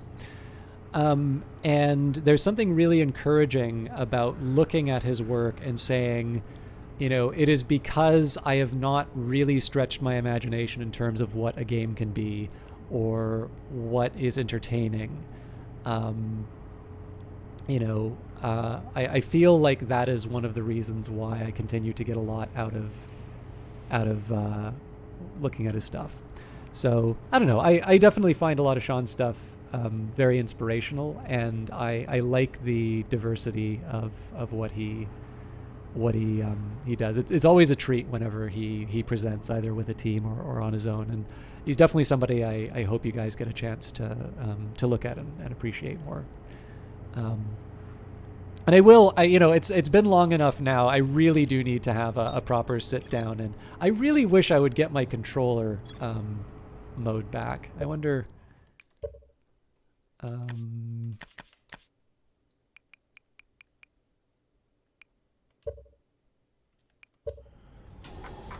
Yeah, there we go. Um, it's been long enough that I feel at this point I need to do a proper sit down and do his stuff session. But yeah, I would definitely say, for a lot of you who have sort of aspired to design games, I think Sean is a really good model in terms of being able to say, you do not need complicated tools. It's okay. So what I think it is, it's the indie game version of how once upon a time, as far as I was concerned, the only type of video game was first person shooter.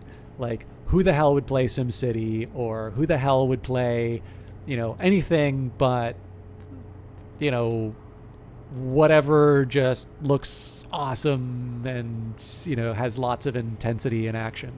And then, of course, Outer Wilds shows you that, in fact, you do not need to shoot things to have fun. It can actually be really interesting and very beautiful if you don't kill everything that you meet. And I think, gaining... Everybody has to have that moment when they realize that games can be something bigger than what you think they are. I'm, of course, I'm being I'm overselling my point a little bit, because obviously I've loved strategy games for a very long time. But I really feel that Sean's games in particular have been very good at sort of just pushing out the boundaries of saying, here's what you can do. And it's, if you're, I think basically I kind of feel like knowing all the work that Sean does, and looking at his itch page, I kind of feel like, if I just find myself sitting around, I was like, oh, I don't feel inspired right now. Like, well, what's stopping you? Yeah.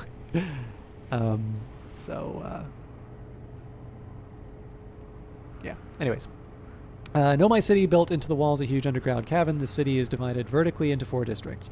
The Nomai debated building a sun station in order to power the Ash Twin project. Several Nomai opposed its construction, arguing that failure could result in the devastation of the solar system. The Nomai traveled to the solar system in pursuit of a signal from something older than the universe itself. They named the source of this signal the Eye of the Universe. Sorry again to those of you who can't stand the shout-outs, but these are, Eyes of Sin. Definitely, I really appreciate her art, not just because of what I get from it as a streamer, but the worlds that she creates. And Sean definitely continues to push my idea of what you need to make a game. And I think it's important to share stuff. One, from people who you think are good and upright, and it sucks when you say really nice things about people and they turn out to be not so bad. But as far as I can tell, there are no skeletons in the closet for Eyes of Sin and Sean. And but these are people who I want to share, because in the end, they've been inspiring in each of their own ways, and I think it's very precious to be able to share something that speaks to you and makes you think differently about the world. And that's why I really want to take the time to do that. So you just put your skeletons in the game, hence the most recent. Yeah, sorry, I should have made more of that. How dare you support people? How very dare you? Yeah, everybody who followed Uncle Cranky, Kaylee Cakes in particular, you got to unfollow that guy. I mean, look at the name. All right, the negative time interval measured at the Whitehole Station was further investigated at the High Energy Lab in the canyon at Embertip Twins Equator. The High Energy Lab can only be accessed from a path from the Sunless City, which I suspect we don't have enough information for. But interestingly enough, I also didn't get that they were testing the time interval, which is rather suggestive. Now, again, I would love to know what's going on with this teleporter here, but I am also... Oh, hang on. So it looks like it's active, but I'm actually going to have to land on the thing. I don't think these things go both ways. Well, more importantly, too, the lineup isn't quite there. It looks so close to being...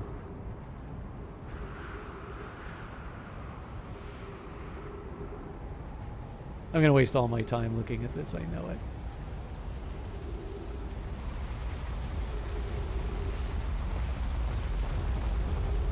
Oh no, sand!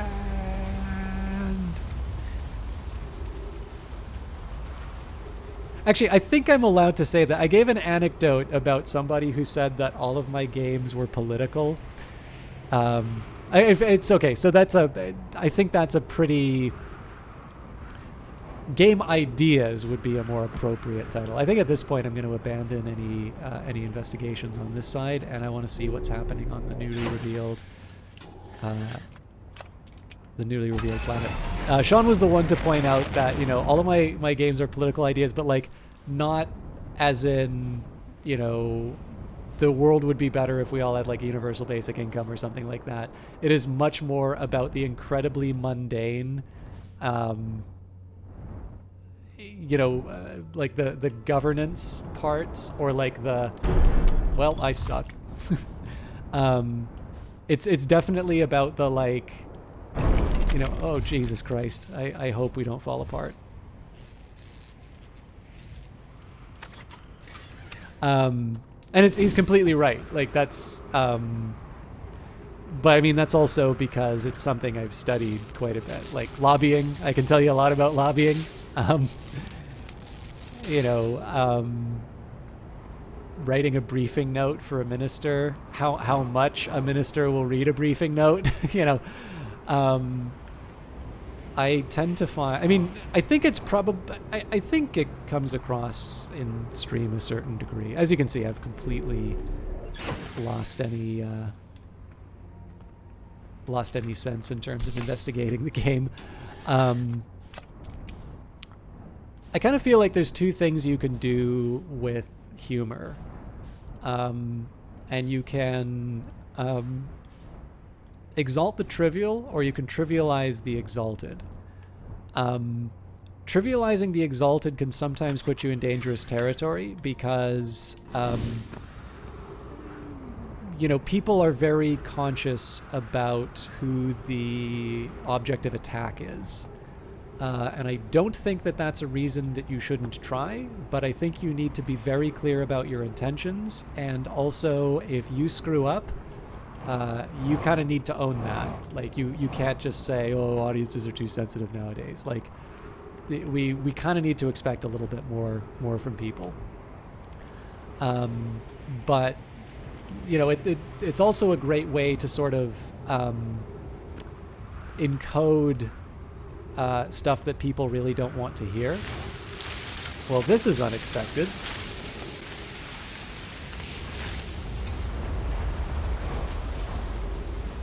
This kind of sucks, actually. I wonder if I can just straight up fly to the...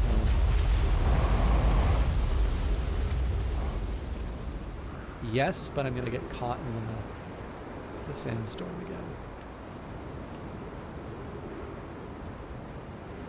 Oh, this is going to hurt. Ah, damn it. I'm alive!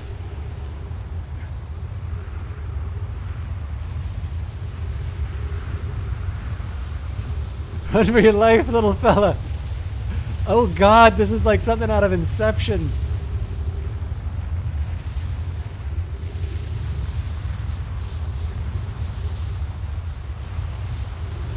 Anyways, yeah, what I was trying to say here is, I suppose one thing that I could say is a reasonably deeply held belief on my part that is maybe not very interesting and sounds very preachy in some circumstances, is the idea that local government matters a hell of a lot. It tends to be the sort of thing that affects your life a whole lot, but it is an incredibly boring topic that, because it's boring, people miss out on. Except for the people who are exercising their special interests. And in that case, like, so a perfect example here, right? What's something that would change your ability, you know, what's something that would make your life better in some ways? Whether or not you can pay utility bills with a credit card. You can't take that for granted in every Canadian municipality. I'm spoiled for choice on things to investigate, but I'm actually trying to look at maybe what some of my... You know, I got to decide between things like information or trying to heal or lots of other things. So one of the ways I can do it, nobody wants to hear a lecture about how you should vote in municipal elections, right? But if you do something very goofy or something very silly about, trying to avoid embarrassment or whatever, and you do it at that very individual level, and you sort of realize that, it's not, there's, you can't fight City Hall mentality or any of these sorts of things, that you realize that actually, you have individuals who are very fallible on the other end, and that sometimes what you're seeing is a matter of sheer incompetence because nobody's looking at it. I think that is ripe for comedy. But as a result, inside of the center of that, there is also a... there's something that probably you should be taking away from it, which is, I actually should be engaged, and I shouldn't be engaged just when there's a movement going on, or when somebody comes knocking at my door and says, they're going to build a garbage incinerator, so many, kilometers away from your apartment. Do you support it or not? I guess maybe showing what happens with neglect can be a way of delivering it. But again, you need to use humor to make that a little palatable. And like I said, sometimes I just like being goofy, but and thank you for checking out Sean's stuff, Angry Cat. Again, I try to do these shout outs, but it's nice when people follow them. So I really didn't do a good job of articulating why I think politics is an interesting subject for a game, but tell you what, I'll just make a game, and then you can see how terribly I implement all my manifesto. Okay, Clary, here's our first delivery. Yarrow, 1 warp core, fresh from the Black Hole Forge. Oh, so that kind of goes... I figured that's where we were going with this. Root is installing the core sibling on Brittle Hollow as I write this. My gratitude, Clary. With this, the Ash Twin project is underway. I confess I'm deeply curious about what you and Poke found in the Whitehole Station that started this project. Could I visit sometime to learn more? I recommend you do. The Whitehole Station is the model for the towers being built on the Ash Twin project, so a visit to the station would be doubly useful. I suppose more precisely, I would like to visit the Whitehole Station with you, Clary. Darrow, stop using the scroll wall to flirt with my sister. In romantic matters, her dead city rivals and neutron stars. And go meet her on the Whitehole Station. Clary, I'd be happy to explain our findings. Alright, in response to delivery, I wish I could wait here for you to arrive, but the forge and my unfinished work there is calling. I'll return with more materials soon.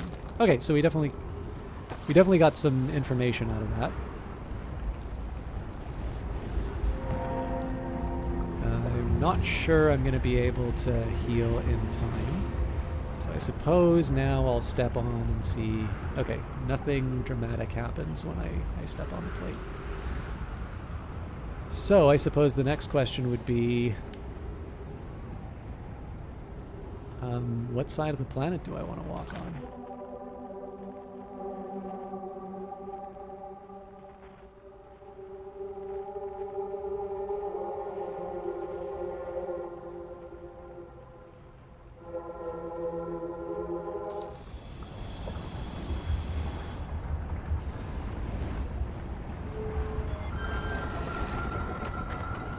Well, at least I haven't died yet. That could not have been a better music cue. If it's not obvious, the end of the cycle music is playing.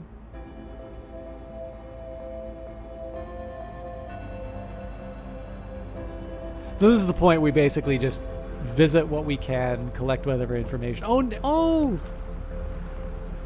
This is one of our people.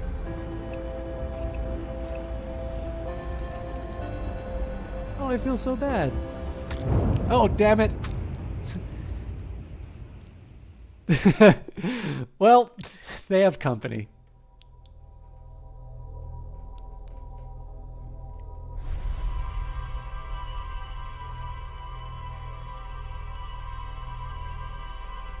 Okay, lots to investigate. I would really like to check out the high energy lab. It is going to be a pretty big challenge to find it, I think. But I think it'll be a worthwhile challenge.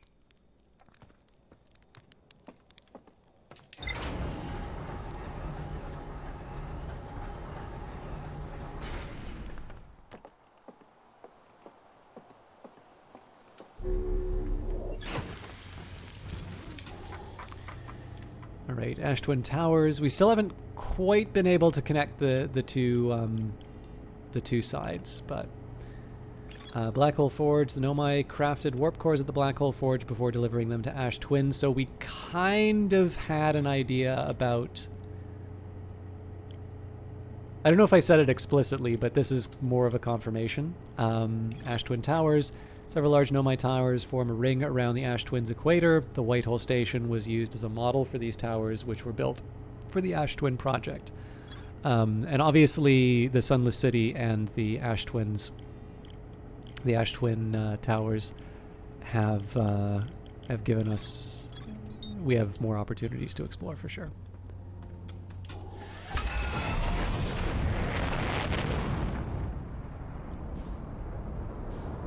So we'll do our best.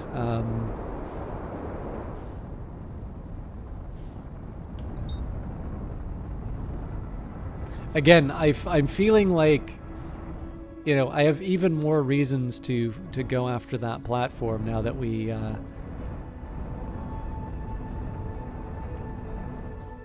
Well, we don't know, but now that it seems likely that it is the reason why the sun is going supernova. But I have definitely experienced.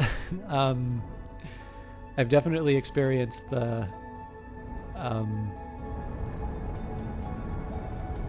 harshness of the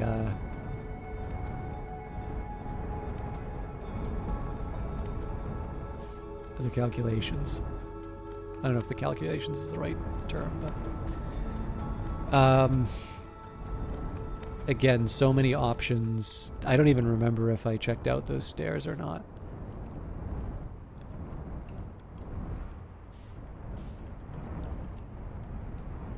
Okay. So,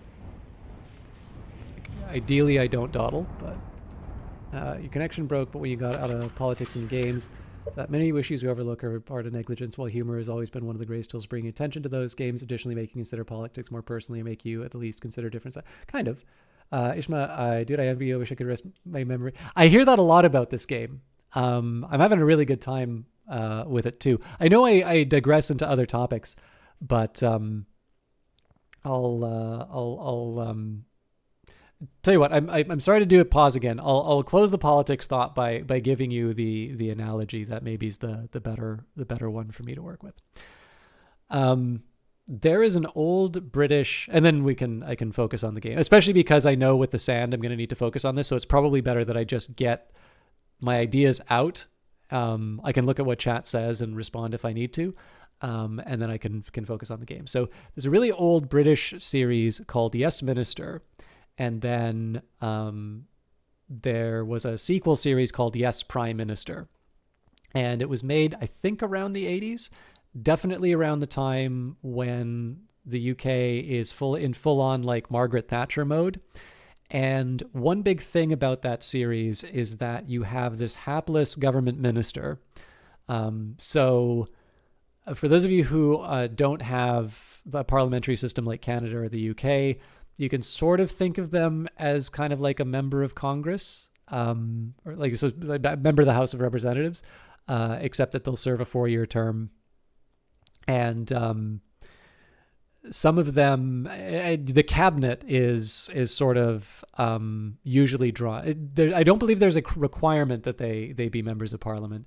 But basically, the ministers are the elected representatives, and a certain number of them are appointed cabinet ministers, which means that they have specific government responsibilities above and beyond representing their constituents.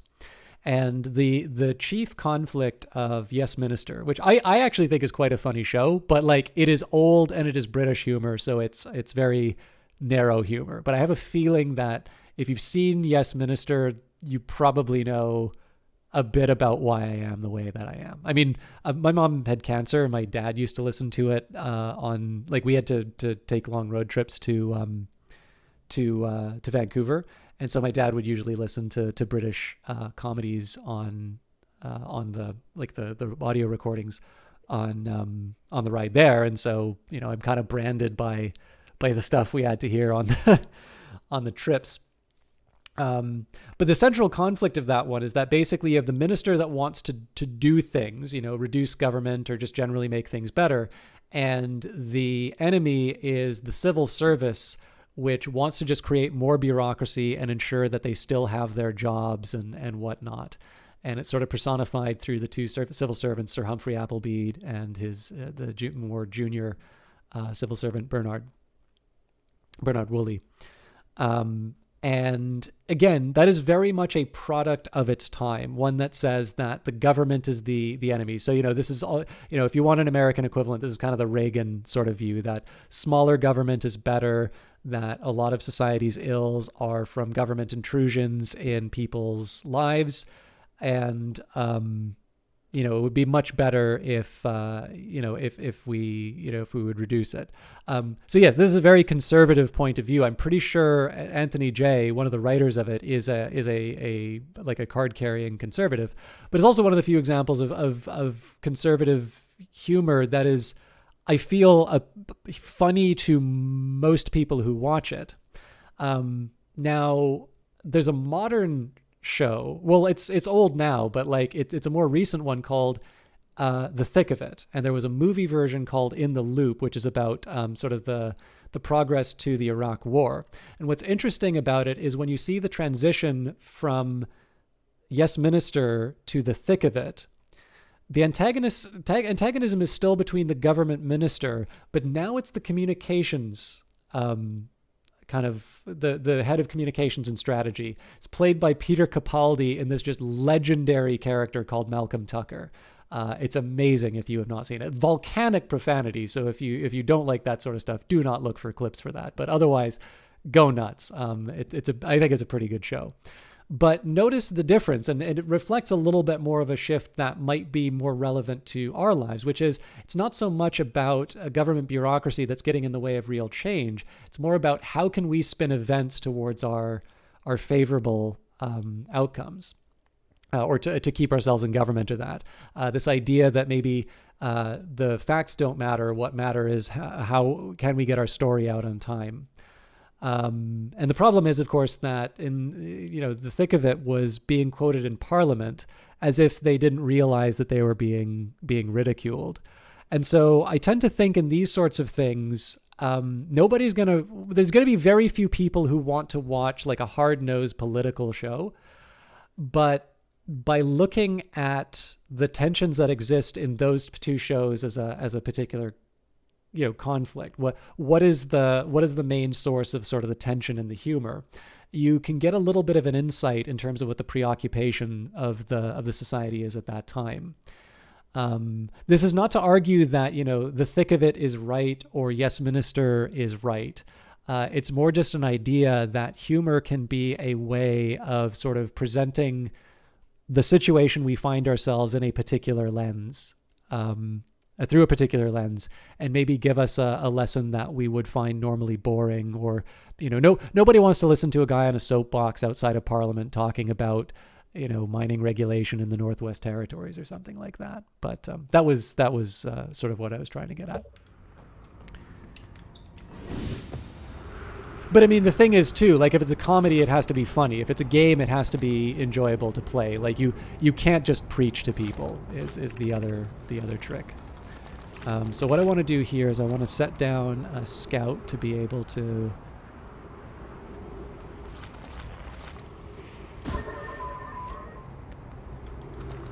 So I realize that's going to make things difficult for me to navigate the ghost field, but I'll do my best.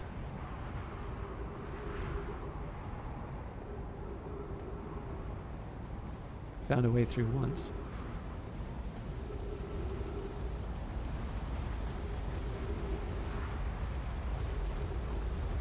I guess I could put it to you this way too. Like, I would not feel comfortable taking on a big political topic and saying to people, this is the way you need to think about it. But I would also be willing to say that's not necessarily what we need. I think being able to focus on small but meaningful changes to people's lives often gets overlooked in hopes of us kind of becoming, the leader of the revolution or something like that. And I sometimes feel like there is a lot of whether it's research or whether it's telling a story, I think the closer you get to individuals and their struggles, or even sometimes their ridiculousness. All right, so this is the enormous cavern. There's obviously a lot of pompousness around it, and that's ripe to be punctured. And so again, this is another example of something that's exalted that can sort of be trivialized, and you can maybe put less of an intimidating face on it. So,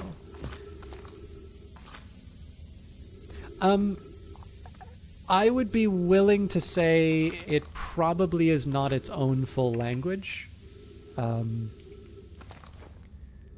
So I'm not 100% sure what's going on. But on the other hand, I will say that the lengths definitely change. So I think I believe there is an internal consistency with the messages. By the way, I'm not reading those messages just because I know them reasonably well. But yeah, I think there's a consistency in the sense of the lengths, and the fact, of course, that they branch in meaningful ways and internally consistent ways. But I'd be very surprised if there was a full-on lettering system and whatnot. Oh, it's already legalization in Canada has been a thing for a while. I know somebody actually worked on the cannabis statistics to try and figure out who were the most frequent users before it was legal. Because this is the thing, right? Generally people don't honestly answer if you ask their use of illegal drugs. But if you're going to try and make policy around it, you need data. So, I mean, I'm from Vancouver, so while I don't partake myself,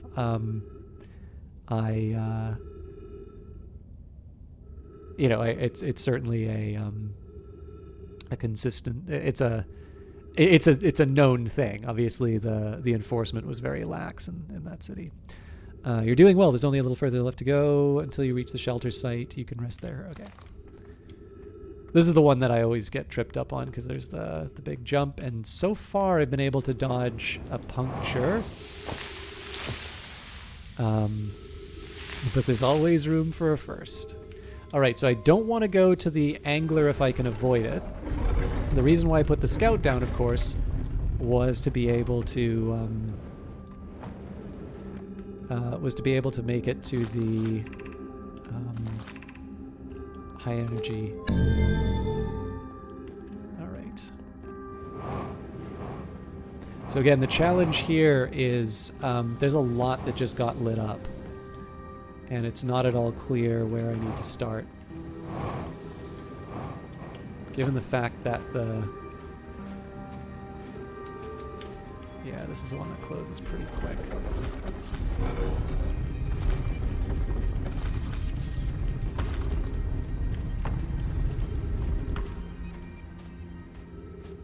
So my scout's down below. That's a little concerning.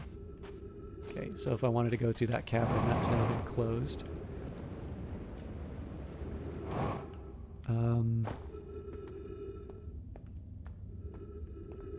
This might just take me back to the city.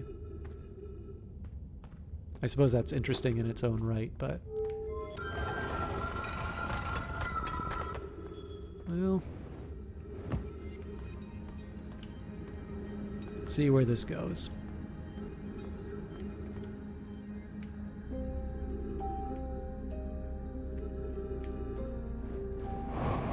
I feel like I lost an opportunity there.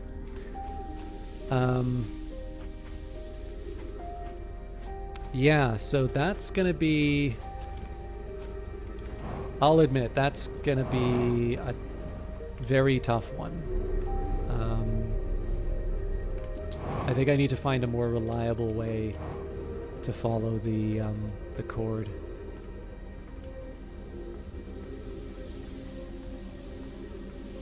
Because basically, the sand, by the time I get there, the sand's already rising, and apparently the high energy, where I put the scout, is even lower than that. So we're back kind of to where we were before. but I feel like that's a chance. Stepping Stone Cave. Okay, we'll look at that. Well, I'll leave it open. In this case, I'm gonna, actually at this point, let's just light it all up.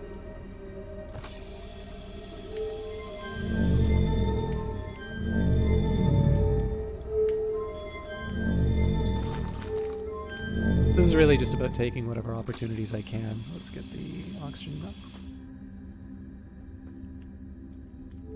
Very much so, Angry Cat. I really like... So I don't know anything about architecture, but I do very much like how this game... I mean, so there's clearly reading to be done. I think that goes without saying. But I do very much enjoy how this game... communicates so many of its ideas without without having to rely on the text.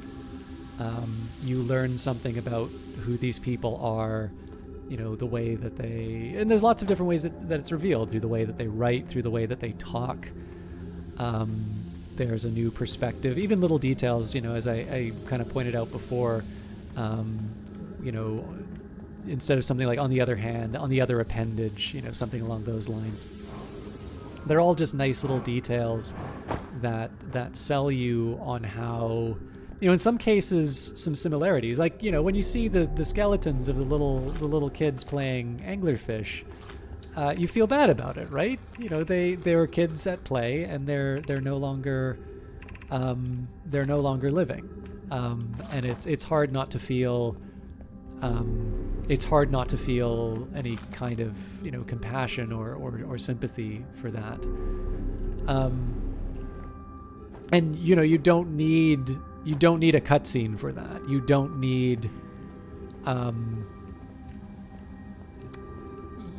it to beat you over the head saying you need to feel bad about this. It stands on its own. And there's lots of little opportunities to see that, as you pointed out, through the architecture, through what you find in certain areas, the circumstances under which some objects are found and whatnot. And it's a really appealing feature of this game. Yeah, it's sad. Like, it's funny, right? Because I'm sure, Klaus and Helmut were really nice guys in Wolfenstein: The New Order, and they loved their mothers, and war is, a great tragedy that, takes I'm so dead.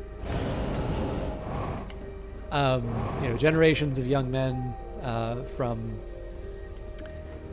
otherwise productive work, There's all sorts of drama that you can get out of this, but Nazis are pretty easy enemies to put in games. Seeing kids at play. Again, we've read all of this stuff before, so let's take advantage of the fact that we got to the gap early and see if we can find something new. The only thing you know about those kids was that they like to play games.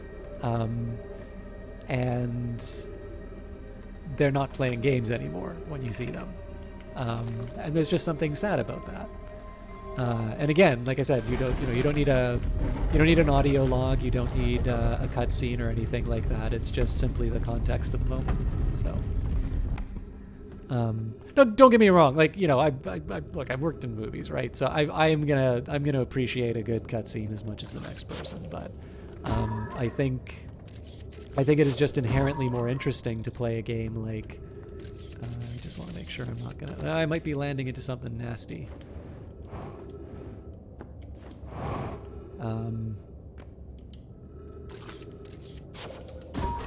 Yep.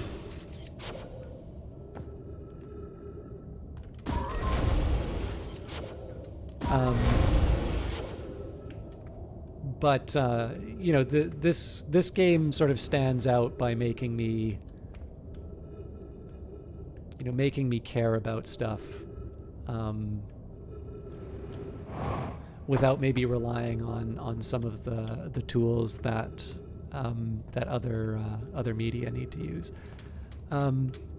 That's not just limited to this game, by the way. I did mention in a previous stream that one thing that I really noticed when I played Subnautica, it's not necessarily a game that I really 100% got into originally, but after talking with the Eyes of Sin, who has a tremendous love of plants and animals, and has definitely given me a better appreciation of worlds and nature,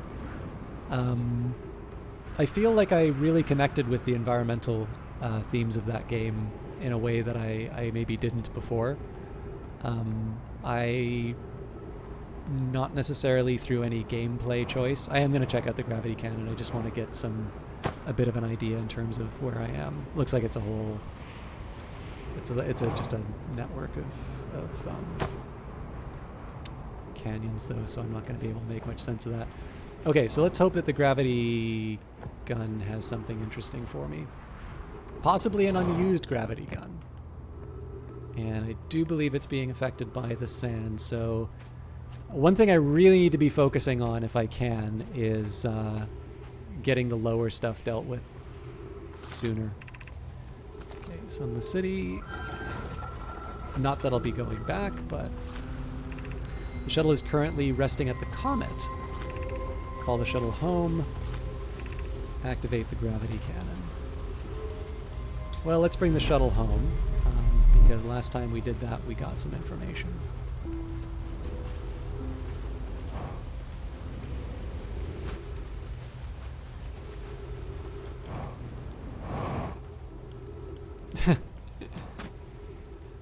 Some assembly required, apparently.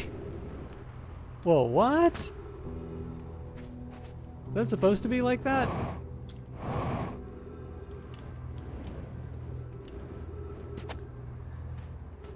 All right.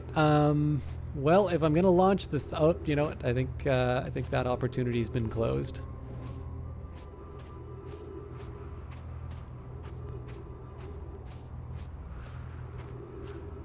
If it is bugged, I'm gonna make a guess that has something to do with the level of the sand.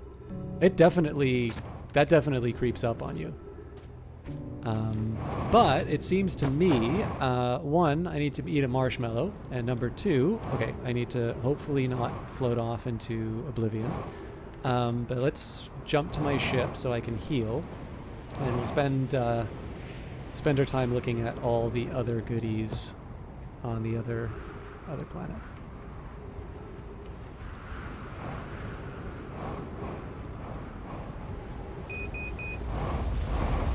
God damn it.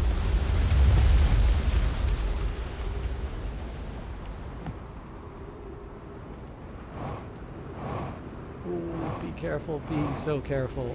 Got it. All right.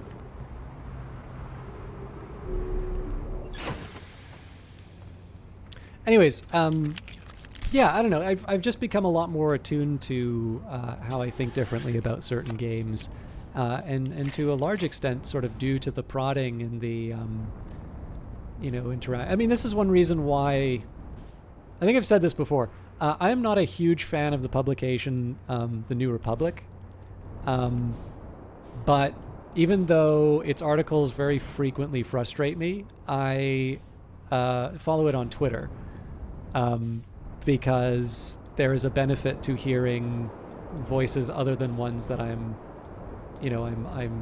automatically inclined to agree with. And I'm gonna crash. All right.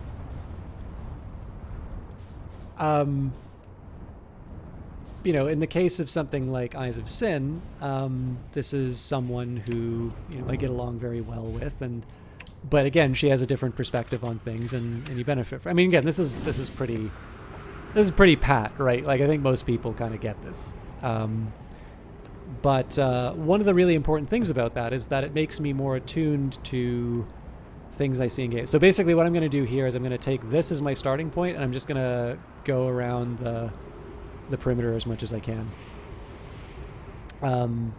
Actually, I think this is the spot where I died last time. But yeah, I mean, essentially what this meant was that I was given a perspective that allows me to appreciate, the media that I consume better, having had those conversations and having been able to maybe see the world a little bit the way that The Eyes of Sin does. That's obviously not an opportunity I get all the time. It's one of the reasons why I like her art, because it is a way that I can continue to see that perspective. And this is true for a lot of things, right? This is true for people who make games. This is true for people who make movies. There's definitely a way to learn to hear the voices coming through in these sorts of things. I've heard some people complain about others not having particular more advanced perspective on stuff, but then not even try to share those. Yeah, everybody kind of comes from their own level of experience in that. So, I'll be honest with you. I get really annoyed when I hear a lot of econ talk, which is more, I wish the world worked this way, rather than, we're going to have a conversation. So it's like a policy conversation, and it's a conversation about how we wish the world worked rather than the way that it actually is.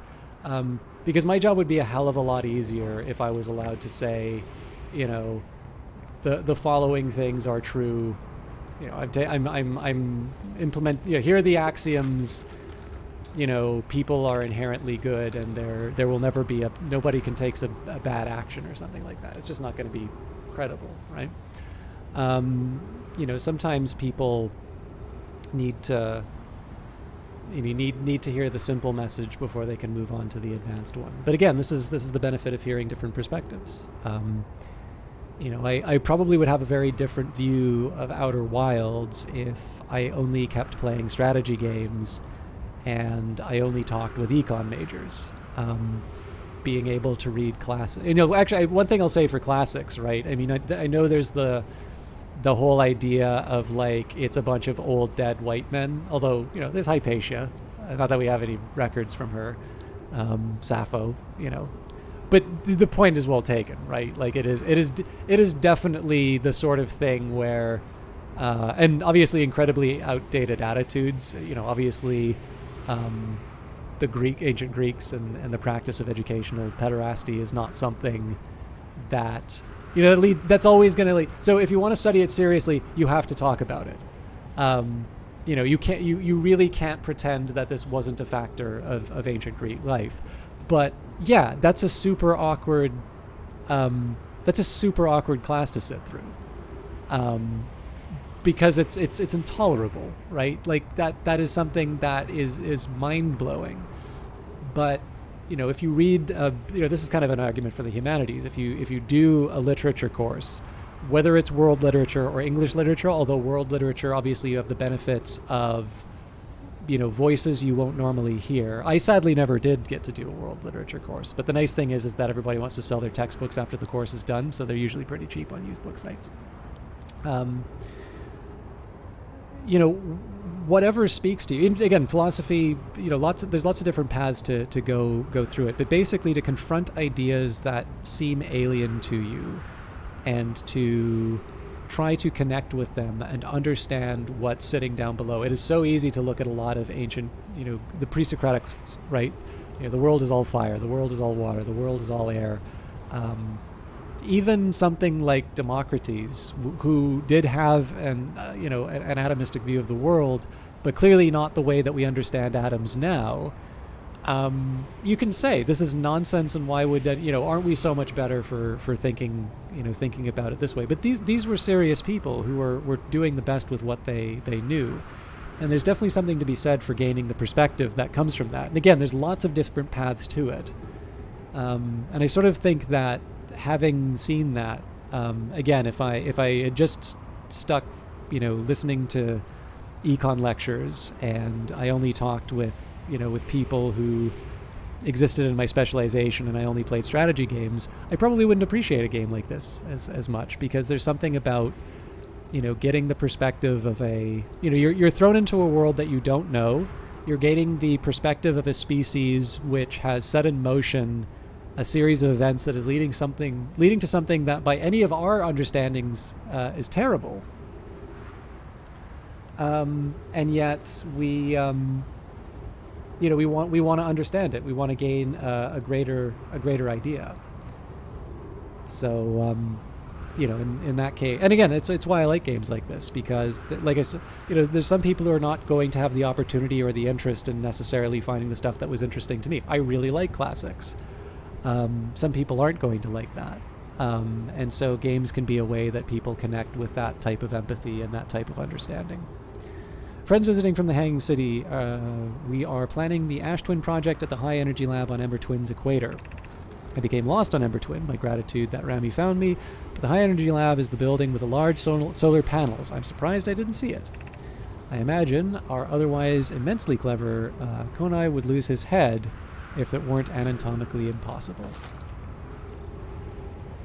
But yeah, I don't know. I really, all that I'm doing here is unpacking, little moments that you see, and how, I might actually be heading the wrong direction. I'm pretty sure this is the broken door. Oh, maybe not.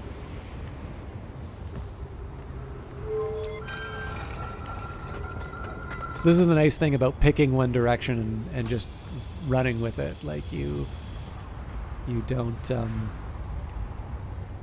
have to worry quite as much about getting turned around. Although the game does give you the tracker where you've been, obviously.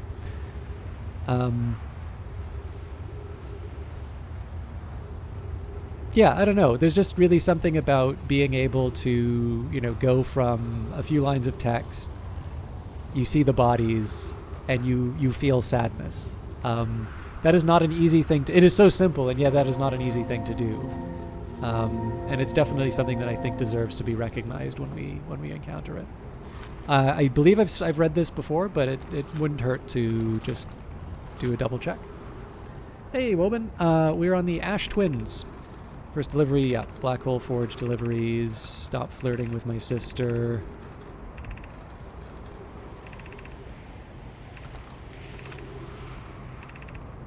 Again, sorry to rush through that so much, but obviously one challenge I ran into in earlier stages was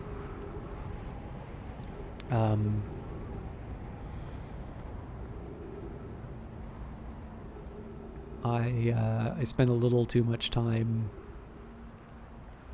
bumbling around, not really gaining any additional information. Oh, god damn it. I was reading chat, sorry. Oh, come on. That was a passable save. Definitely not the time I want to be making that kind of mistake, though.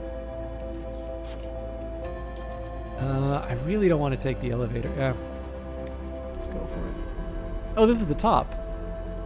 Well, maybe not the top. We'll see what the spiral gives us, but on the plus side, we're going to get a really exciting show in a little bit.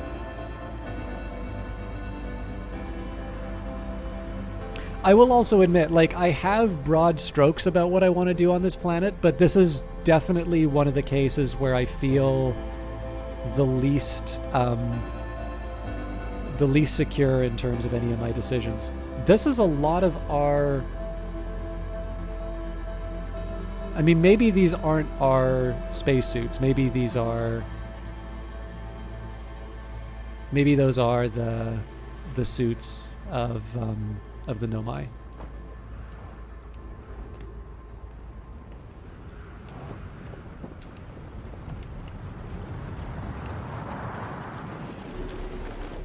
So it doesn't really feel like there's a whole lot here. I'm obviously moving way too fast to gain any information.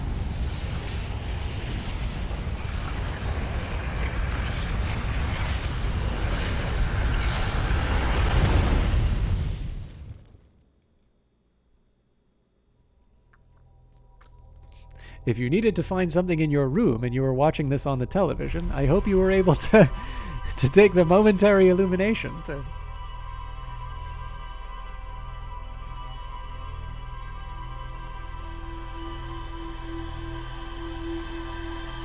So there's definitely a side of me that wants to try the gravity cannon again, but I really feel like the prize is the energy. As is traditional, though, I am going to take a quick look at the log because I definitely have a very fragmented understanding of what's going on. And I definitely feel like the log is going to be good for focusing the mind. All right, so we actually didn't get anything new out of that. It looks... Oh, no, that's not true. High Energy Lab. The negative time interval measured at the Whitehall Station was further investigated at the High Energy Lab in the canyon of Ember Twins Equator. The Ash Twin project was planned at the High Energy Lab, a building with large solar panels on Ember Twins Equator. The High Energy Lab can only be accessed by a path from Sunless City. And of course, that path is the real question. And again, the Sunless City and the Ash Twin Towers are, to a certain extent, my priorities. The problem with the sort of the method that I'm using right now is that you have the Sunless City, which is all well and good, but the process of getting to the Sunless City means that I only really spend a superficial time investigating it. And then when the time comes to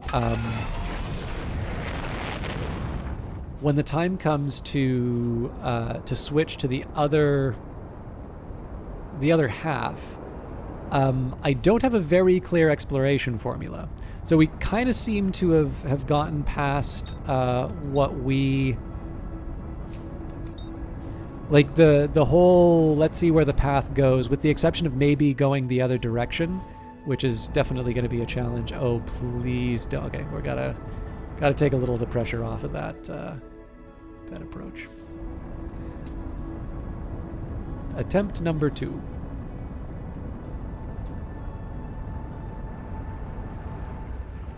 Oh, god damn it. How could you?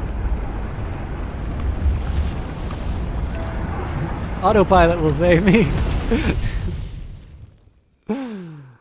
I should have paid attention to that. I know I said I was going to try and go for 4 hours, but I feel like I need to get more done. I haven't really had a proper... I've talked a lot about stuff that's not Outer Wilds.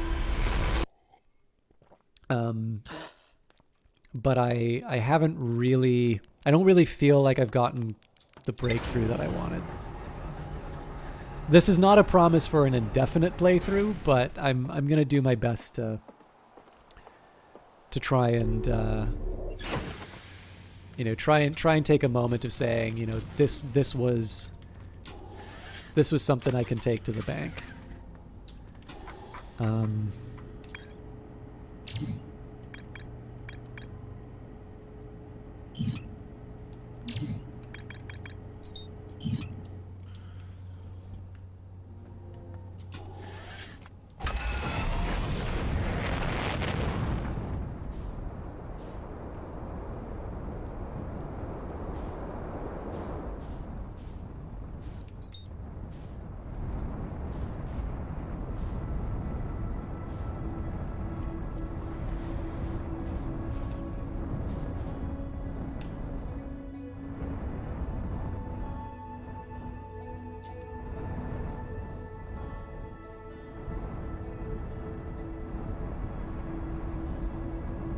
I think this is enough. But clearly overshooting Ember Twin in particular is that's a pretty devastating loss. There is also some value in trying just totally different approaches. So let's see what's going on here. Aha! This is what I should have done at the very start.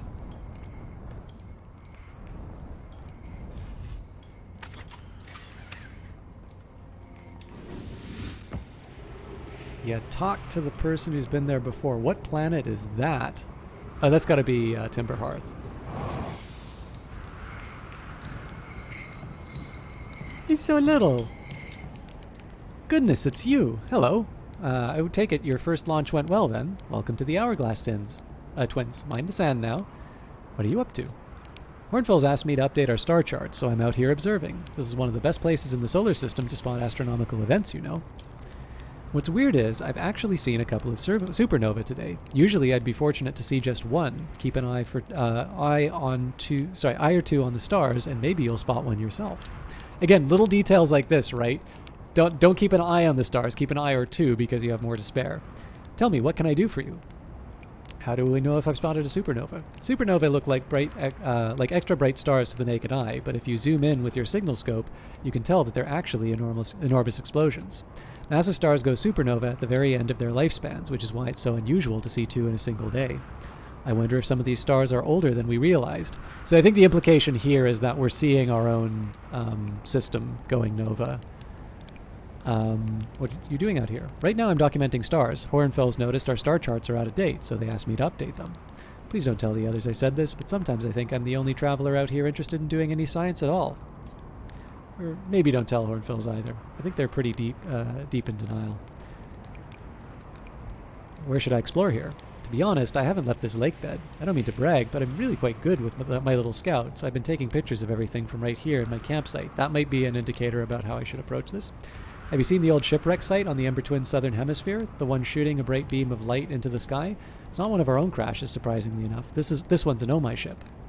You'll find the Nomai ruins across the Twins, but strangely not a single settlement. Believe me, if there was one to see, I've seen it with my little scout. Of course, we know that's not true. So where did they live? Not on the surface, clearly. The Ember Twin is full of cave systems, though, so maybe the answer lies underground? Indeed it does. How dangerous is that big column of falling sand? On a scale of 1 to dead, I'd give it a 7 or 8. Awfully pretty, though. Right now, the sand is flowing from Ash Twin to Ember Twin, but did you know that the process eventually reverses? We're not completely sure why the sand flows back and forth between the twins, but it seems to be a natural phenomenon. Oh, if you'd like to see something interesting, check out the other twin once a little more of its sand drains off. I promise you won't be disappointed. I found something. Please do tell. I found a Nomai writing about a hidden planet. How fascinating. It might interest you to know that the existence of an additional planet is entirely plausible. If you look at the physics of our solar system, it would just have to be incredibly far out there, farther than Harthian ships would be able to travel. And honestly, we don't know all that much about what's out there. The further you go, the less we know. As such, it's well within the realm of possibility that such a planet exists. Well, Angry Cat, I'm allowing for the possibility that what we are seeing is like when these stars in the back, you can see them go supernova in the background. I don't know if you guys have noticed that, but it's possible that we're kind of seeing the previous playthroughs looking out at those stars. Again, we don't know for sure, but it would be consistent with the information we've been given. I have a question for you. Found something. I found Nomai writing about the quantum moon. Well, yes, everyone loves a good mystery, don't they? Who wouldn't wonder about a moon that's sometimes there and sometimes not?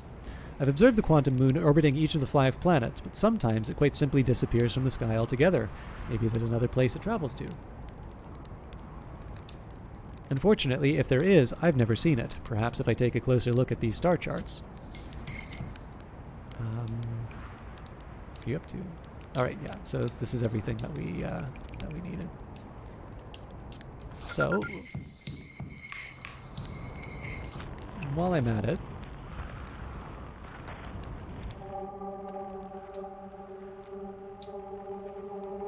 there's a side of me that says maybe I just say screw the sand this time and try and find the...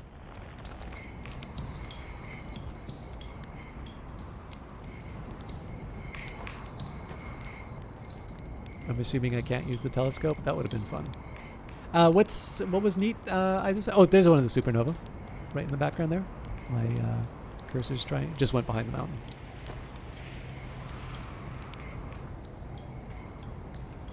Oh man, what's that? You only YOLO once. Sorry, Isaacson, was it the supernova, like the possibility that we're seeing the previous playthroughs in the background, was the thing you thought was neat?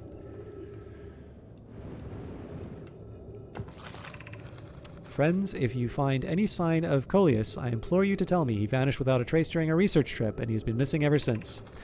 Where was young Coleus lost, Mallory? He disappeared in the cave at the bottom of the dry lake bed in the North Pole. It happened in an instant and without warning. I turned away from Coleus to examine a sample, and when I turned back, he simply wasn't there anymore. He had a limited supply of air, Anona. I'm afraid for him. Hypothesis. We will learn more by examining the northern lakebed cave where Coleus disappeared. Search quickly, everyone. We have no time to squander. Mallory, some of us from the Sunless City are here to help search for Coleus. Can you tell us more about your expedition? You have my gratitude, Burr. Coleus and I were studying the cave's geology. We hoped to learn more about a unique and wandering rock that visits several different caves in the area. Alright, so that's a pretty clear indication that this is about the quantum moon. Yeah, 50 away.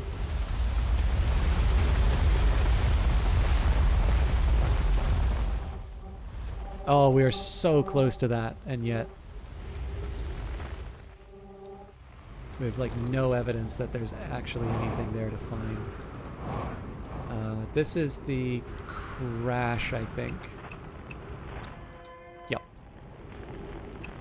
Okay, I think it's worth spending a little time. Clearly, I'm not going to be going after the after my original target. I think a diversion to try and find the shard is worth it.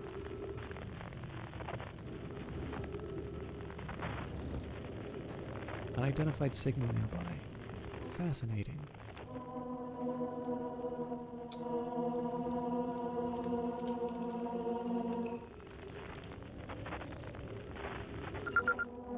Whoa!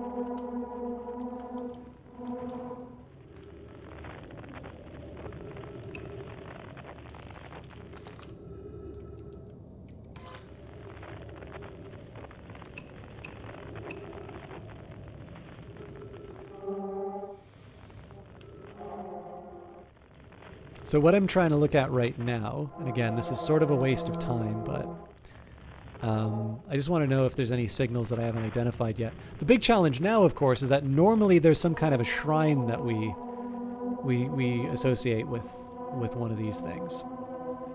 So it's all well and good that I found this thing, but what do I do with it, right? So let's turn away and say, okay, where to go?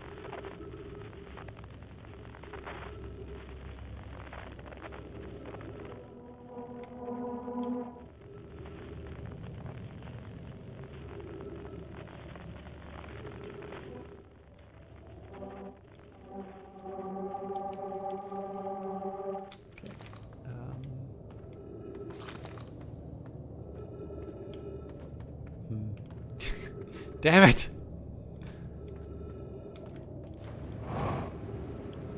So I mean, in one sense, great that I found it. In another sense, merely finding it is not all that interesting. Okay, so do I want to learn more about the settlement? If memory serves, I think it said that I haven't actually explored everything to be found in this area.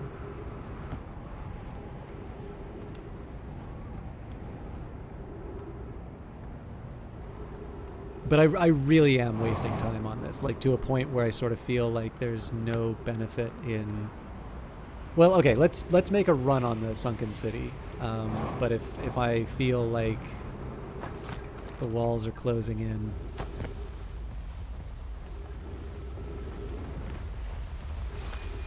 Actually, you know what? Okay, I've definitely read that one. I feel like I'm missing one of the recorders.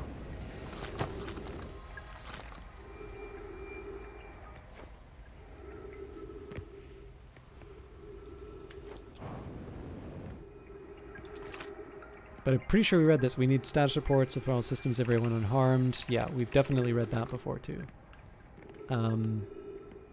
Okay, so you know what I'm going to do? I'm going to go back to my ship. I'm going to say we're not going to bother with... oops. Apparently we are going to bother. No, I'm not going to bother with the Sunless City this time.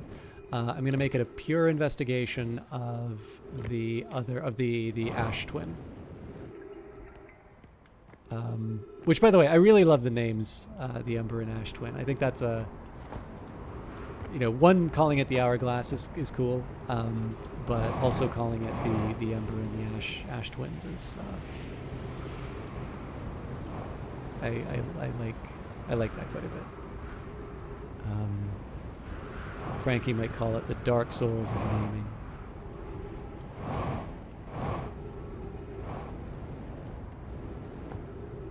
Now, we were talking about a cave at the bottom of the lake bed. That might have been the thing that we were in. That might have been something else. Again, it's sometimes hard to get a read on the context in which some of the documents are written. But like I said, at this point here, we're going to say, let's not worry so much about the... let's not worry so much about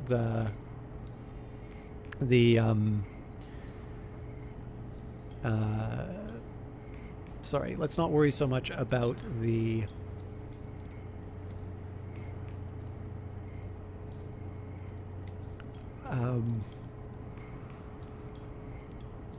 let's not worry about Ember Twin. Sorry, again, tired. Chert's camp. Chert has set up their astronomy gear on the North Pole of the Ember Twin. Chert has spotted unusually high number of supernova recently. So in the city, Nomai built into the walls of a huge underground cavern. The city divided vertically into 4 districts. Nomai debated building a sun station in order to power the Ash Twin project. Several Nomai opposed its construction, arguing that failure could result in the destruction of the entire solar system. Nomai traveled to this... Okay, so there's nothing new for us yet. Ash Twin Towers, again. Well, I think actually on this case, this will be the one that I want to mark. Oh, it won't actually let me mark that. Good to know. And then Quantum Caves. So the Nomai noticed a strange wandering rock that appeared in multiple caves on Ember Twin's northern hemisphere. I found a strange rock shard that moves when I'm not watching. It emits a signal on the quantum fluctuation frequency, and we've not seen everything yet. And Lakebed Cave, a Nomai named Coleus mysteriously vanished from a cave at the bottom of the dry lake bed at Ember Twin's North Pole. I know it's an old topic, but what's the matter with Humble? Are there charity? Oh, no. It's specifically the practices. It was the fact that they... So there's a couple... I mean, there's a personal issue that I ran into in terms of the fact that I was sort of given this this application to like apply for their affiliate program or whatever it's called. And basically I went through the whole thing, spent some time on it. And the end of the process basically was, oh, you're not actually big enough to be part of this. And I'm like, this is information that was available to you when you approached me. Like, I don't exactly appreciate my time being wasted this way. I didn't exactly put it that way, but like, I was not exactly happy about it because it's not like, at this point I just want to land the damn thing. Like, what, I didn't need to, I didn't need to go through the effort, right? So that was just more of a, that's kind of a, that's not such a good thing. The thing that bothered me was the terms of their Humble Publishing contract with at least one developer was such that if the game was in a bundle, the developer would not get any revenue from it. So they got a non-recoupable advance to make the game, which was fine. And they agreed to that. I mean, it was part of the contract. But what I didn't appreciate was I got another invitation to that affiliate program, and it was specifically because I had streamed that game. And so what I was uncomfortable with was that they had this business partner, and they appealed to me as a broadcaster with sort of like, hey, this game that you stream is available in our program and our rates are really good, without saying or disclosing the fact that this was in fact the sort of thing that would result in the developer not being paid.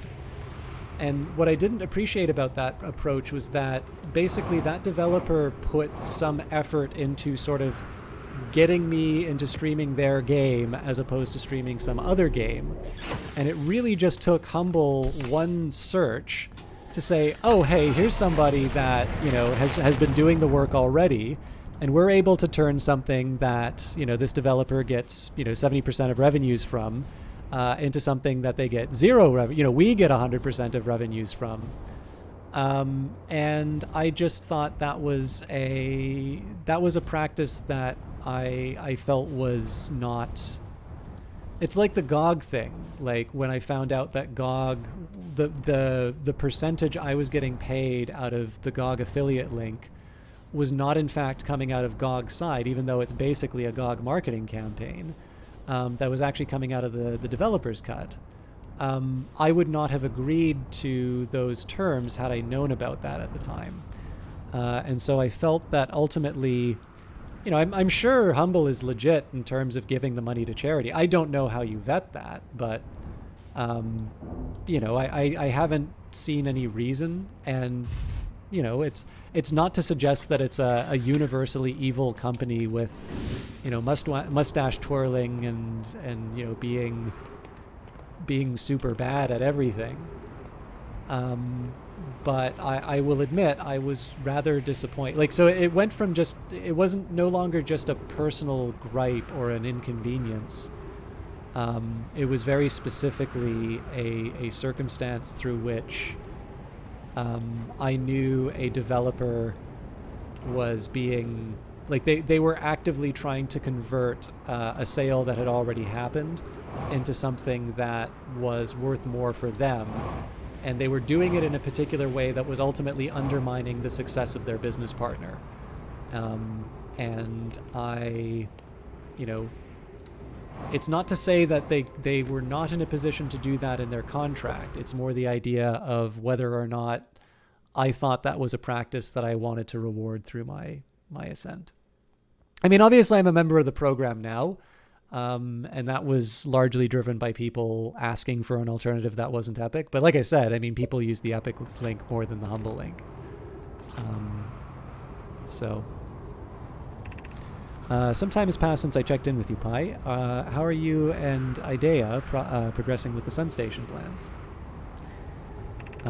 Presently, my assessment is that our plan will either fail explosively or succeed explosively. Pi, you know I don't find that funny. How curious. Rami thinks I'm a gas, and I don't recall requesting that you monitor this conversation, Idea. I don't see what state of matter you are has to do with this, and I don't recall supporting the Sun Station's construction. But here we are. Actually, this is another thing I like. I like the fact that there are some funny, ones, some funny Nomai, and some who like have no concept at all of humor. It leads for some nice little exchanges in the markings. Yarrow, hypothesis: time spent away from the station would be beneficial to both of you. I'm immensely interested in testing your hypothesis, Yarrow. Idea.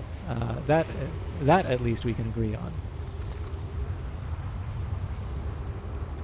All right. I am rather curious what happens when the sand comes over this. I don't think it will do anything to protect me from the cactus. Maybe it can be quantum cactus. Yeah, so this is definitely going to require some fancy footwork. I think this is a non-starter.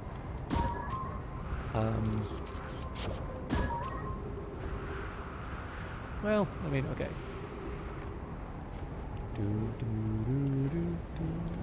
No!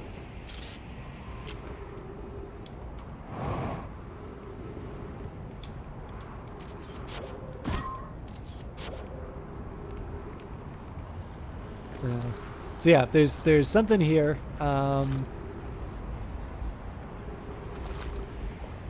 mean, I can use the camera wherever I want. The question is, what does the camera get me?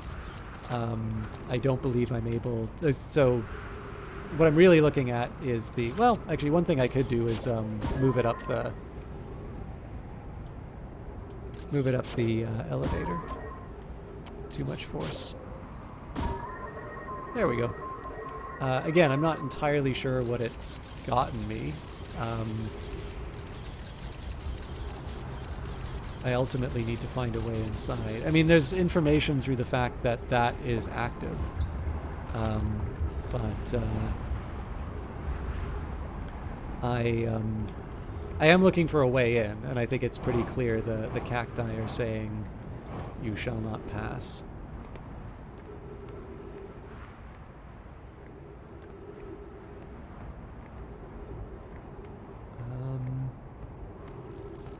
I hate these. See, the thing I hate about being in this particular state is I know what the wrong answers are. The wrong answers are, oh, well, something's magic's going to happen with the broken door. No, magic things don't happen with broken doors.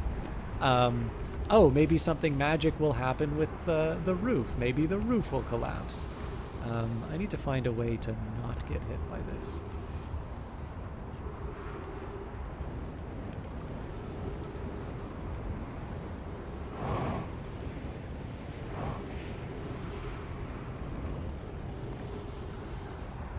Right, so the passing of the sand didn't really do a whole lot.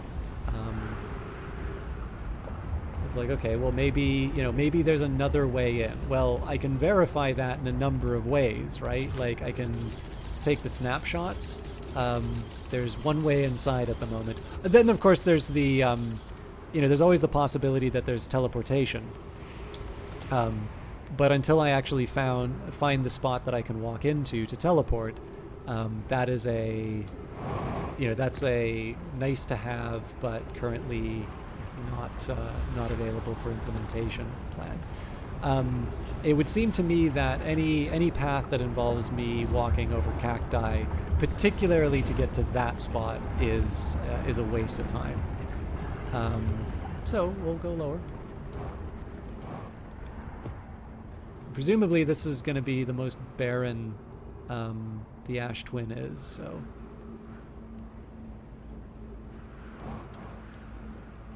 Oh, look at that.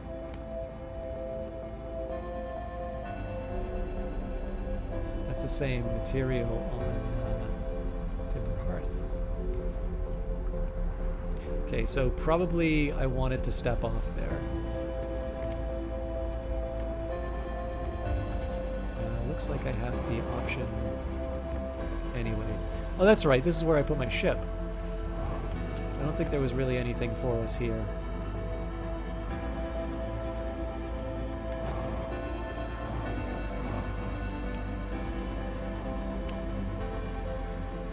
Well, I'm not gonna lie. I don't really think I accomplished a lot on this run.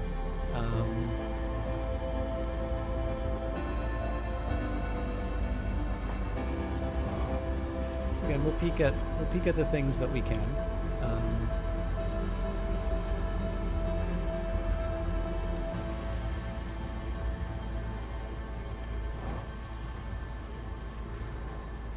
Again, the plus side is we get a pretty cool fireworks show.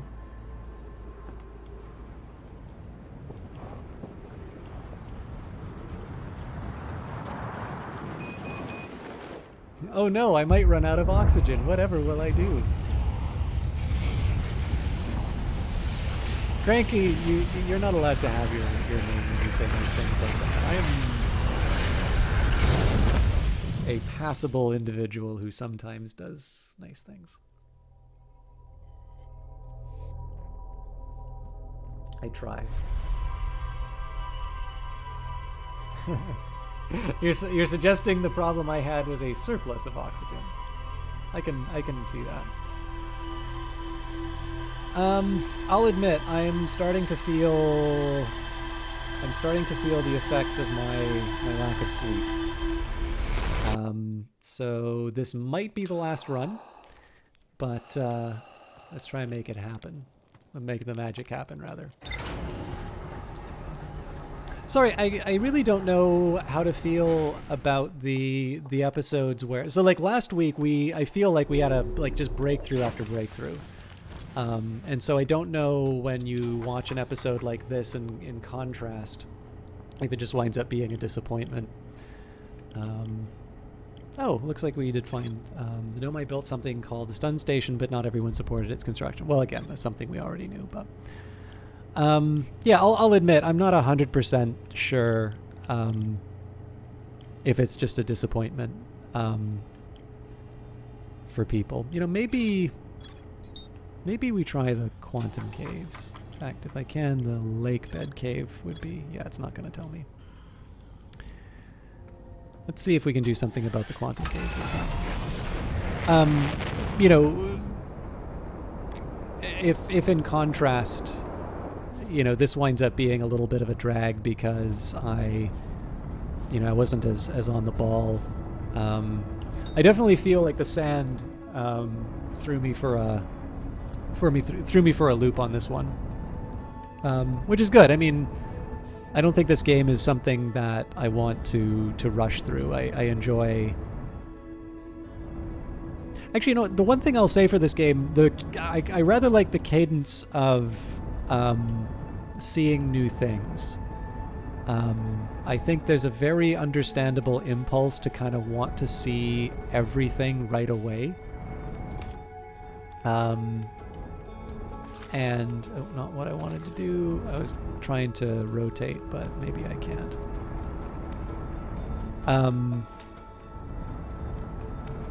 But yeah, so I think there's a very natural urge in a game like this to, you know, to want to see everything all at once, to, you know, gorge myself on all of these beautiful environments. This is mostly just about straightening out the ship. So I want to see what happens at the bottom of the lake bed. Oh, there's some stairs. Okay.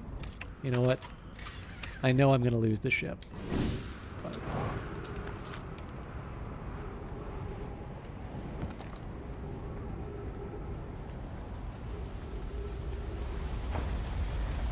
this better go somewhere, otherwise I'm going to feel like a total fool.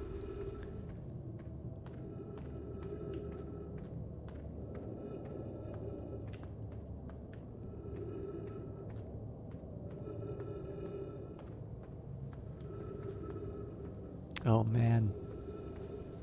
Just the idea, like just being able to feel lost in a place like this, especially knowing there's a timer, this is really well done.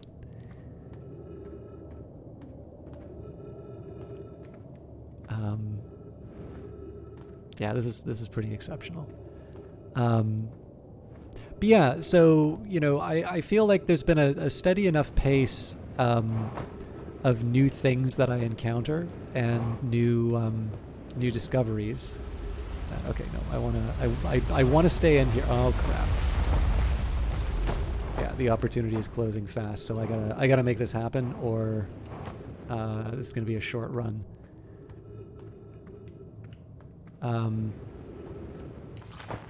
I probably should be using the information I have available. Yeah, moved. Yeah,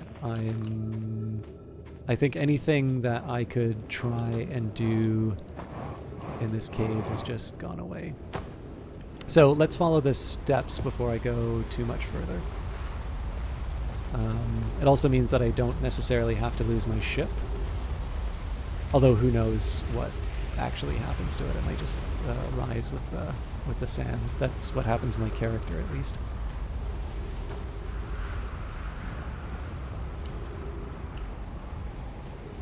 I was gonna say, yeah. So I'm really pleasantly.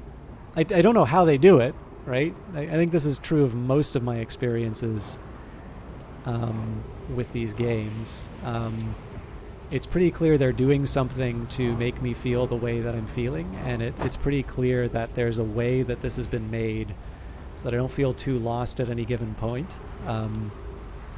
But that I'm not immediately just jumping from location to location. Like, so, you know, this. I think the thing that is really impressive about this is, I have the freedom to go wherever I want and choose whatever goal I think is the best use of my time. All right, I don't think we've seen that cactus blocking the way yet. This might be something new. Again, I'm debating as to whether or not the...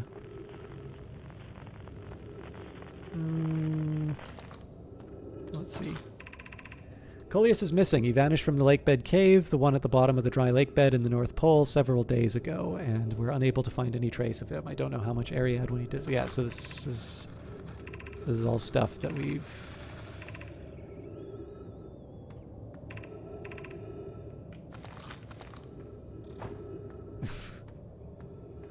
Oh, but apparently the log's been updated.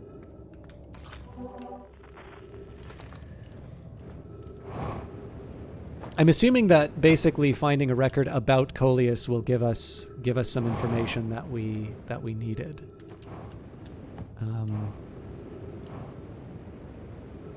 I don't think that's the same entrance that I came through. Oh, damn it. I got careless.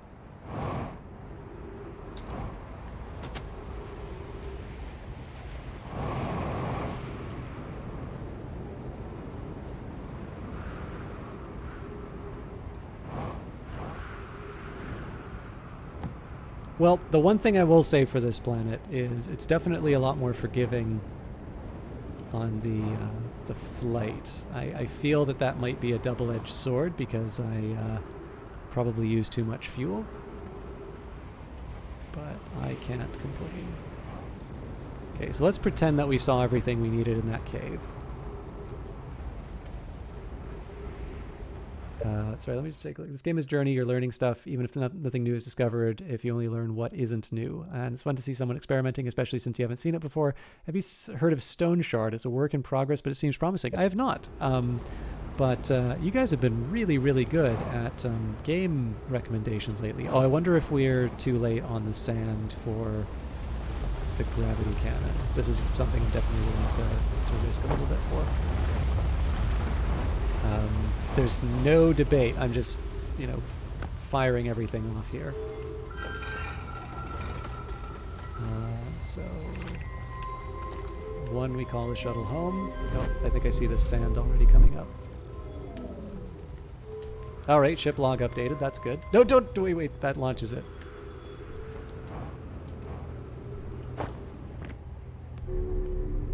That's more like it. Oh yeah, so these are definitely my suits. All right. I fear our situation may be dire. Pi, Poke, and I landed here on this comet not long after its arrival in this star system. Our shuttle's equipment heard strange energy readings coming from somewhere beneath the surface. Pi and Poke were able to locate a fissure in the ice of the comet's sunward side, and they descended inside to investigate the source of the readings. But Pi and my sister have been gone for a long time now. They haven't contacted me since descending below the surface either. Should I leave the shuttle to look for them? I want to follow protocol, but I don't know what I'll do if they aren't well. Poke, Pi, come back to me safely, my friends.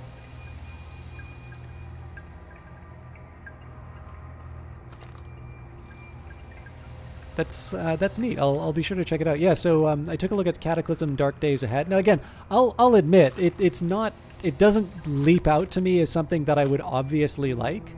But I think it's a very interesting project and one that I should probably take a look at. All right, I can never remember what these things do. That's probably going to shoot me into the... Oh, here, okay, I'm going to try something here. So where's the quantum moon? It's Cave Shard.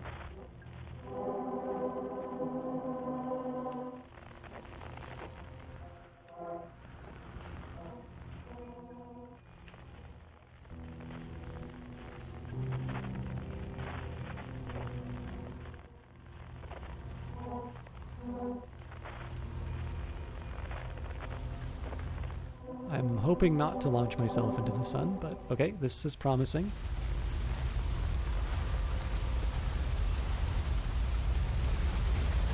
So what I'm looking for here is the quantum moon to appear in a spot that I can shoot myself at it.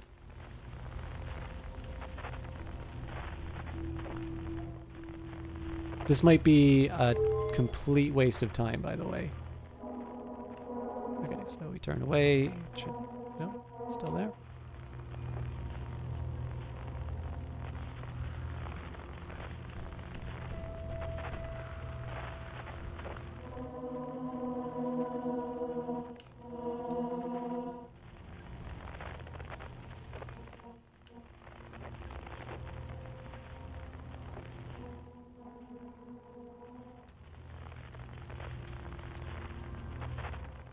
It's actually quite a challenging prospect, now that I think of it. Uh-oh.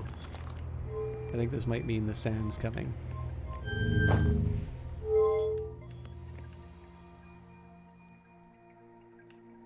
Maybe I should have aimed for the... So this, I think, might recall the shuttle? No? Maybe this?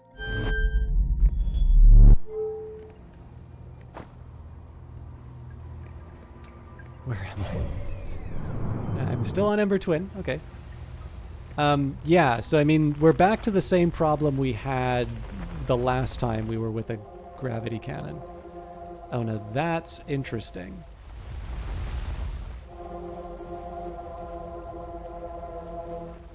So the quantum moon was potentially in the orbit, and I suppose I should have just tracked it rather than let it go like that.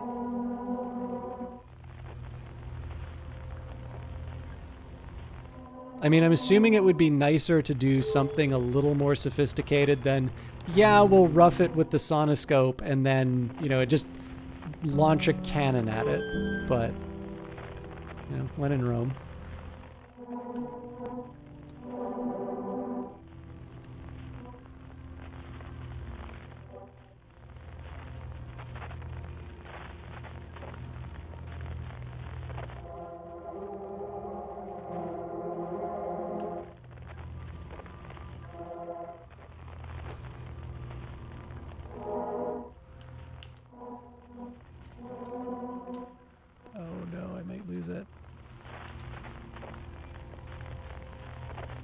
Come back.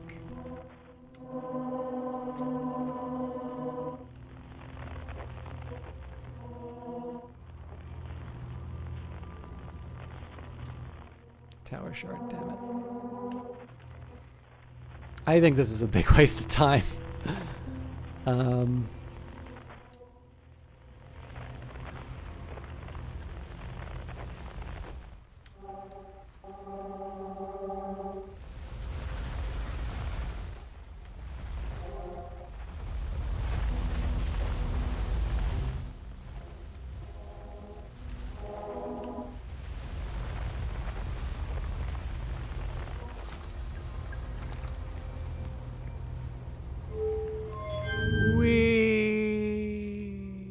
I think that might be the moon. Yep.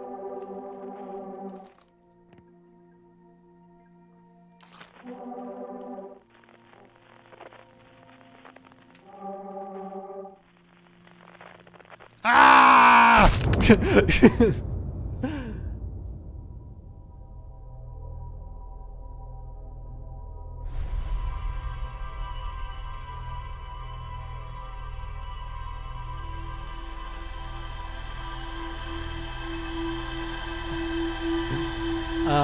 I did kind of say that would be the last run, but I did waste a lot of time on that. So let's do one more.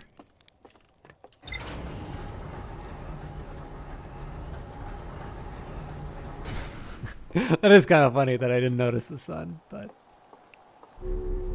I know what you're trying to do, Isma. I hope you don't take it the wrong way, but I'm not sure there's a way to put that in a chat without negative connotations.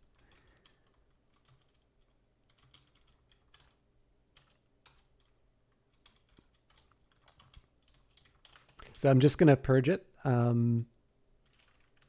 Yeah, no, it's fine. I mean, it's a tough one, right? I know. Yeah, I totally get it. I'm just gonna clear the chat. And we both understand each other.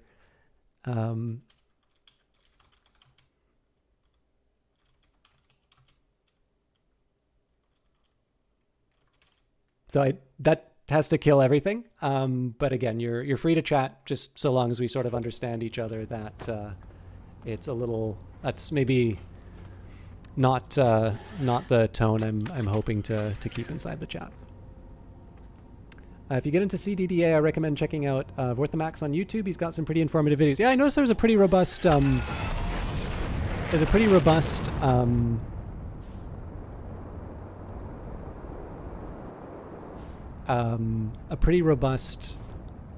Reddit and wiki for that. I'm okay. So I have a little difficulty whenever something along those lines comes up in chat, because I know people don't like being lectured to, but I just want to be a little clear in terms of what's going on and why those rules exist. I know. So again, talking about the idea of running into people with different ideas, I do have a couple of friends who kind of ran the sort of Muslim Students Outreach Society at UBC. And so we were able to sort of talk about the idea, because obviously Islam is one of the things where people will feel very it's sometimes a little bit more socially acceptable to be able to poke fun of it or to be able to give in to given stereotypes. And I think one of the big things that I walked away from those conversations is that it's, to portray it as some kind of, being a snowflake, or, you can't handle it, or only joking or something like that. I don't think anybody here considers the idea here isn't to try and, immediately say to someone, okay, you're being just a massive racist. What I do tend to find, though, and I think what has come from a lot of conversations in the current day, is sort of what we expect a base level to be. And the challenge is, particularly for me, and moderating for a streamer who does Hearts of Iron a lot, there can sometimes be a testing of the waters, and all of a sudden there's never that one comment which in isolation looks like you've crossed the line, and yet all of a sudden the chat can be a very unpleasant place for people. So I am not trying to assign intent to anybody when I say, when I time that or purge that sort of stuff, but I do think, at least from my own background, what I want to try and do, if we're going to discuss religion, if we're going to discuss, a trope or something like that, it should be a serious discussion, because I think there is something more elevated in terms of being able to talk about things seriously, rather than fall back on, on a given stereotype. And a lot of that is just about the fact that I don't know who's watching. For all I know, it could be actually the student. I'm going to get crushed. We'll go again. Could be the student who I had as a student, or sorry, I TA'd, and he's doing a startup right now. And I would admit I would actually feel quite embarrassed to know that they were watching and not have me address that. So, like I said, I know people don't want to be lectured to, and I can understand that there is a very performative, casting people out of the temple sort of response to give to something like that. But I just want to sort of try and provide some specific context in terms of why I make certain decisions about things as much as I can. I maybe wasn't as articulate on that as I could be, but I hope we I don't know. I hope that it comes off as wanting to have a pleasant environment. Maybe this is the better way. In the grand trade-off of things, I don't necessarily feel what we lose in terms of a given phrase cuts us off from having more interesting discussions. In the end, the cost and benefit seems to be more in line with what I would want. Anyways, like I said, sorry, I didn't want to turn it into a big lecture. I just wanted to try and be clear in terms of what expectations are, because obviously the rules aren't crystal clear.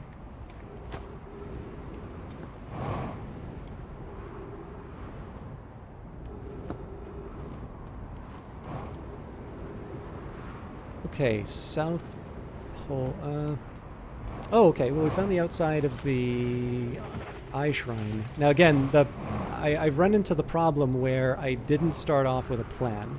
But what I think I'm going to do here, I'm going to take advantage of the fact that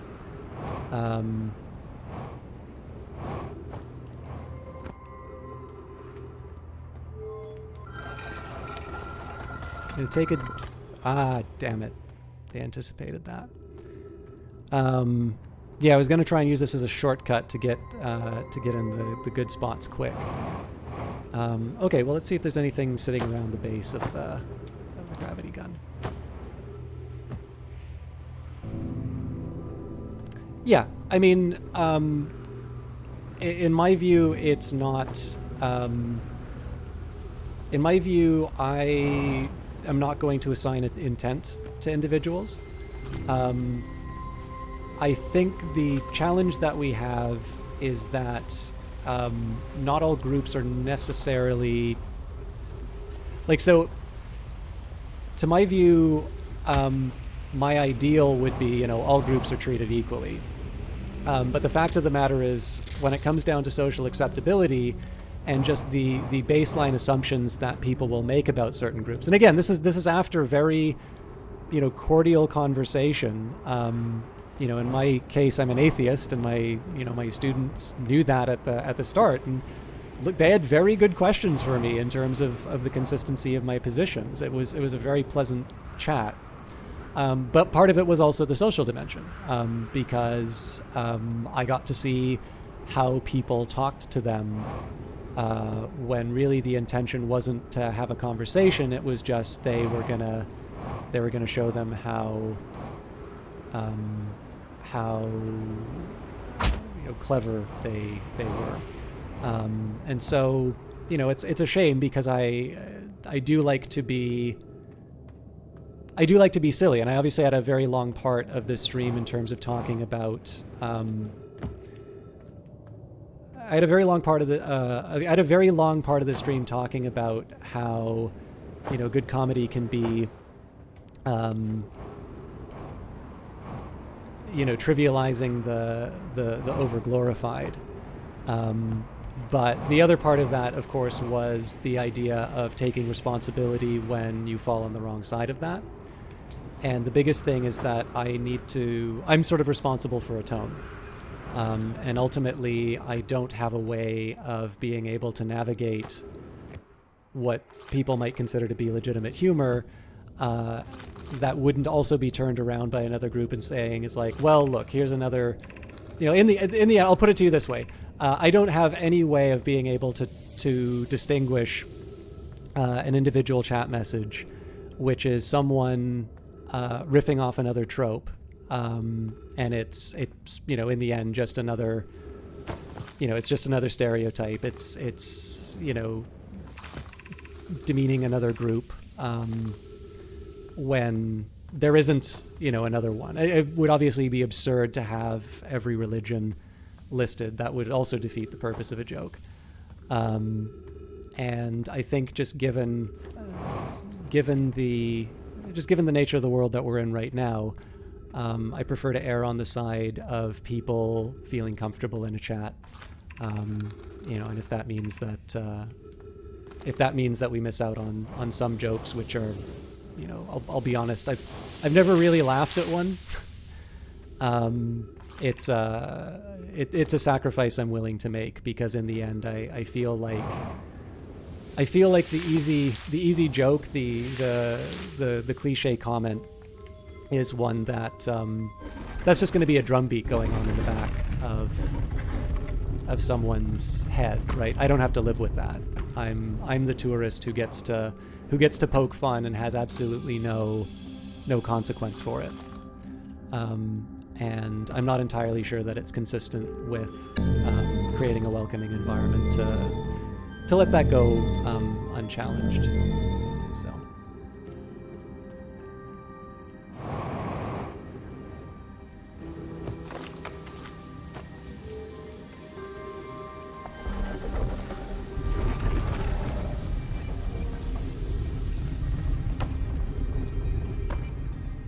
Again, this is just totally random environments because I didn't come in with a plan.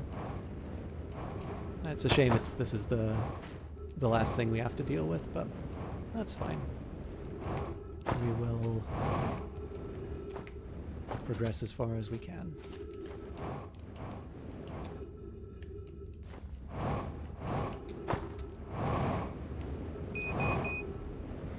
Yep, back to my habits of wasting fuel. So people can get slapped for all sorts of things, all sorts of times. I'm afraid Chalky's cleavage isn't so. Yeah, I mean that's another case. The real inconsistency on Twitch is the difference between partners and non-partners. It's, Twitch is very inconsistent in its enforcement for the people who are sort of their ambassadors. You are not treated the same. Oops. Well, what was that?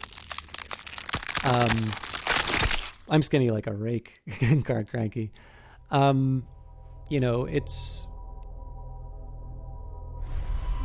It's definite. Having moderated for a number of women streamers, it is not easy being one. There is a level of dialogue that you deal with that's really, really tough. I'll go to the main title here because I think I'm clearly making questionable choices for myself on this one. But yeah, I mean, I've been banned for reading history on Twitch for Crusader Kings 3. But there's a partnered streamer I know who did a history stream within a week because he thought that was a good idea. And that was fine. They turned that into a weekly thing. And so, when it comes to the imbalances, what it really just comes down to is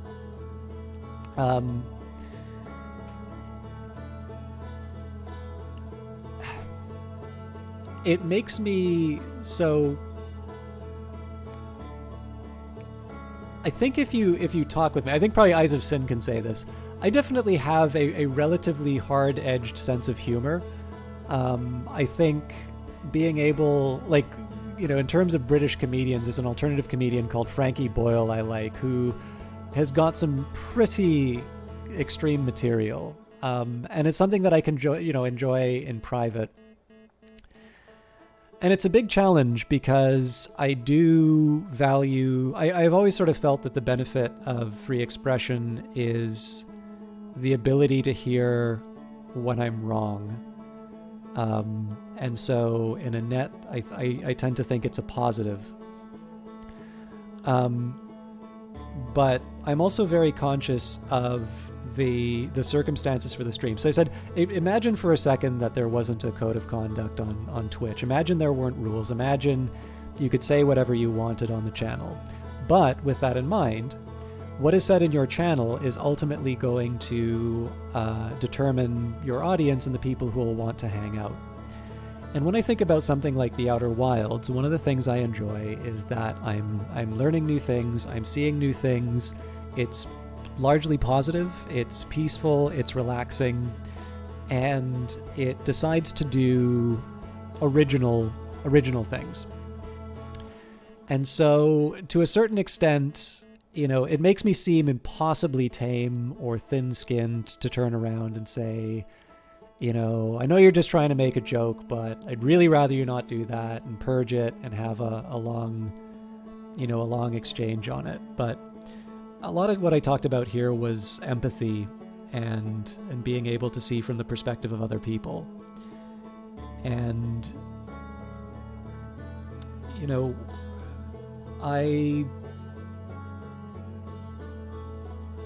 I think the best analogy I can make for myself is backseating.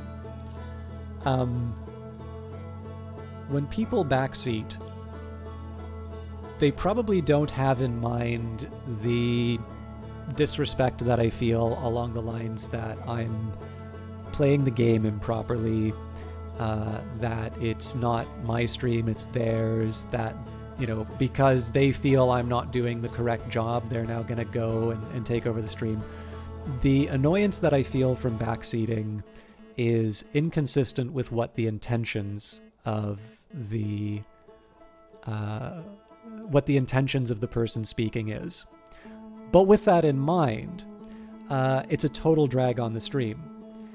it's it's one of these things that makes me want to end streams early. It's one of these things that, Eyes of Sin has had to talk with me after events like that. And so the perspective that I get from that would be, if there's that line that you always hear about your religion, or if there's that thing you always hear about, being a certain sex, having a certain preference, a particular political ideology. I mean, there's any number of things. I take the annoyance that I feel about backseating, and I completely acknowledge that in most situations, I think people are even well-meaning and trying to share something that they like. And yet, I also need to keep in mind that, there are streamers that are totally fine with backseating and encourage it on their channels. And for myself, it is one of the things that is likely to make me end a stream early. And that is the frame in which I try and, that's the kind of frame in which I try and look at these things. That it's not because I think Twitch is going to come and wrap my knuckles. It's not that, I assume that somebody is going to read that and go and kill themselves or something like that. It's that I think, if you're going to write, if I reward thoughtful contributions in chat and ones that make the place inclusive for others, then I wind up with an audience that really enhances the games that I was playing. And the example here would be the Eyes of Sin, giving me a greater appreciation of games like Subnautica and Journey to a Strange Planet. That means I get to enjoy games more, and that means that I may walk away with insights that make the stream better. And that is a very fragile state, because, I've been in cases where somebody makes a careless comment, and I'm sure they didn't mean it that way, but it was a case where, I really didn't want to talk with them again. And so it's a tightrope, right? I don't want people to feel like they're gonna get a small lecture on cultural sensitivity every time they step out of line. But I do want to try and at least give why I think, in the broadest possible terms, why I think there's a value in trying to elevate the dialogue a little bit. And obviously that's going to bear from my own experience and my own conversations with others. I appreciate that some people are going to say that that's too strict. And it's, in the end, I have to set a standard. So anyways, guys, I'm sorry if that came off as preachy. The biggest thing for me on this is that I want to, as far as I can, try and set a model for thoughtful conversations and an environment that lets people share diverse styles of games. It's why I really like The Sims. The reason why The Sims is such a good seller is that it's a game that's designed for people not like me, and yet I still really like it.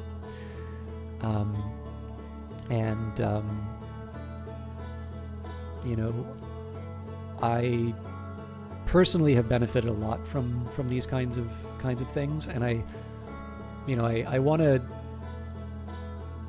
don't like the very performative way that a lot of people get away with this sort of thing, because it's easy to look really good when you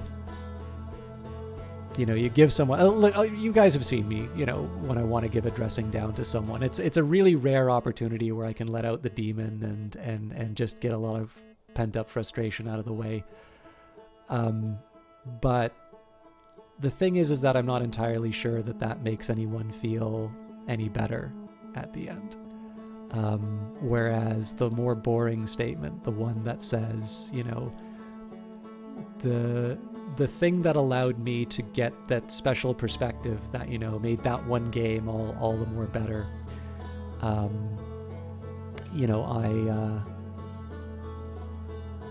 That doesn't come out of nowhere. That comes out of being able to confront some of the stuff that I find unpleasant or things that I don't necessarily agree with. The good news is I can actually tell you the flip side of it too. The same friend I was talking about, challenged me on the idea of Crusader Kings, and he said, well, how would you feel if there was the existence of a game called, Muslim Lords, and it was all about the conquest of, of Iberia. And I said, well, I don't know if you're interested, but I think the first expansion for Crusader Kings is Sword of Islam, and you totally can play caliphates, and you can finish the job and take out Charles. It's like, wait, really? You can play Islamic empires in Crusader Kings? I'm like, oh yeah, and you're Open Universalis, you can play the Ottomans if you want.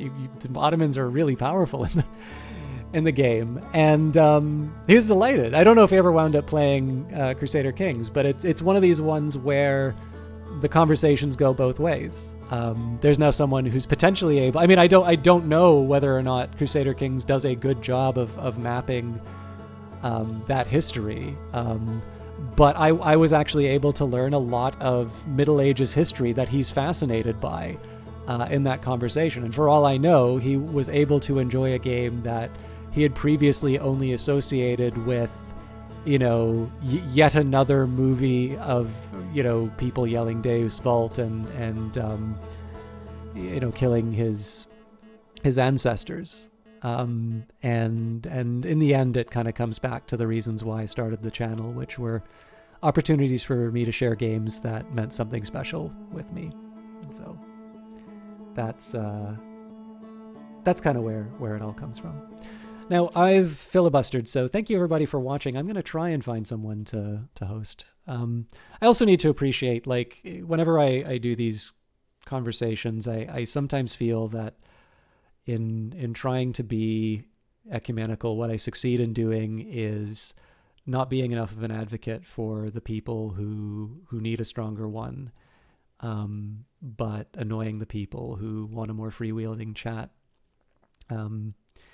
And in the end, I kind of need to admit that I'm sure there's growth that I need to do. So that's probably a good time that if somebody does want to have a chat about this off cast, it's probably not a bad chance for me to encourage people to talk.